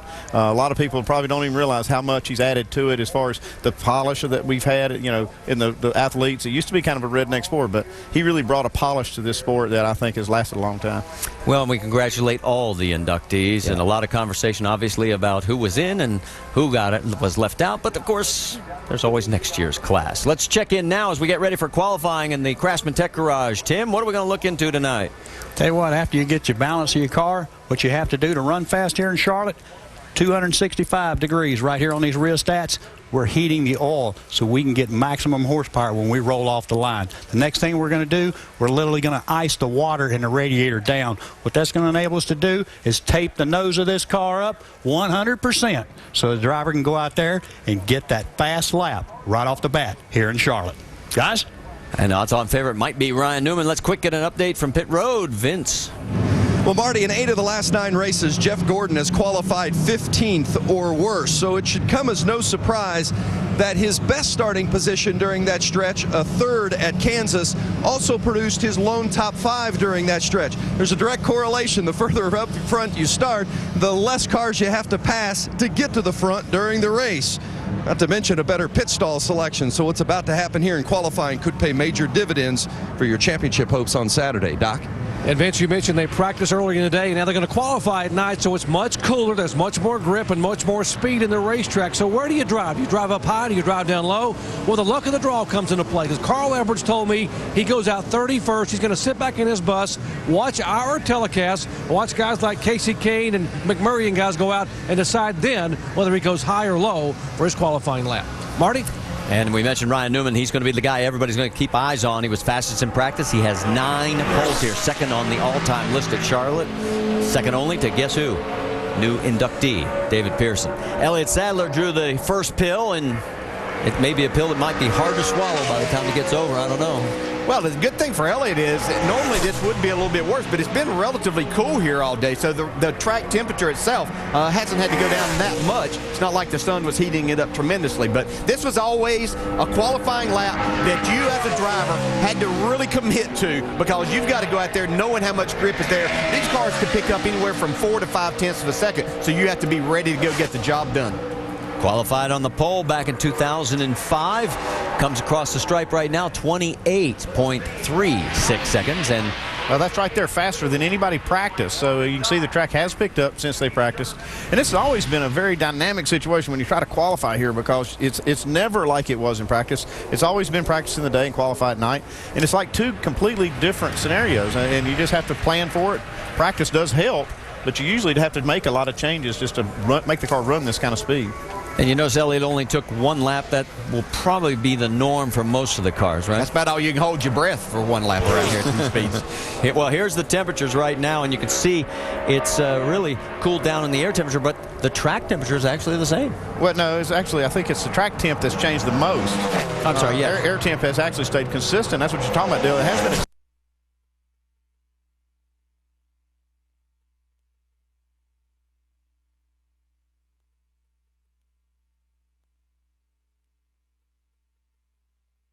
13th last October here at Charlotte, and 34th back in May.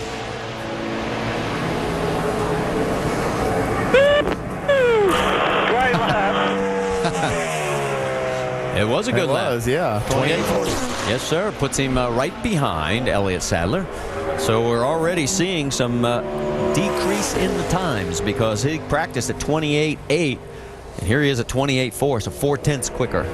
Elliott Sadler actually picked up more. He ran a 28.9 in practice, so that time Elliott ran might hold up pretty well. Well, let's check in with Dr. Jerry Punch. He's caught up with David Ruderman. And David was 5th quickest in the practice session. David, what's the biggest adjustment you as a driver has to make now that you're qualifying at night and it's cooler here on this racetrack? I think the biggest thing is trying to figure out if you should run the top or the bottom. I think you've seen a lot of guys be really, really fast up top. You know, we ran the bottom in our qualifying lap on the bottom in 1 and 2 and the top in 3 and 4. So trying to figure out what we should do here and what adjustments we should make. But got a pretty good Aaron's Dream machine off the trailer and got the Aaron's Outdoors paint scheme on it, so it's looking pretty good. So we'll see if we can get it to the front here and get a good qualifying position. Have you decided top or bottom?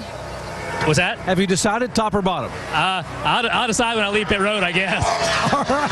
It's going to wait that long to make a decision, guys. Well, as we get ready for Dave Blaney, they are celebrating the 50th anniversary of the Andy Griffith Show. Andy's on the side of the car and on the hood, and actually Don Knotts. It's a really neat paint scheme. That's actually Barney on the hood there. Well, Don Knotts plate mark. Okay, whatever. Work with me here. Come okay. on.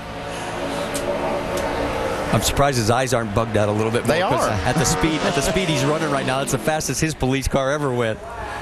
Third time so far, the 29.11 seconds. So for Blaney, who practiced at 29.4, he picks up 0.3 of a second. Well, Elliott Sadler was first out. Let's talk to him, Vince. He's the man with the pole qualifying record here at Charlotte. Didn't go quite that fast in this qualifying run, but we've talked a lot about the changing conditions and track temperature. How was it out there in your qualifying lap? It's fast right now. The track's got, it's got plenty of grip in it, compared to today, but I'm proud of this Stanley Ford. It's a brand new car. My guys put a lot of effort into it to come here to Charlotte, one of my favorite tracks to run good this weekend. Really good in race trim. Got the pink hat on. It's Breast Cancer Awareness Month for my mom back at home and everybody from Susan G. Coleman. So very happy with the lap. I don't know whether I end up going up first, but I'm proud of my guys anyway. We should be in good shape. Yeah, put a good number up on the board, Elliott Sadler. Marty? And that track record, in case you want to know, 27.94 seconds. Martin Truex Jr. out there right now. Looking like a pretty good lap here coming off of turn 4. Just a tick off as he crosses the line. Be good for the second spot right now, 28.38 seconds, and he picks up almost a half a second. Yeah, and I think we're going to see that. You're going to have to go out there and pick up somewhere between 4 and 5/10 of a second, or you're just not taking advantage of the racetrack tonight. Well, we've got several cars coming up. Reagan Smith and also Juan Pablo Montoya from here at Charlotte Motor Speedway.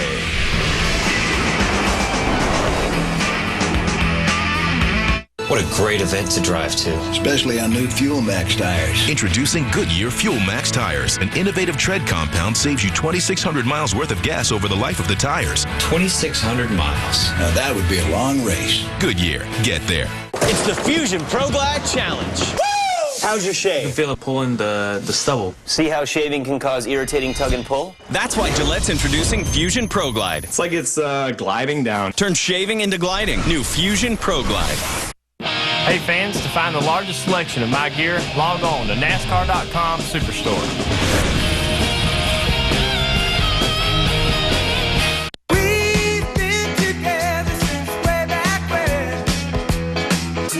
Checking the cash, we cash all checks, then we do it fast. Money in your pocket so quick and easy. We cash all checks confidentially. Checking the cash is your money machine. Get on down. Check into cash. Ka-ching. Checking the cash, get a cash advance when you need it fast. Money in your pocket so quick and easy. Get the cash you need confidentially. Checking the cash is your money machine. Get on down. Check into cash. Ka-ching. Important because a single bad score could cause you to be denied a loan, pay higher interest rates, and spend more for the things you want. So get all 3 scores for free at freescore.com. Plus, you'll get unlimited access to your complete credit profile, 24/7 credit alerts, and the quickest way to spot inaccuracies at all 3 credit bureaus. Congratulations. Thank you. You're welcome. One place, 3 scores. Get your scores now at freescore.com. Free score. Freescore.com. Regan Smith out on the track here at Charlotte Motor Speedway, coming off a season best 12th place finish at Auto Club Speedway just last week. Yeah, he had a nice run. They made a nice call towards the end of that race to take 2 tires, and he did a great job of hanging on and getting himself a good finish. Got a pretty good run going right now. As much grip as this track has in it, I expect to see some of that strategy really played here on Saturday night, where they take 2 tires and it'll get mixed up some. I think it's going to be pretty exciting. He ran 28.8 in practice. He betters it by 0.3 of a second, 28.5. And while he brings it on around this 1.5 mile oval, let's check in with Doc, who's got last week's winner. And Tony Stewart in the car getting ready to get buckled in. Robin Pemberton, the NASCAR vice president, leaned his head in the window to talk to Tony for a moment. And we'll lean in here and chat with Smoke. He's got a big smile on his face after last week's effort. And Tony was just telling me a moment ago, after the first 2 weeks of the chase, how much the momentum has come back to his team and how good he is feeling about what may happen the next few weeks here. Particularly, he said, with regard to what could start here this weekend at Charlotte Motor Speedway. We'll lean in here and get a quick comment from Tony as he is talking with Robin and getting some last-minute discussions from the man who makes the rules here in NASCAR. And Smoke, what did last week do for you guys and this whole race team? I'll be honest, it makes me feel like we're right back in the middle of this thing, and the guys feel the same way. I mean, none of us ever quit. We just, we're kind of realistic about the hole that we were in. So, but we gained 60 points in the last 2 weeks, so we're all pretty excited about it. We feel like we're right back in the middle of this thing, and we're still going to need some help up front with those guys having a little bad luck, but we got a lot of momentum right now. All right, Tony Stewart just told me he doesn't think he's got a pole car. We said look out Saturday night when it comes time to green flag this race.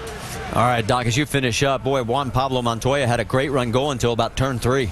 Yeah, Andy, we were going to talk about these guys running higher on the racetrack, and I'm not so sure that that's going to work tonight with as much grip as there is on the shorter way around. I know that some of these other guys ran fast up high during the daytime, so I don't know.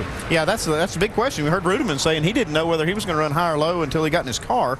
And watching that, you're probably right, because the grip level, the advantage of running up high is you can stay in the throttle a lot longer. Well, if you've got enough grip to stay in the throttle on the bottom of the racetrack, obviously that's the fastest way around, or the shortest way around. So we'll see what Ruderman's going to do. He said he didn't know yet, but he'll have to make his mind up pretty quick. Great looking paint scheme on the Aaron's Dream machine. Started 6th back here in the May race, and of course won the 09 event. Well, it's the bottom in 1 and 2. Yeah, I think that's definitely, you can see he's in the green there. I think definitely down in 1 and 2. Let's see what he chooses to do as he approaches turn 3. Staying up. He's losing time. Yeah, Elliott right Sadler there. The exact same thing you said, like on that last lap of Montoya's. You're losing that time off of that corner. Comes across 4th, 28.41 seconds. So out of 7 cars, he's right about in the middle of that group. Yeah, I think he would have been better on the bottom. He had a pretty good cushion getting into 3, almost 1/10 of a second on the pole. Well, while we've got a moment, let's talk to Martin Truex. How about it, Vince? Yeah, he's smiling. Pretty happy with that run. 2nd on the board so far. Yeah, it was a good lap for us. We had a good practice with our Napa Toyota, and ran some race trim, was good right off the trailer, and did some qualifying stuff. And car drove really well. We didn't have the best speed, but man, this place is fast tonight.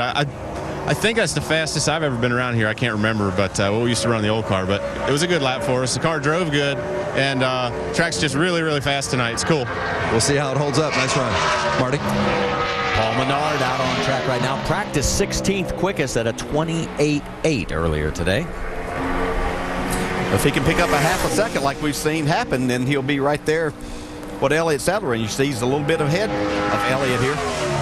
Well, will he go high or low in 3? Going to the bottom. Let's see how this works out, because this is just about what we saw Ruderman. Yeah, he's got this. I think we just got our answer. Yep. Comes across the stripe. Good job, driver. You've got a new provisional pole sitter. P1, my friend. Nice work. Yeah, we heard, I guess it was Doc talking about how Carl Edwards is going to watch it from the bus. I guess he got his answer right there where he'll be running. 28.32. Remember, we said a 28.8. A half a second improvement. Yeah, I don't think the late draw was advantageous today as far as the temperature goes, but I think seeing the line of the racetrack, it's what you need to do. That plays an important role here. So a good start for Paul. He's coming off a good finish here back in the May race when he came home in 8th place. In the background, you can hear the sound, and there he is, Casey Kane coming up to speed. 3-time winner here. Casey Kane always likes to run high on the racetrack, so this would give us a good indication of a guy that likes to go fast and knows how to go fast all the time. See a wide arc into turn 1. Not right on the bottom. Losing a little bit of time going down the backstretch.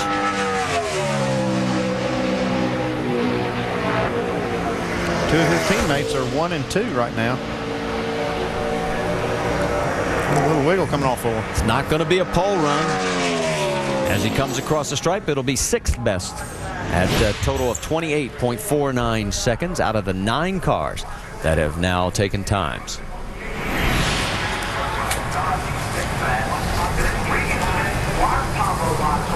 So as he brings it on back in, there's Paul Menard as he has just made his way back into the impound area.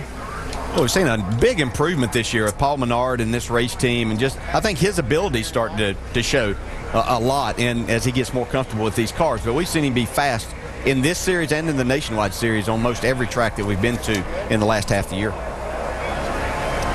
Well, his best start in 7 Charlotte races was 17th back in October of 07. So this is obviously going to be a much better and his best ever starting position. Jamie McMurray out right now, finished 2nd in the race back here in May, and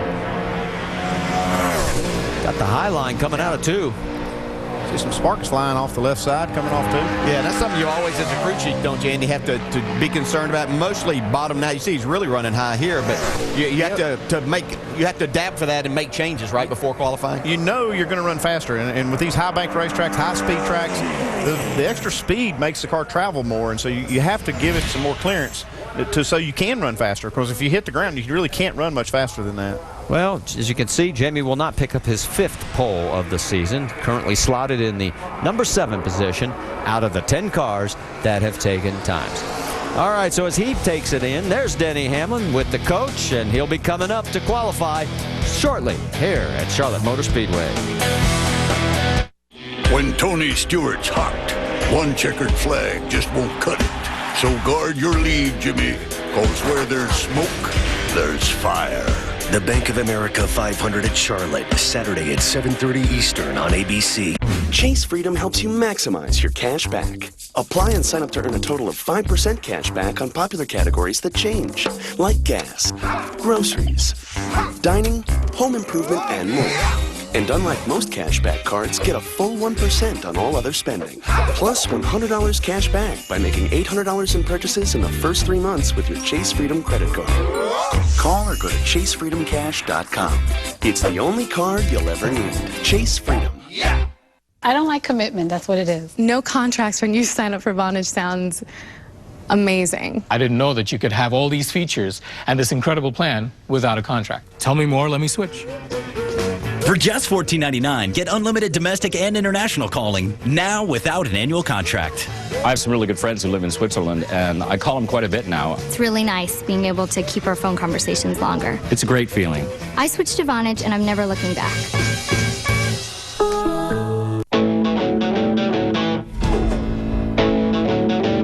Show your spirit with Skinit.com. We've got your school, your team, your style.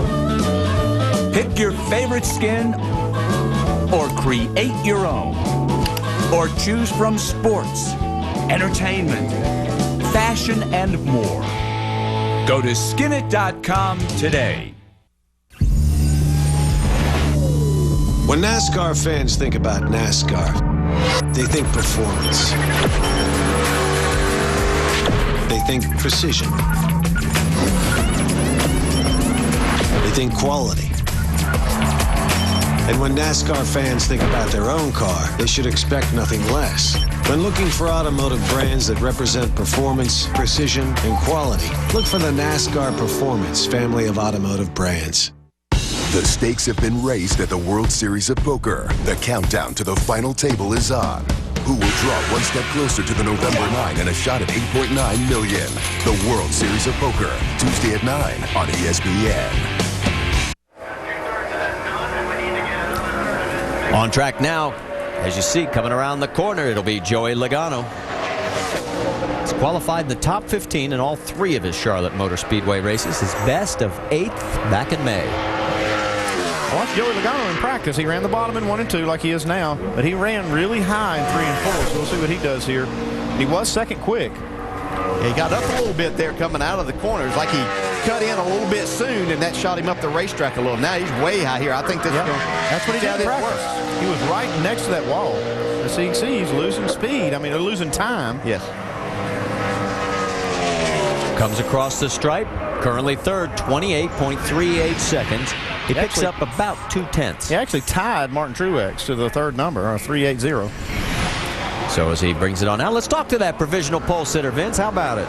Yeah, the top 10 finish here in May. Paul Menard with a good qualifying run so far today. Lots been talked about the different lines being chosen. How much consideration did you give to the line you took around here? Well, I've never been one to make it work up top, and we tried it in practice today. And when the sun was out, it seemed like everybody just struggled to get their car to turn in 3 and 4, and the top groove helped that. The sun went down, and my last run of the day, I tried the top, and I just totally missed it. So I knew coming in I was going to run the bottom, and there's quite a bit of grip down there right now. So early draw, I don't know how much more it's going to cool off. It was a good lap. I was hoping for a little bit more, but it'll be okay. Yep. On the provisional pole so far, they've been good on the 1.5 miles, Smarty. Paul Menard. Looking for his second career pole. He picked up one back at Daytona, July of 2008.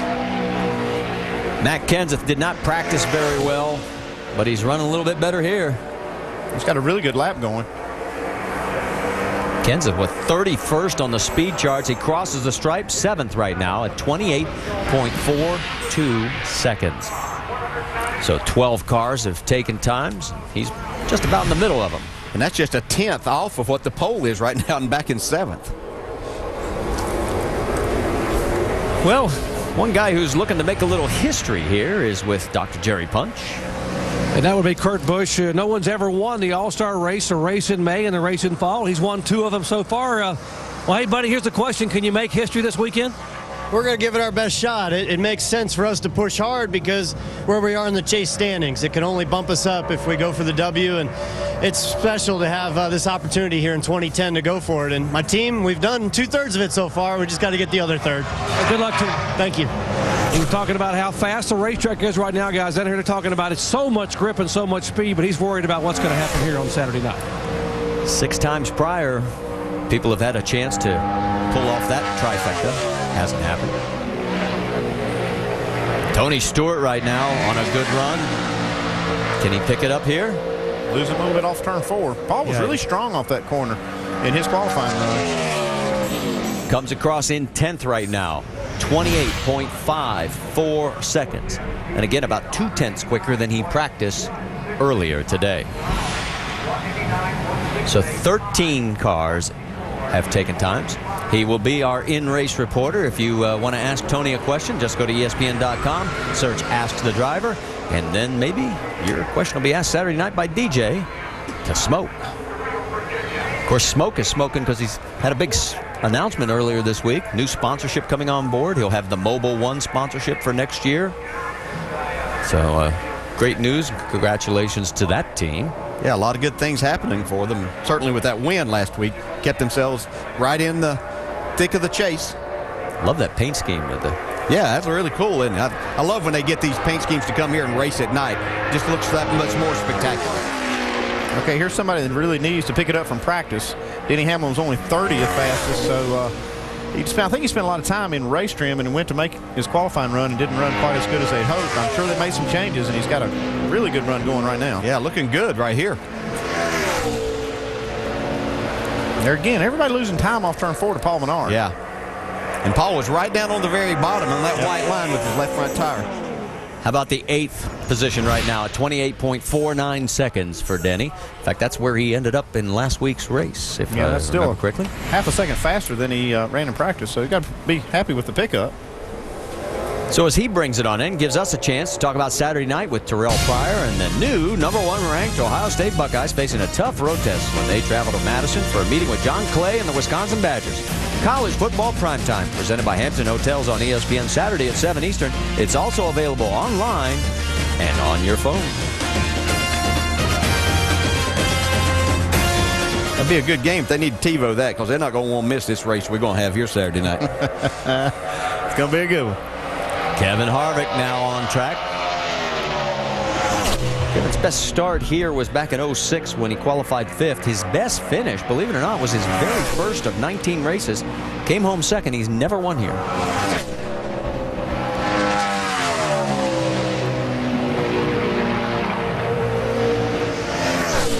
Now, memory serves me right. I think he has won an all-star race here. Yep. And he was very committed to that top. He was that in practice, so he decided to stay with what he knew his car was going to do up there. That put him in the 9th spot. 28.49 seconds for Kevin Harvick. So it's only 1,500 off the pole in 9th spot, so it's going to be a really tight session. Total of 15 cars have taken times. And let's talk to Joey Logano, who's right now in the #3 position, Vince. He is indeed, but I kind of got the impression he wasn't completely pleased with your qualifying lap there. Give us your thoughts on it. Yeah, I was really expecting a lot out of this qualifying run. You know, we were really good in practice, and if it drove the same as practice, you know, with gaining this much grip, we would have been really good. But just didn't drive the same as I thought it was going to, and we lost a lot of speed on exits, I felt like. So, oh well, you know, I feel like I still got a really good Home Depot Toyota. It was really good in race trim. It's going to be a decent starting spot. I just thought we were going to have something for the pole there, and just came up short. A little disappointing, but we'll move on, and we'll have a shot at it. You know, I feel like this is my favorite racetrack, one of my best racetracks. So I feel like I got another good Home Depot Toyota to race here, so hopefully we can be up in the front when it matters at the end of the race. There you go. We'll keep an eye on it. Currently 3rd on the chart right now, Marty. And we're keeping an eye on Jeff Burton, a 3-time winner here. He's taking the high line. Like I was saying earlier, this is a whole different scenario when you're practicing during the day and you're looking for grip different places. And that high line, I think a lot of people kind of got, you know, pulled into this, that, you know, the high line was going to be the best. And I think it's really hurting them now that they're sticking with it, because the bottom has proven to be the fast way around. Well, Jeff right now slotted in the 8th spot. He started 15th at Auto Club Speedways. He's not had a top 10 start in the last 9 races. Qualifying has been a struggle for the team. So as he brings it in, we'll get ready for Kurt Busch, the man, as we said, going for the trifecta, trying to win all 3 races here at Charlotte in the same year. No one's ever accomplished that. We keep talking about this high line versus low line, but you know, Ryan Newman did the same thing in practice. He ran way up tops. Yeah. He'll probably go out there and prove everybody wrong. Well, Ryan doesn't come out till 33rd. Yeah, that's another thing he'll have in his favor. Whoa, little twitch there.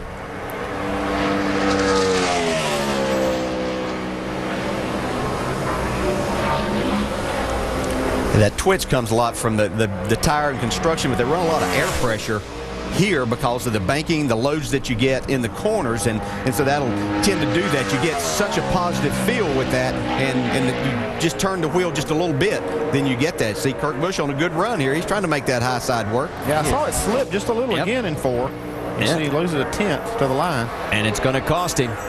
Puts him in the 6th spot, 28.40 seconds.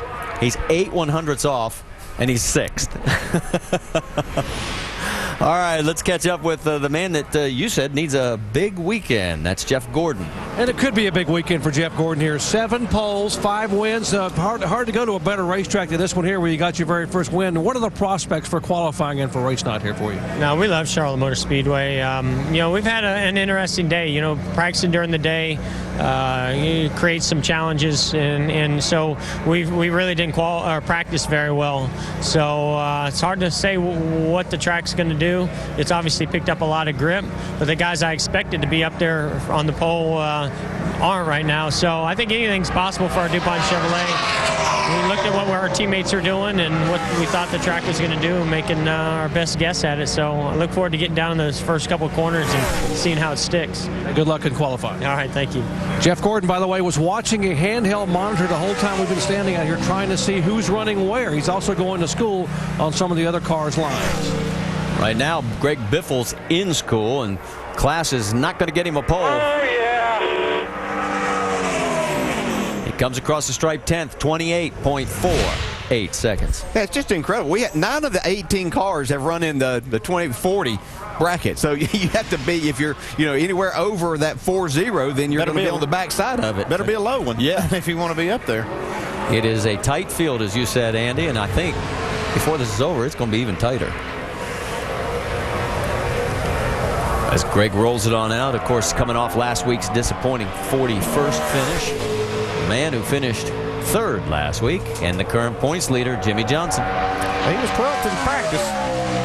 We'll see if that is any indication of what he's going to do. Yeah, 2 guys that I've seen run the higher line, but entering turn 3, but they cut it back down across the center and lower off the corner were Greg Biffle and Jeff Burton, and that picked them up some speed on the exit of 4, but not staying right up against the wall. It doesn't look like the way to do it. 6-time winner at this track. He's tied with Darrell Waltrip and Bobby Allison for the all-time mark at Charlotte. He's right there. He's in the green. Man, just carrying a lot of speed down in the corner. Oh, burying it on the line. Yeah, can he make that run back towards it? No. Not going to get Paul Menard. It's going to be close. So close. 3rd at 28.37 seconds. He missed by 5/100ths. All right, I say Paul Menard dodged a few real good bullets.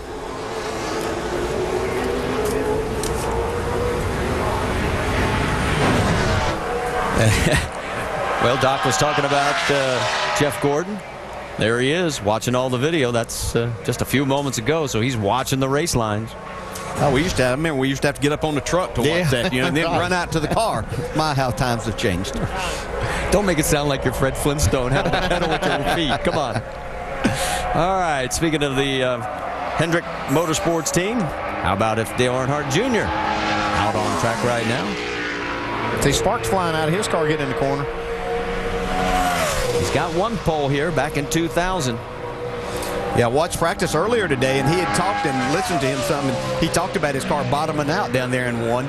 Looked like they still had a little bit of that issue. Yeah, Not look at this. Good run. Oh, it's going to be close. Going to be close. He's coming for the stripe. He's going to miss, but into the 2nd spot. 28.36 seconds. 4/100ths off. Can you snap your fingers in 4/100ths of a second? I didn't do you the best line there. Well, his did pretty good. He did good. First of 393 Cup starts was right here at Charlotte back in 1999. He started 8th that day and finished in the 16th position. So right now he's on the outside of the front row. And there's a couple of wily old veterans. That's 2 probably thinking, where do these guys think they're running up here? Used to never think about anything but being as low on the racetrack. I promise you, in watching these guys, that's where they're probably going to go, is right around the bottom. I know Mark's going to be on the bottom. Yeah. He's fast in practice. Brad Keselowski out on track, and don't miss the nationwide race tomorrow night. He's going to be a factor. Remember, it's the last race for the new car, and he's already won one of those races, and he's looking real good in that car over on the nationwide sides this weekend. But look out here. He's close, but not close enough. Yeah, it looked like his car bottomed out a little bit there on the entry to turn 3, and that just upsets you. It keeps you from getting to the throttle as quickly as you need to. Yeah, it's actually a little different place to be bottoming out. Usually it's down in the corner when you pick up the banking. That was bottoming out right there on the entry. 28.57, you see it is only good enough for 18th right now out of the 21 cars that have taken times here tonight under the lights at Charlotte. Well, there's Dale Jr. getting the helmet off. The guy that's got the helmet on is David Reagan, and Jeff Gordon's getting ready as well. And we'll have those runs when we come back. I think it's nearly supper time. I'm gonna pour myself some wine and sit down to a big plate. a pasta tonight. Introducing Carrabba's signature pasta meals, starting at just $10. Prepared by hand, topped with our signature sauces, created from scratch every day. A complete Italian meal starts at just $10. I want pasta tonight. Only at Carrabba's. I know you love this car. A lot of memories. I'm glad you're all right. At the Hartford, we hear from our AARP auto insurance customers all the time. But not just about savings and benefits for drivers 50 and over. Usually, they just want to thank us for making a difficult time a little less difficult. It's perfect. Where'd you find it? I was just driving up here. There's The AARP auto insurance program from the Hartford. For Tony Stewart, when you're hot, you're hot. You find yourself doing donuts at a place where you've never won before. You walk with a certain swagger. You start believing you can catch the champ. Come Saturday night, Jimmy better watch his back. 'Cause where there's smoke, there's fire.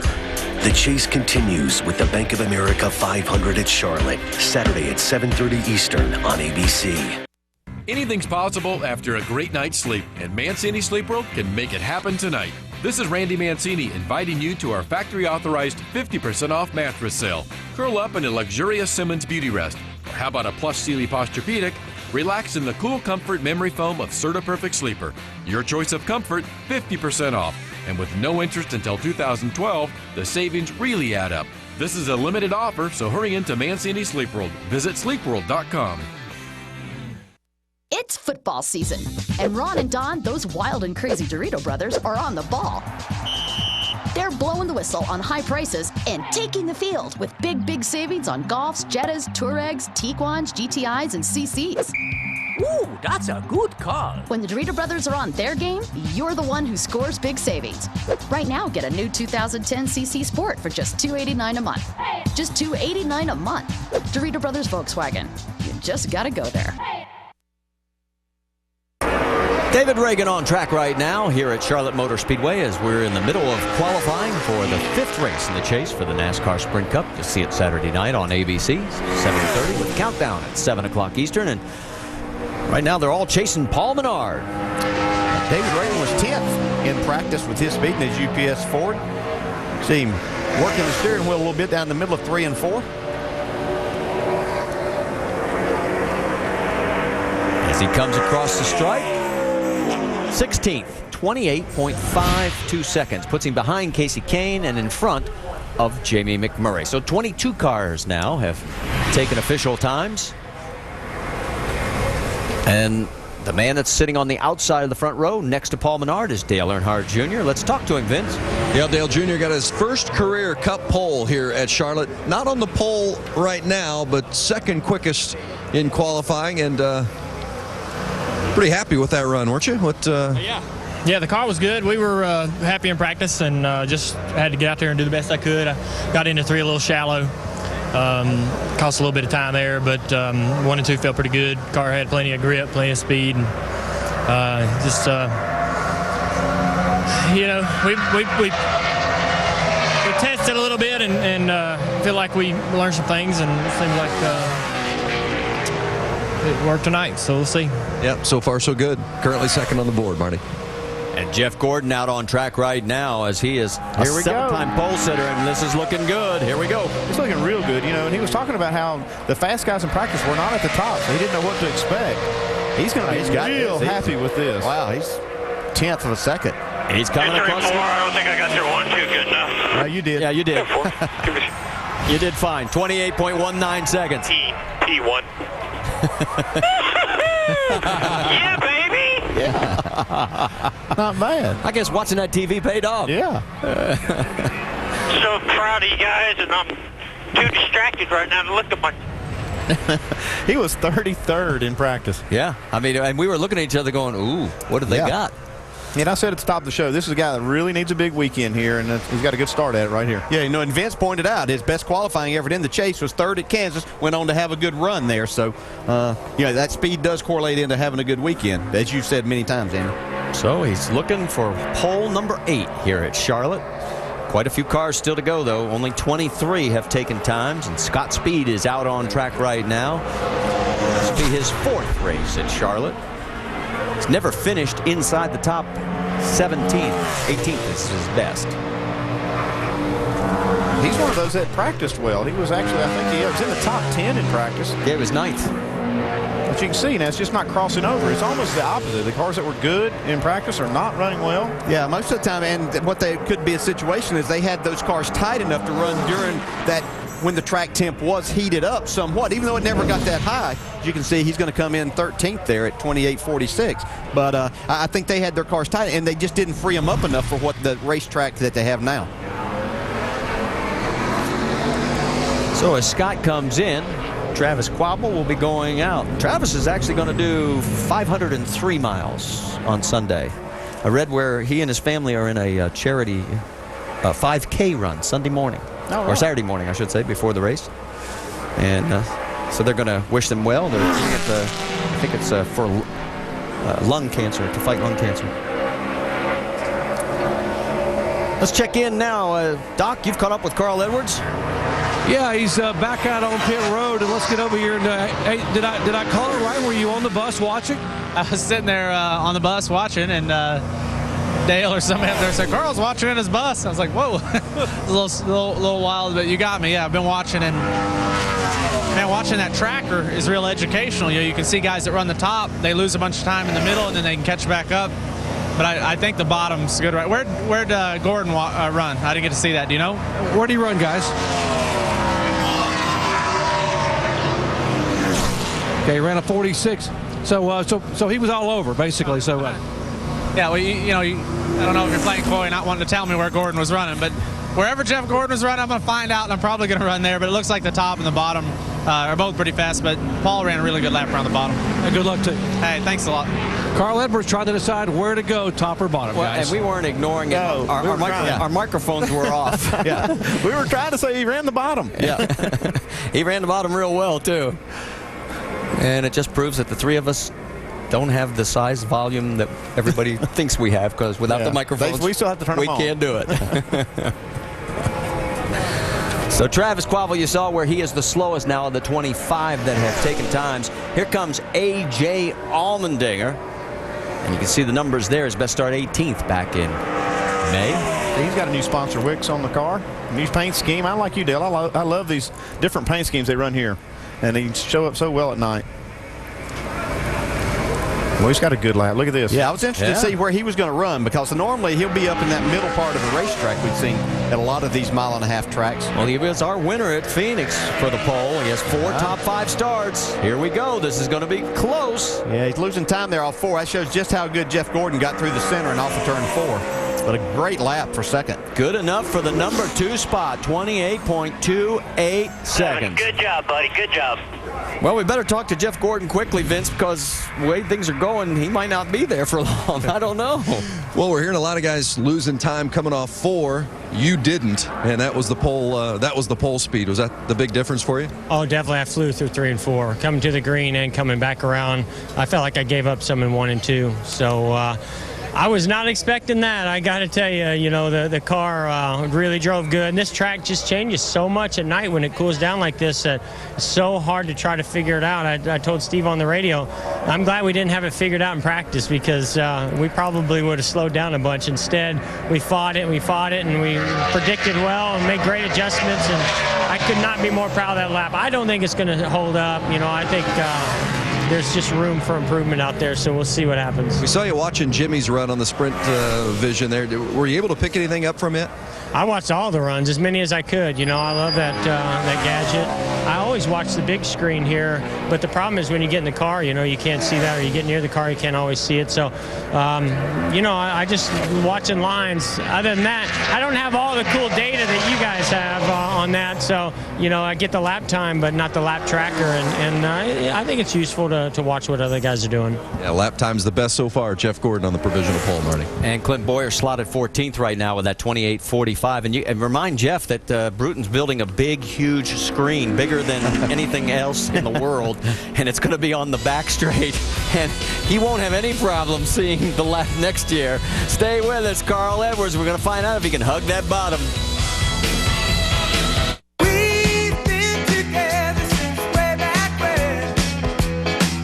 Tomorrow. Dragon!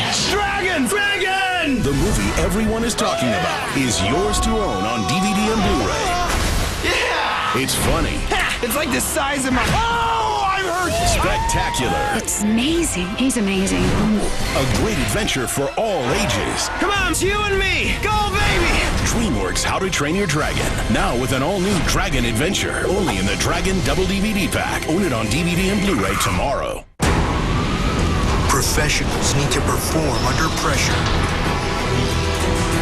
And pressure can cause anyone's deodorant to fail. Introducing Gillette Odor Shield Antiperspirant. Unlike regular deodorants, it targets and neutralizes odor at the source. Help eliminate odor. Don't just cover it up.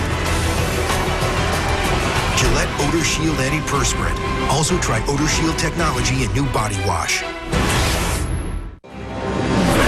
Welcome to the show. Fiberglass Boomtown. Mecca for the V8 faithful. Pilgrims, diehards, gearheads, zealots. A multitude of fans bound together by a ribbon of asphalt. Celebrating as one the triumph of speed and the escape from everything routine. If you've never been, check your expectations at the gate. Everything else is just a game.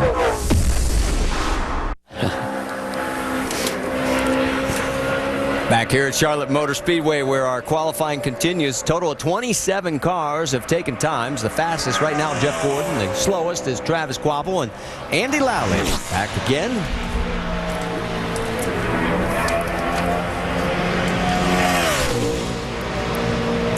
Andy was only 46 quickest in practice at a 29.53.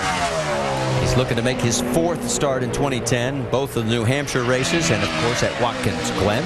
Well, he's going to pick up a lot from his practice time. Yeah, this is really good for somebody that doesn't know what to expect from this racetrack at night. Just how much more aggressive you can be. Comes in 26th right now out of the 28 that have taken times. You see his 28.77 right there. We got to congratulate him while we got a chance. He was on the winning Petit Le Mans 1,000-mile race at Road Atlanta on the winning team just 2 weeks ago. So while he brings it in, let's take a check once again on Friday at the Motorsports menu, because we have got a lot for you. We started off at 3 Eastern with nationwide qualifying. Everything's on ESPN2. Then 5, we've got Sprint Cup practice, followed immediately by NASCAR Now, and then immediately after that, back for happy hour. And then at 7:30 Eastern, we've got the nationwide race presented by Hellman's. And, of course, on Saturday at 7:30 Eastern on ABC, we'll have the Bank of America 500 with countdown starting at 7 Eastern, also on ABC. Robbie Gordon in the 7 car this week. Kevin Conway has been in this car, but I think it's, 25 points right now. He's hanging on to that 35th and last guaranteed spot. So Robbie said, I got to get back in. We got to build up some points. You see, he had a big wiggle down there in the middle of 1 and 2, and that cost him time off of 2 and down the back straightaway.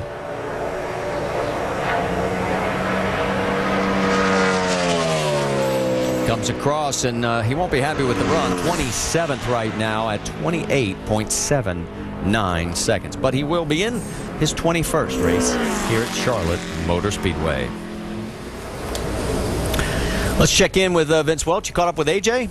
Yeah, 3 RPM cars in the top 5 right now. And A.J. Allmendinger just told me he got out of the car and said, I'm not supposed to be very good here. That's a pretty good run. What was the big difference? I think it's just Mike Shiblin and everybody on the 43 team. They gave me a good car. I'm terrible here when it comes to qualifying. I like racing here, but when qualifying, after practice, I was lost, and I knew the car was really good. But, just thank everybody at the team. Mike, he kept pumping me up. He does a great job of that. And it was just it was a really good lap. I didn't know it was going to be that good, but it felt good. But, we got Wix filters on the car, got a sweet paint job. So hopefully we'll be starting up near the front and have a good day on Saturday night. Yeah, smiling after qualifying at Charlotte for a change. Well done, A.J. Allmendinger. Marty. Well, and he's not kidding. In his 7 prior starts here, his best was 18th. So here he is, second right now. Check this lap out. Reed Sorensen. Got through the middle really well through 1 and 2. Lost just a tick down the backstretch. Yeah, another car that was fast. He was 7th fast in practice. So we've seen some of those guys that were not pick up very much. Reed's doing a nice job here, though. Yeah, he did. That's lost a little bit. Looked like that wiggle off turn 4 is going to cost him some, but still 4th. Bring him in 4th at 28.36 seconds. So it's Gordon, Allmendinger, Menard, Sorensen, Earnhardt. That is your top 5 as of right now. Still to come, of course. All eyes are going to be on Ryan Newman. He's about 3 cars away. In fact, coming up next will be the 99 of Carl Edwards. Yeah, we'll see if Doc got him the correct information on where Jeff Gordon ran there since we couldn't give it to him. Couldn't get it to him quickly. Now, I think coming to get the green, running up and carrying some speed is the right thing to do. You don't get your tires too heated up there, so I think that's the proper way to go. It's almost like a Daytona-type qualifying thing. You want to build that speed on that high line, but you're trying to make time during qualifying, so you want to take that shortest route. So far, so Man, good. Look at this. Good 1 and 2. They still lost just a little bit on the back straightaway. Yeah, I think those Hendrick motors are pulling down the straightaway, so. Back going through the corner good here. He's in the negative. That's the good sign for him. Coming to the stripe. This is going to be so close. Oh, second. Wow. 28.20 seconds by 1/100. 28.20 with P2 right now. The pole is at 28.19. That's close, guys. That's close. Well, Carl's never sat on pole here. He has one second start back in 2008. Maybe he's got a second number 2 starting position. We'll find out as qualifying will continue. Only 31 have taken time so far. Absolutely. This policy is customized just for you. This will save you the most money while making sure that you have the auto coverage that you need. This is good stuff. Yeah, no problem. I'm a coverage counselor. It's what I do. Well, thank you for being an Esurance customer. Great. Bye, Richard. So did you guys get enough to make an online version of a coverage counselor? Yep. It's code it and load it. Oh. You're so popular. Like prom queen. Want a great deal on car insurance? Go to Esurance. I think it's nearly supper time. I'm gonna pour myself some wine and sit down to a big plate of pasta tonight. Introducing Carrabba's signature pasta meals, starting at just $10. Prepared by hand, topped with our signature sauces, created from scratch every day. A complete Italian meal starts at just $10. I want pasta tonight. Only at Carrabba's. I wish it were as simple as me versus 11 other guys, but it's not. It's me versus the car in front of me and their bumper.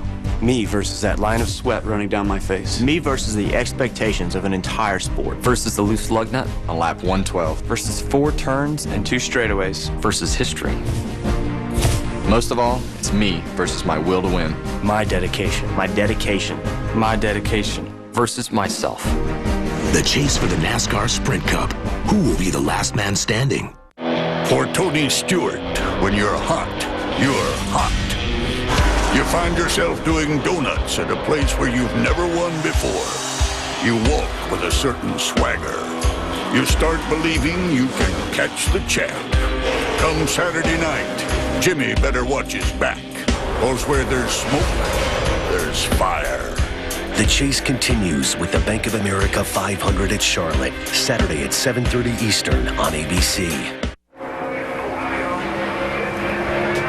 Back here at Charlotte Motor Speedway, coming out of turn number 4, it's the 77 of Sam Hornish Jr. coming off a 15th place run at Auto Club Speedway last week. He started 37th in that race.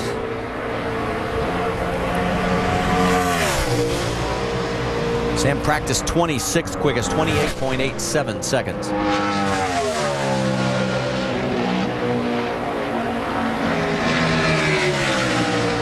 like everybody's been watching TV.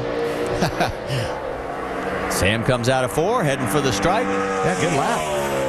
And it'll be good enough to put him in the 16th spot right now, 28.45 seconds. Picks up about 0.4 of a second. That's the range we've seen, pretty much between 3 and 5/10. Yeah, and that's basically going out there and getting what the track's offering right now to you. So if you can pick up that much, you pretty much got what your car was capable of at this time. And there's 12 cars in the 2840s. He kind of split it right in the middle with a 45. Well, Carl's going, darn it, I missed it. Well, he's got to watch this next run because Ryan Newman is out on track. Ryan won the pole his first Charlotte Met race back in 2001. He has since totaled 9 of them. I bet Jeff Gordon's watching this run. Let's see if he stays committed to that top like he was, what he did during his practice session. This guy's just so much like David Pearson was here over the years, and knowing how to get the most speed when it counted this racetrack. So he's on the bottom there, but with a big wiggle. But look at the speed. Carried a lot of speed through the middle, but had to maybe crack it just a little bit. Just working the steering wheel a lot right there. He's going to try that top, though, see if he can get a run off of 4. David Pearson. Pearson has 14 poles, and I don't think that Ryan's going to get number 10 tonight. No, 9th. 28.37 seconds. I think that wiggle really hurt early in the lap. So while he brings it on around, is he still going for a second one? Yeah, might. Yes, he is. He's probably just going to see what he can run on the bottom. Let's see. Nope, staying up there. First guy to take 2 laps. Yeah, it's just the tire is obviously lost some grip, so he's going to be, quite a bit off that first lap time. And now you've got your answer why nobody else was taking 2 laps, because, as you mentioned, Andy, they just fall off so fast. He lost 2/10. All right, now let's check in with Carl Edwards. He's with Vince. Carl just showed me that his hands are shaking. That's quite a qualifying lap. Now, you were watching and you were asking about where Gordon was running his lap. How much what everybody else was running, did that cause you to change what you were planning to do? Yeah, I was planning on running the high line. Bob and I finished practice running the high side in 3 and 4. And I ran the bottom, and I guess we ran a 19 or a 20, and he ran a 19. I was really cheering for Newman to beat us both by a couple tenths there. It's hard to lose by that much, but that's a great starting spot for us, and just proud of my Aflac guys. I got this, Avon is here with me. I got a new cologne I'm endorsing, Turn 4 XT, and they got a billboard up there in Turn 1 and 2. So I got to run well here, When you got your own billboard at the racetrack, you got to run well, and this will be a good starting spot for us, and this is what we need. Last week was very frustrating, and excited to get the race underway. Yeah, the 99 needs a good bounce-back weekend after last weekend. So far, so good for Carl Edwards. We'll show you the billboard after Mark Martin's run, because he's got a good one. Yeah, had that horsepower working down the back straightaway. Got through turn 1, but Yeah, a little bit of time. He backed off early, get into turn 3, though, so he could get back to the throttle. But it's not going to be enough. Not quite. Good run, though. Comes across in the 4th spot, 28.28 seconds. So right now it is 28.19 for the pole, and a 28.28 is only good enough for 4th. Yeah, still 190 miles an hour. That's average. Okay. Yeah. The Hendrick Motorsports team has now completed their runs. Look at this. 1st, 4th, 7th, 9th. That'd be pretty stout if you could keep all 4 in the top 10. Yeah, their shop's just a stone's throw from here. Yep. And we promised you the bill. Ooh, he's looking serious there. He is. Does the cologne make your eyes look that blue? They'd be a little intimidating to the other drivers. They have to drive down in there and look at that. That's the Carl we know. Always got a smile on his face. All right, Kyle Busch on track. Yeah, talking about somebody knows how to go fast.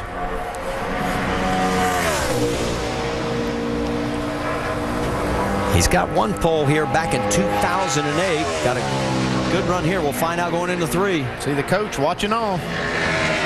Needs to pick up about a 10th. Good run there. Can he carry it off the corner? I didn't get it down fast enough off 4. And he gave you the analysis immediately. 6th quickest, 28.32 seconds. Yeah, a very solid lap. You just heard him say they didn't get it down quite enough to get the run that he wanted to early enough off there. So as Kyle brings it on out, we'll get ready to head to a break. But coming up, Bill Elliott, Patrick Carpentier, Michael McDowell will be getting into the Go or Go Homers. At the Tailgate Research Institute, we've studied countless tailgates and game day parties, and we've come to a conclusion. It's official. Bush's Baked Beans are a game day hit. And no one recognized you. Jay, I'm a master of disguise. Next game day, enjoy Bush's Baked Beans. It's the Fusion Pro Glide Challenge. Woo! How's your shave? I feel it pulling the stubble. See how shaving can cause irritating tug and pull? That's why Gillette's introducing Fusion Pro Glide. It's like it's gliding down. Turn shaving into gliding. New Fusion Pro Glide.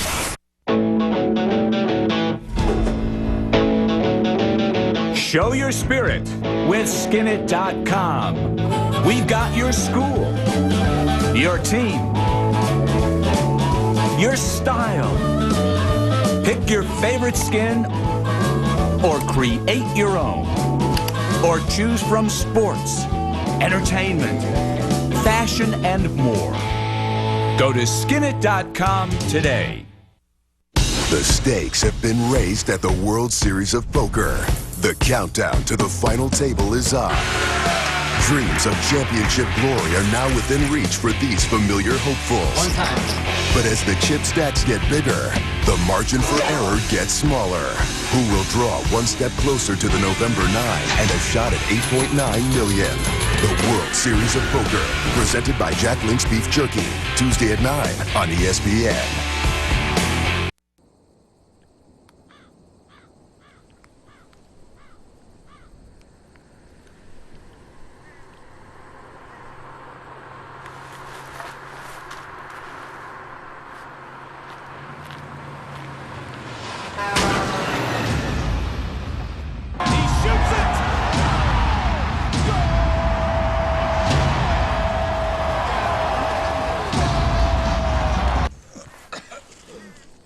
We're Egerton Realty, and we're 8 people fast. We switched. We switched to Comcast Business Class. And now we have high-speed internet. 5 times faster than DSL. It's great for floor plans and sneak previews. We got a better phone plan. And we're saving money. Getting more for less. That's price to move. 8 people fast, inside and out. Call 800-391-3000 and get the Comcast Business Class Starter Bundle for only $79 a month for the first 12 months with a 2-year agreement. Call now. 35 cars have taken times now. Jeff Gordon is tops, and it's Travis Kvapil 35th. Let's get a quick update on Bill Elliott. Doc? Thank you, Marty. And this paint scheme for the 21 car was designed by 8-year-old Carson Luther out of Wildwood, Missouri, to try to bring awareness to juvenile diabetes research. Now, Carson is a juvenile diabetic, a type 1 diabetic. That's why we see the flames on the side of the car. The whole idea is to be fired up for a cure for diabetes. This contest, by the way, raised over $33,000 put up by Ford Customer Service to design the paint scheme for Bill here tonight at Charlotte Motor Speedway. Great story, Doc. Right now, Bill, 1988 champion, 61 starts here at Charlotte. Just at this track. Just at this track. Not going in the right direction. That's still going to be a pretty solid run. We're going to have 6 guys going home out of the go home group. Comes across the stripe. Putting 32nd right now overall, 28.68 seconds. I think he picked up about 3/10 there. And it looks like he is going to take the second lap. See if he can improve it at all. Well, he's tracking just a little faster. He's 30th so far around the corner here. It might be just a little bit better. Heading for the stripe. Can he pick it up a little bit? No. Lost about 5/100ths of a second on that second lap. So Bill will lock his time in, and now he'll stand on it and wait to see what happens with everybody that's coming up behind him. And next up will be Patrick Carpentier. While we're waiting for Patrick to roll out, here is where everybody is provisionally. Qualifying positions in the chase, and Jeff Gordon, the number 1 spot. Only one other top 10 qualifier, Kyle Busch in 6th. Does that surprise you? Well, actually 10th for Jimmy, so 3. And we got Carl there in 2nd. So 4, yeah. But there is quite a few of them that are outside the top 15. So I saw all those double digits and had trouble picking out some of the others. So yeah, we've got 4 in the top 10, but still 6 outside. Yeah, and well back with a number of them, as Andy was pointing out. So, an interesting start to the night for a number of those chasers. Carpentier on his lap. He's had one Charlotte race here before. He qualified 34th and finished 37th back in 2008 in the May race. Did not make the show last week out at California. And this is again compared to Jeff Gordon's time. Yeah, he's going to be a lap. He's going to be faster than Bill Elliott, just in front of Bill. 28.60 seconds. He's looking like he's going to take the second lap. Now these cars here really need to, because unless they run a really good first lap, they just don't know that these laps are going to be good enough to get in. So they're just going to make another one just to see if they can run faster. Looks like Patrick is running quite a bit faster. Look at this lap. Little slip there. Yeah, he slipped just off that corner, but he had a really good lap going. You can see right where he had to get out of the throttle on the track. Yeah, that's just it. Your tires are just gone by that time. And he lost about a tenth off of lap number 2. So he's right ahead of Bill Elliott right now, the second of the go-or-go-home group to take their qualifying attempts. And it'll bring up Michael McDowell, looking to make his third Cup start here at Charlotte. As of right now, Bill Elliott will become a big cheerleader for Bobby Labonte to go out and run fast so that he could possibly have that champion's provisional if he needs it.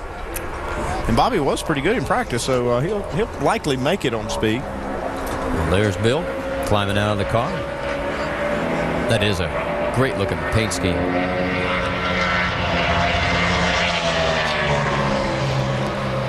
Fired up for a cure. Right now, Michael McDowell's fired up. Started 28th at Auto Club last week, his 5th race in the 46 car.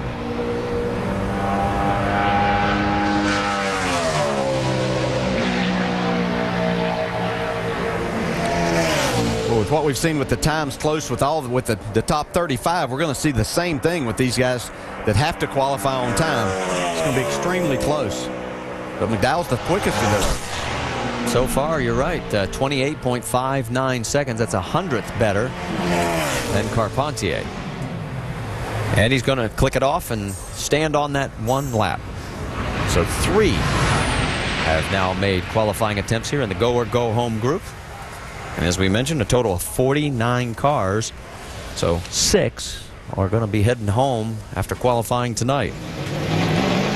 Rolling out now, the 87, front row Joe Nemechek. Never had a pole here in 30 prior starts at Charlotte. He did start second back in 1994. His best finish was 4th back in 2005.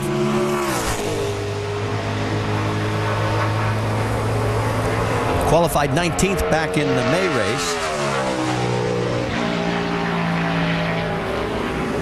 And the best of his 26 starts in 2010 is the 7th that he had back at the first race at New Hampshire.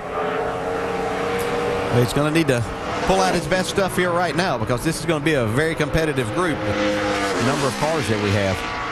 So he's going to try that higher line.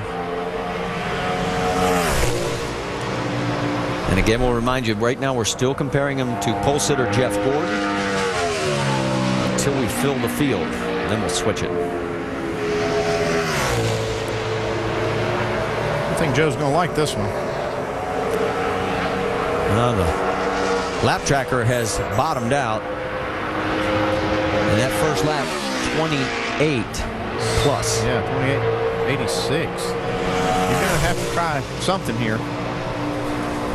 I don't believe that's going to be good enough. That's 2/10 slower than Bill Elliott.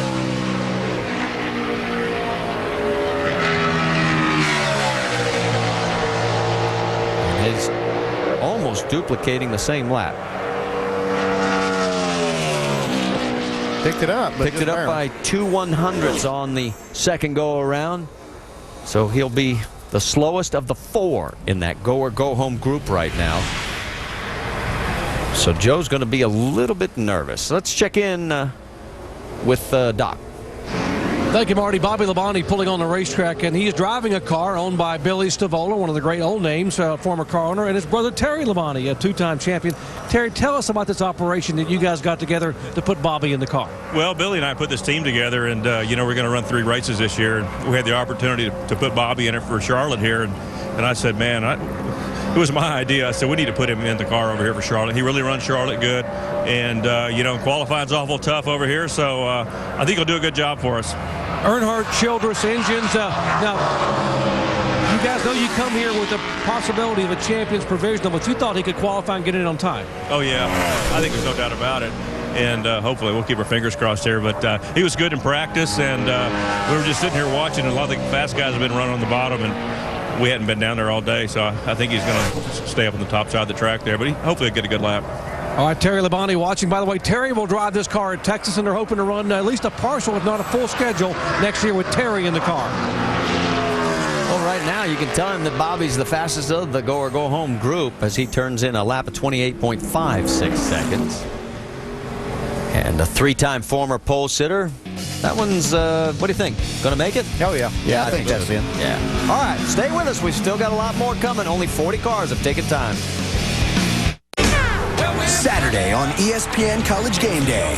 Chris, Lee, Kirk, Dez, and Aaron roll into raucous Camp Randall as the Badgers eye an upset against the top-ranked Buckeyes. You guys smell an upset? Plus, see how Iowa's Julian Vandervelde flexes his pipes off the field. The word is fight, fight, fight for Iowa. And the science behind Nebraska's electrifying QB.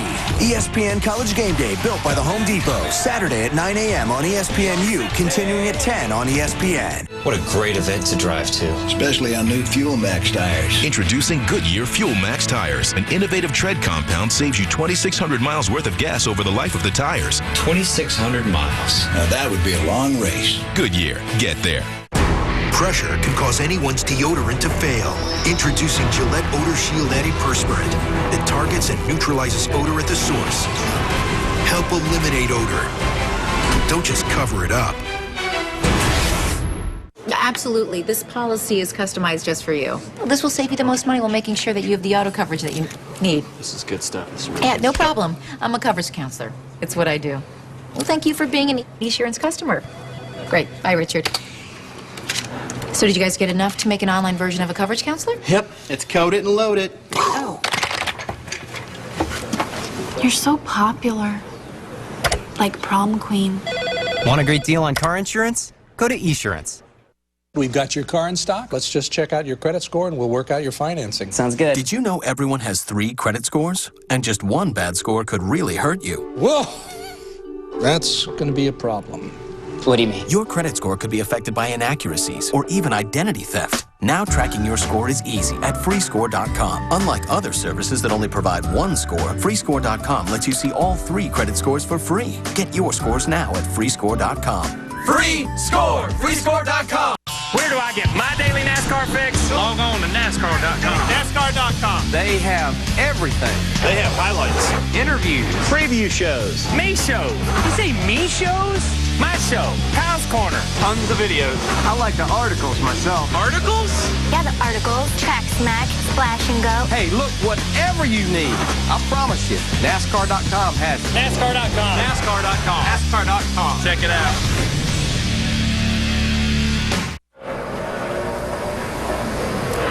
Here at Charlotte Motor Speedway, off into the distance, that's Mike Bliss coming at you at about 190 miles an hour as he is getting ready for his qualifying effort here. The 2002 Camping World Truck Series champion, trying to make his 8th Charlotte race.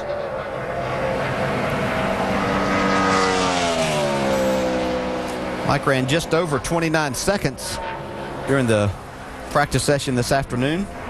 He was the 4th quickest. Whoa, big wiggle there, though. He was moving, though. He was actually tracking first until he got to the middle of the corner.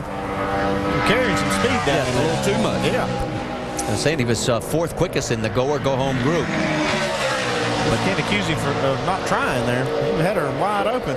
Boy, but it's amazing, as we saw earlier in one of the other runs, that one little wiggle, it just ruins the whole lap. Yeah, he'll have to try another lap here. He is the slowest right now in the go or go home group, so here he goes. Pressure's on. Same thing, though. You see it wiggle right through the middle of the corner.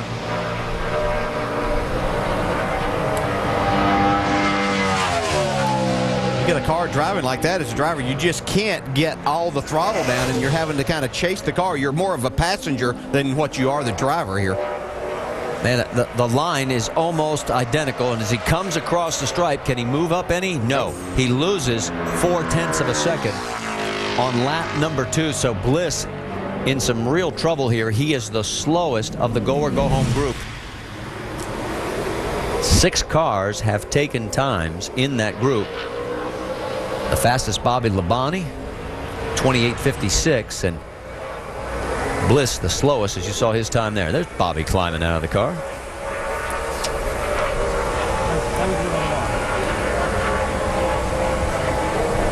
Out on track getting ready is Jeff Green. Jeff trying to make his 16th start here at Charlotte.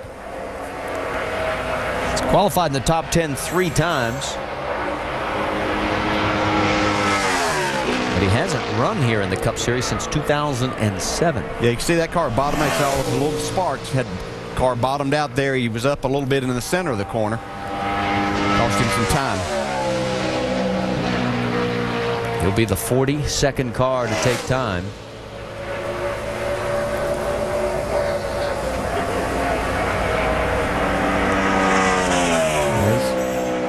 He comes across 3rd slowest so far in the go-or-go-home group. You see his time?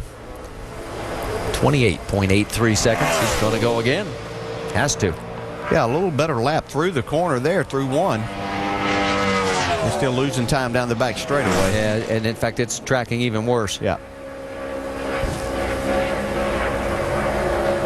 So again, Jeff's going to be sweating bullets as he comes across the stripe. Second lap is definitely going to be slower. In fact, he loses 0.3 of a second on the second go-around. So now we have 7 of the go-or-go-home group, and he's 3rd slowest. Well, we saw Bobby Labonte. Let's check in and talk to him, Vince. Yeah, we heard from his brother Terry talking about putting you in the car for this race, and nice qualifying run. Not much room for error out there, is there? I know there isn't. And Doug and I talked about before we went out there, where do you run, high or low? I mean, you see a lot of guys that run high in practice earlier, and then they run low this time, and some guys run low, they still run low. And it looked like there was some speed on the low side, but, I was afraid I was going to do more damage with the bump stop loading and stuff like that on the bottom that I hadn't run there. So I thought I'd just kind of run the same line I've been. And I picked up a little bit more than I thought we would, because I was afraid that, the grip level might just be better on the bottom. But, the guys did a good job on this Gander Mountain Chevrolet, and glad that we got what we did. I mean, I think we're 29th in practice. It looks like we might be 29th for the start of the race, so somewhere in that area. So that didn't change a whole lot. But the few laps we ran under race trim was really pretty good, so felt really good about that. And my qualifying's not been that good, so looking forward to the race on Saturday night. Absolutely. Nice job, Bobby Labonte. Marty? David Gilliland coming across the line right now, and pressure on him. They're trying to get this car in the top 35 in the owner points. 28.61 on the first lap. That is 4th quickest in the go-or-go-home group. Lap 2's slower. Yeah, and we've seen this quite a bit. Just you lose that little bit of grip from the tires. See this car a little bit on the free side there on the very exit of the corner. Yeah, of all the cars, we've not seen many second laps run, but Joe Nemechek was the only one that picked up, and it was just slightly, like a couple of hundredths. Well, Bobby Labonte is now locked in on time, so that means the Champions Provisional will go to Bill Elliott, so he is going to be locked in as well. And we told you 6 drivers and crews are going to be heading home when qualifying is over. Next up is Kevin Conway in the 07, and the reason he is in the 07, Robbie Gordon decided, as we mentioned earlier, and just in case you weren't with us, they have to get that 7 car and keep it in the 35th spot, the top 35, and it was a 25-point difference between the 7 car and the 38 car that David Gilliland just ran. So that's why Kevin's over in the 07, and he's got to do it on time, and here we go. Yeah, he's going to have to pick up quite a bit. He was the slowest in practice, the 29.56, so he's going to need well over half a second if he's even going to have a chance. His time is compared to Michael McDowell's. If he can beat McDowell's time, he's in. If not, he's going to have to sweat it out. Well, it is faster than what he practiced by a good bit. Lost a little bit of time there off 4. Comes across as the slowest in the go-or-go-home group, 29.06. He's going to have to pick it up on lap 2.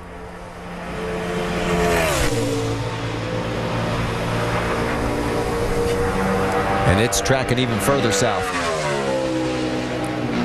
Yeah, well, he went out and picked up the half a second that a lot of cars have from the earlier practice to this, but He started at a big deficit. Don't think that's going to get the job done. Comes across, he lost 0.4 of a second, and he is not going to be around for race night on Saturday. He has already been eliminated. Plowing. You heard him say it was plowing. It's just difficult to know, if you haven't been here a lot, to know just how much you can free the car up to go out there with these conditions. Yeah, Kevin's only had one other race here. In fact, back in May, started 42nd, finished 35th in that one. Here, Landon Castle coming around the corner. Here he comes, the 21-year-old from Cedar Rapids, Iowa. He's on the clock.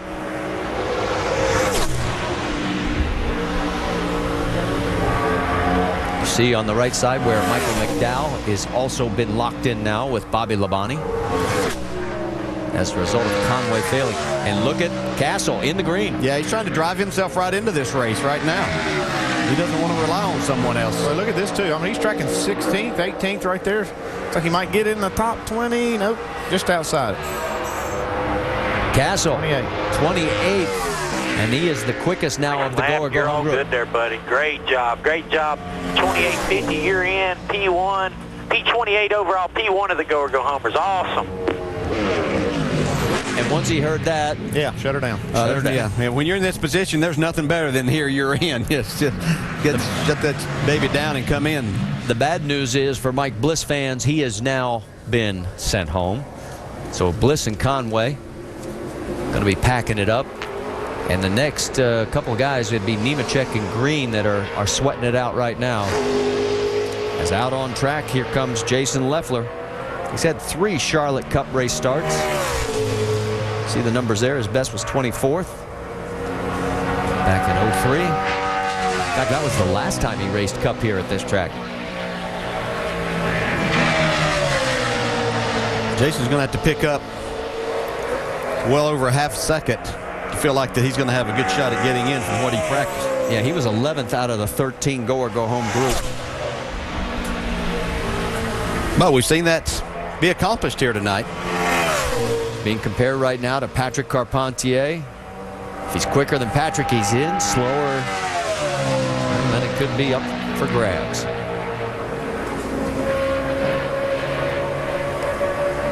Whoa. Got it loose.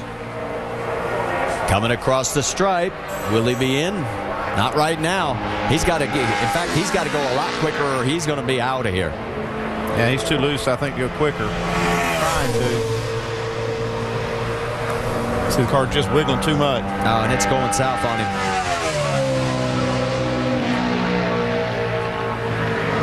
You can see that car loose on the entry to the corner. No, it's not going to happen. Jason Leffler is not going to be around for Saturday night's race as he comes across the stripe. Lost almost 0.2 of a second on lap number 2. So Bliss, Leffler, and Conway are on the hauler right now. And those that are in are Landon Castle, Labonte, McDowell, and Carpentier. And let's talk to Landon Castle, Vince. Yeah, taking some congratulatory hugs. This will be your first Cup race here at Charlotte. Congratulations. How was that run? It was great. Man, I got to thank God and all his blessings for this one, because I remember when I was a kid standing on that fence over there watching these cars go around. So it's pretty cool to be in this position in the race for sure, and hopefully one of the fastest of the go-or-go-homers. That's our goal. Absolutely. Well done. Landon Castle. Marty. Oh, he's the fastest of the go-or-go-home group right now, and only 3 cars remaining now. Here's J.J. Yaley. He's had 6 prior Cup starts here at Charlotte. His car wiggled a little bit there. Like it turned in really positive, and just kind of front tires overpower the rear. And you see how it really hurt the back straightaway speed because he wasn't able to get back to the throttle then. Be another that's going to have to take a second lap. Here comes the first lap numbers.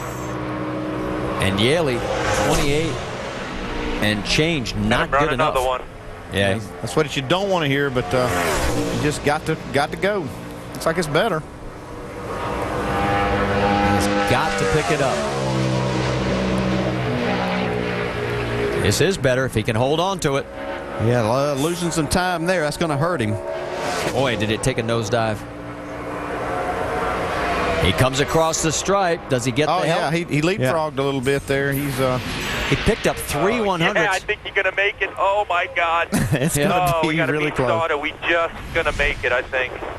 Yeah, by getting just ahead of Joe Nemechek there. Right, he's ahead of Green. Nemechek has been put on the hauler now, so it's Green, Yaley, Casey Mears, and Johnny Sauter still to come.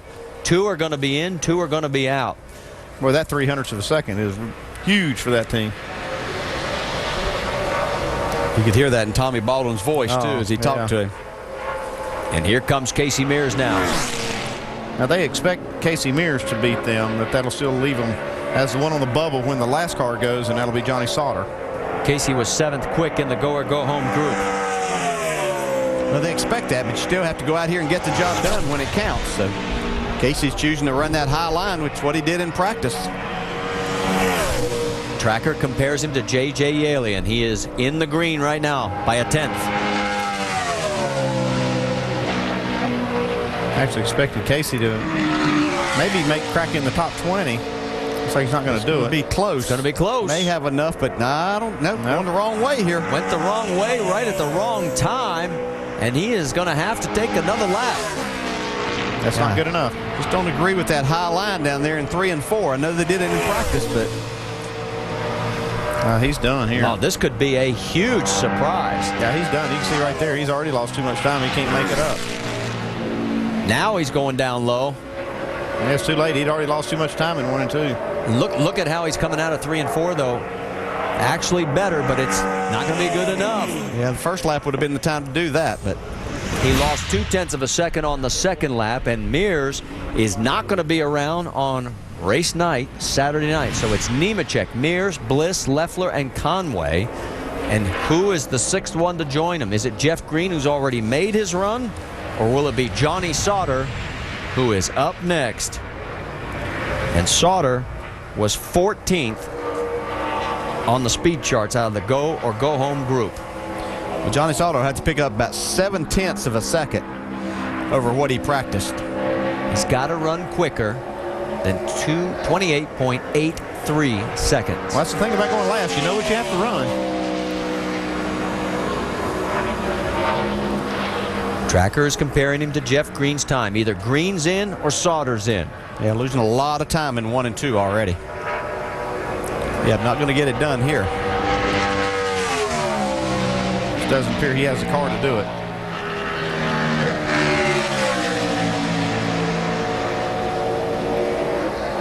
He's going to have to take a second lap, and he's going to have to dig deep. That is the slowest of the go-or-go-home group, 29.43. It's actually the slowest car that's qualified tonight. I just don't think Johnny has the car to be able to get in this race. He's giving it all he has. Just not enough there.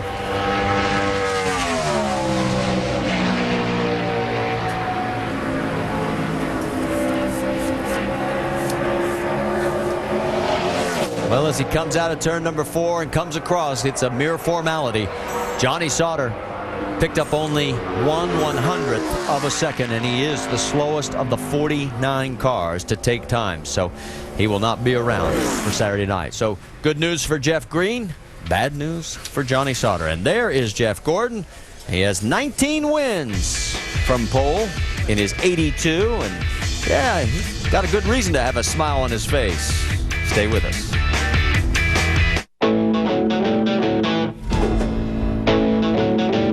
Show your spirit with Skinit.com.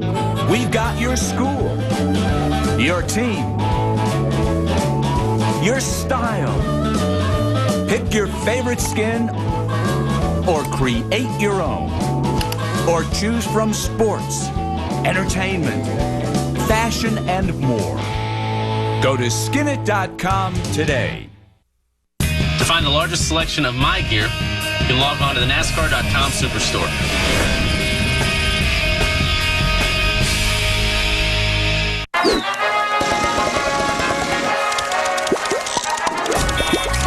Play ESPNU College Town at BeTheDean.com and put your school on the map.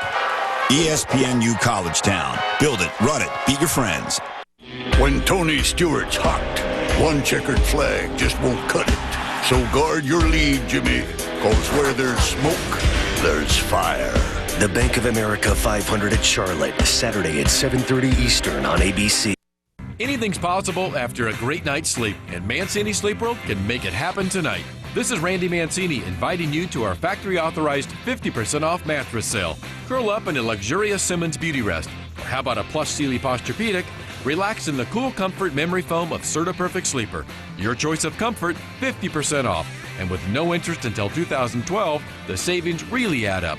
This is a limited offer, so hurry into Mancini Sleep World. Visit sleepworld.com. You know it's bad when the press asks if you'd take a lie detector test. Meg Whitman didn't tell the truth about not voting or about how long she lived in California. She got caught in insider deals at Goldman Sachs. She changed her story about physically abusing an employee. She campaigned as tough as nails on immigration, knowing her housekeeper of 9 years was undocumented. Her TV ads have been condemned as false and misleading. And even her hometown newspaper said Meg Whitman has demonstrated a loose relationship with the truth. Well, under the lights here at Charlotte Motor Speedway, let's take a look at the starting grid for the Bank of America 500 for Saturday night. Jeff Gordon, his first pole in 33 races since November of 09. Yeah, and first one here at Charlotte since the year 2000, so great job. Yes, teammate Mark Martin starting fourth. Well, what a great run also for RPM. Richard Petty Motorsports, A.J. Allmendinger, Paul Menard, Elias Sadler, all in the top 10. Yeah. Some interesting mixes amongst that group. Here is the second set. Ryan Newman. The fastest in practice, Ryan Newman, Joe Logano ended up just outside the top 10. That's what we saw. We saw a lot of the cars that were fast in practice not really get it done in qualifying. Jeff Gordon was in the 30s in practice and put it on the pole. 4 other chase contenders in this group, as you saw them there highlighted. Here is also Biffle, Hamlin, Harvick, Tony Stewart in this group.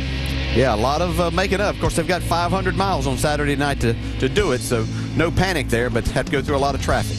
A little bit further back, rows 16 through 20, and you can see that there is Bill Elliott gets in with the Champions Provisional. J.J. Yeley, you heard his team just breathing a sigh of relief as they're the last 3 to make it in to the starting grid. Let's talk to our pole sitter. How about it, Doc?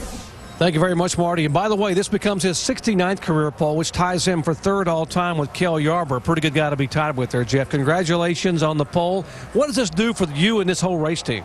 I mean, I'm just shocked. You know, if you look at our practice speeds and how hard we were trying to run fast laps, I think it was actually a blessing that we weren't good in practice today because, you know, we were really hoping the track would come to us, and it was a great call by Steve and, you know, the work that was done by our engineers and working with our teammates, looking at their setups, and got to thank them. And, you know, I'm just absolutely shocked. I mean, we have been working so hard trying to get a pole this year. I've been driving the wheels off of it, and we're 15th, 16th. Kansas, we were 3rd, and that was a great run, but you know, tonight I just was not expecting that at all, and I'm really happy and excited, and it does a lot for us. I mean, here at Charlotte, track position's important. Confidence, you know, is always good, and this definitely gives us a lot of that going into Sunday's or Saturday night's race. So you got your pole. Now, your first win came here back in 1994. What's the key for your next win coming here on Saturday night?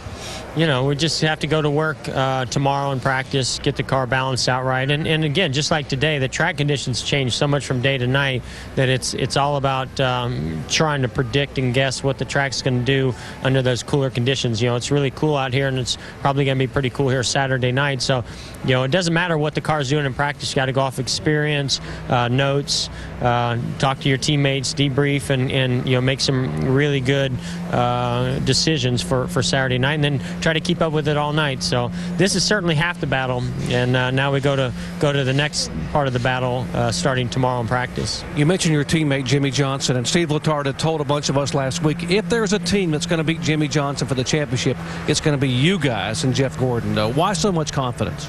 Well, you know, we're a really strong, really consistent team. We know we've got the equipment.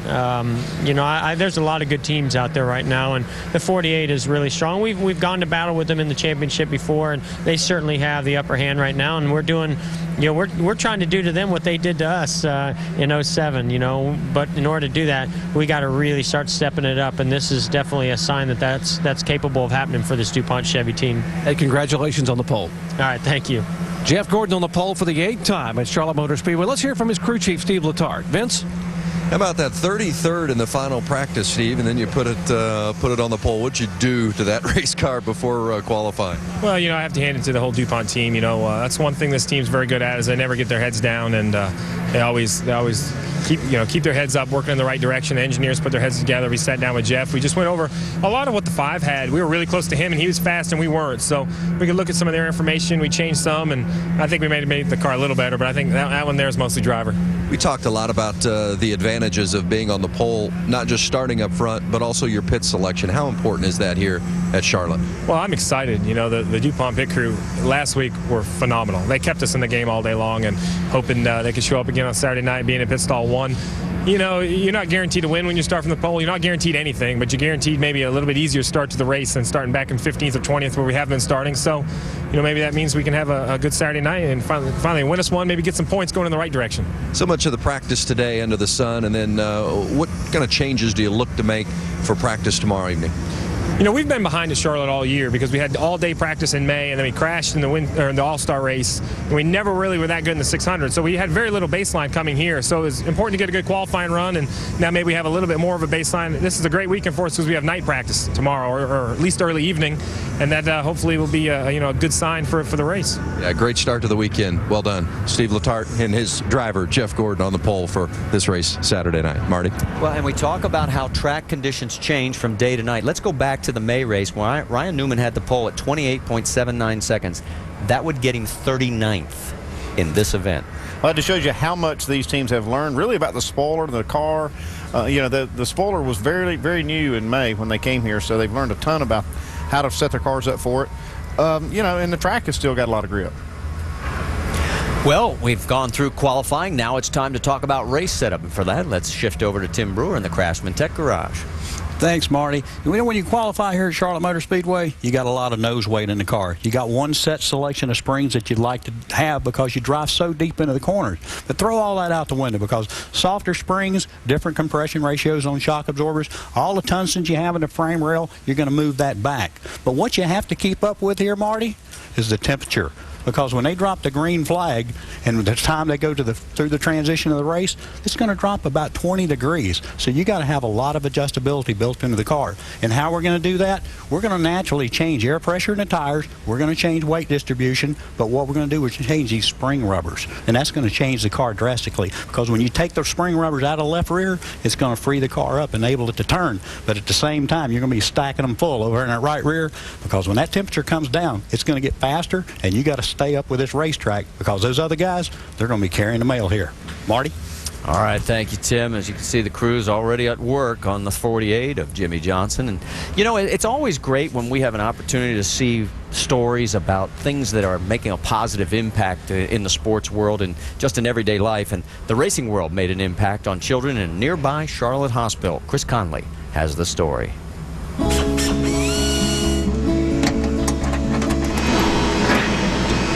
Mark Smith, known as Smitty, spent some 25 years in garages like this one, working to make race cars go a little bit faster than the competition. Feels good to make a car fast and you win on Sunday or you're knocking on the door of a win. After retiring in 2006, Smitty created a new kind of car, the Dream Racer. Same materials, same paint jobs, but for a different driver, hospitalized kids. Push it hard, everybody. This is a pretty hard, serious time in their life. It cheers them up. It makes them happy. Along with their fresh-from-the-track construction, Dream Racers have a Sony PlayStation built in, so kids can pretend they're actually racing. They think they're in a real race car, especially when they strap on that G-force safety harness and then that race seat. They got a smile. They like it. Lauren Turner is a 6-year-old in need of smiles. She was diagnosed with leukemia in April. And what's leukemia? It's something that your blood gets all yicky, and it makes your blood get a little sick. And is it serious? Yeah. Your world falls apart. You just can't imagine. She, what was healthy one day is so far from healthy, and you know it. And you think the worst. Even as doctors said Lauren would need a bone marrow transplant to survive, she charmed her caregivers at Charlotte's Levine Children's Hospital with her plucky smile. Her parents say her time in Smitty's Dream Racer has helped Lauren cope with her grueling treatments. You see the joy in her. You see that little spark in her eye just glimmering when she's in there. Now she tells me how to drive. There's like a little gas pump. You push it. There's another one to stop it. And there's like a steering wheel. You steer it. I think she just likes that, the car imitates, the drivers that you see on TV. I think she thinks she's driving. I really do. I think she thinks that it's her car. Back in August, owner Rick Hendrick, who is a leukemia survivor himself, visited Levine Children's Hospital to commemorate a fleet of dream racers he donated, with Jimmy Johnson in attendance to unveil a replica of his 48 car and to meet his newest fan. He let me get in his real car. His real car was in the hospital building. What's that feel like? That feels like that I want to do backflips. I'm not sure your legs will reach the pedals yet, but when you get a little older, we can maybe get you to drive one. Whenever we watch NASCAR, she's pulling for Jimmy. She knows the number, she knows what the car looks like, and she's going, "Go, Jimmy Johnson." She said the other night, she said, "You think I could be a race car driver?" Nowadays, even Lauren's sister Haley gets to play with the Dream Racer. And that's as it should be, because Haley is Lauren's bone marrow donor. I'm her donor, and because I'm 100% match, and that's very rare, so we're very blessed. So how does that make you feel that you're going to help make your sister feel better? It helps me know that I can do something for her and know that she owes me big time. What's the best thing about Haley? She's my hero. 16 Dream Racers can now be found in pediatric cancer wards across the South, purchased for $9,500 each, and donated by everyone from driver David Rudiman to the rock band Three Doors Down. Smitty's vision, helping to sustain the big dreams of kids like Lauren. If we can give them a little bit of joy while they're having to go through this, why, I think that's what we need to do. Just want to let everybody know, Lauren is now home with her family, and she continues to recover from her bone marrow transplant. It's really great news, a big turnaround from where she was just a few weeks ago. And Lauren, you keep heading for victory lane, and we're all cheering for you and all the kids. Great story. Stay with us. We'll be back with more right here from Charlotte. When I brush, I like to do a really mediocre job. I love running my tongue across my teeth and feeling all the stuff I missed. No one really wants plaque left on their teeth. Done. But ordinary manual brushes can leave up to 50% of plaque behind. Oral-B Power Brushes are inspired by the tools professionals use to clean away plaque in ways a manual brush can't. For that dentist smooth clean feeling every day. Fight plaque with real power. Oral-B Power. Get 50% off Oral-B Power Brushes for a limited time. Visit oralb.com for details. You've been wearing that bracelet since junior high? We need to talk to you about this dedicated claims rep thing. Okay. Well, calling yourselves dedicated? We're all dedicated, okay? The entire website team worked late every night this week. Look at Sanjeev, he's a mess. What? Guys, no. We're called dedicated claims reps because we each stay with an Esurance customer throughout the automobile claims process. Yeah. It's not because we think we work harder than you. Well, you don't. Am I a mess? You slept in the vending machine. Want a great deal on car insurance? Go to Esurance. We've got your car in stock. Let's just check out your credit score and we'll work out your financing. Sounds good. Did you know everyone has 3 credit scores? And just one bad score could really hurt you. Whoa! That's going to be a problem. What do you mean? Your credit score could be affected by inaccuracies or even identity theft. Now tracking your score is easy at freescore.com. Unlike other services that only provide one score, freescore.com lets you see all 3 credit scores for free. Get your scores now at freescore.com. Free score! Freescore.com! Saturday on ESPN College Game Day.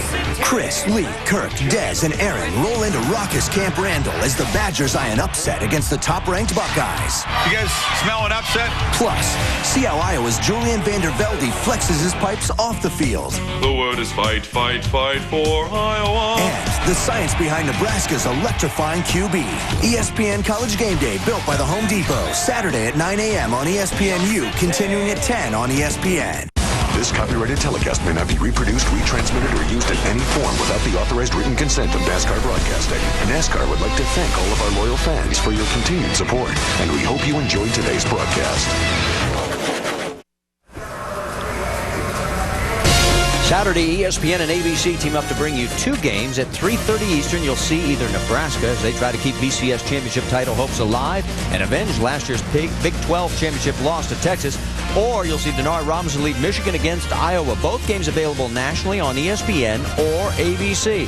It's college football presented by Buffalo Wild Wings on ABC, 3:30 Eastern, 12:30 Pacific time. And back here at Charlotte Motor Speedway as qualifying is over and everything is sort of calming down. We had the big week, of course, with the Hall of Fame, and we also have a movie coming up on the 30 for 30 that involves NASCAR, and it's the story of Tim Richmond. Let's give you a little sneak preview. It's coming up on Tuesday night. The good old boys personified stock car racing. It was born in the rural South. His roots were in the rural South. His roots were very much a part of the Scots-Irish culture of the South.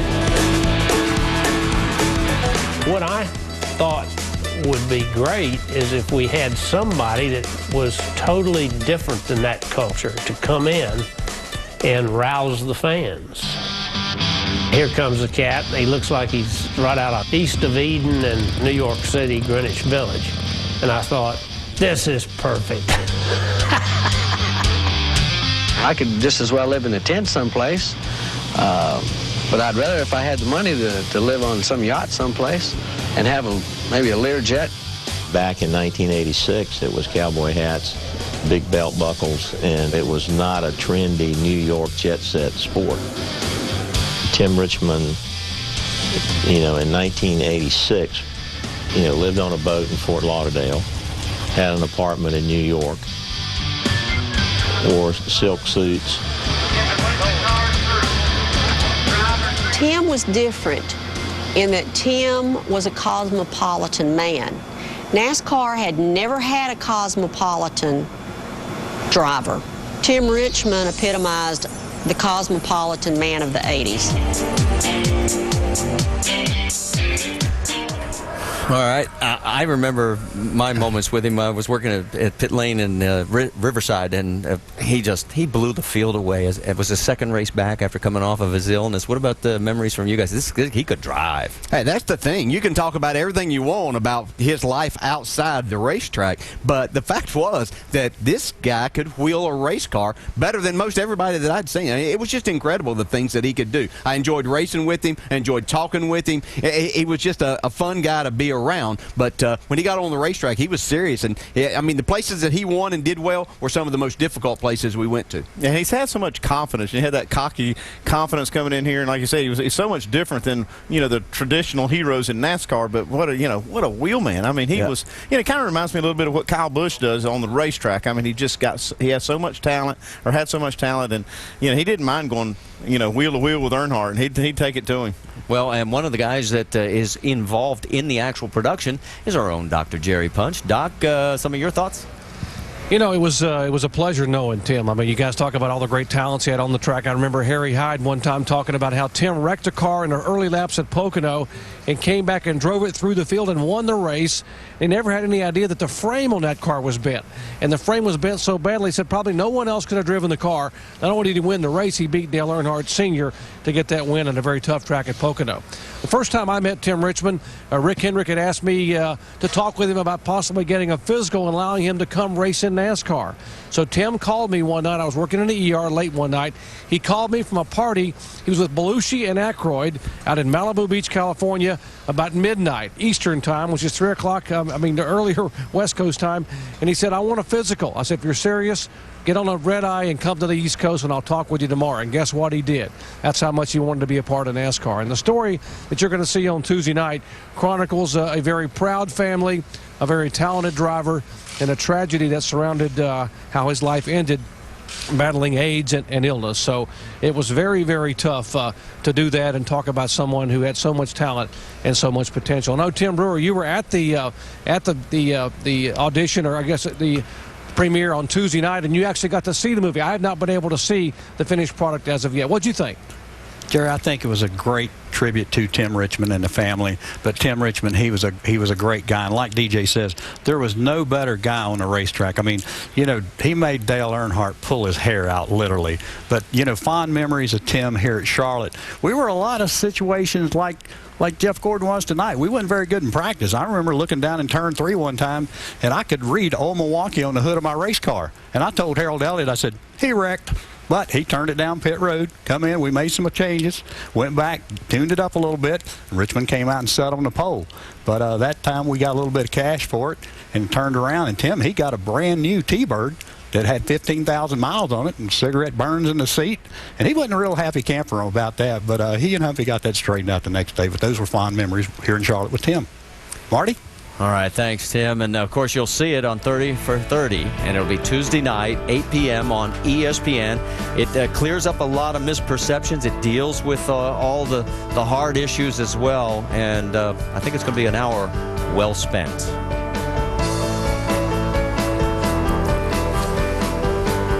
Okay, guys, so let's shift gears again. Let's talk a little bit about what we saw tonight. As,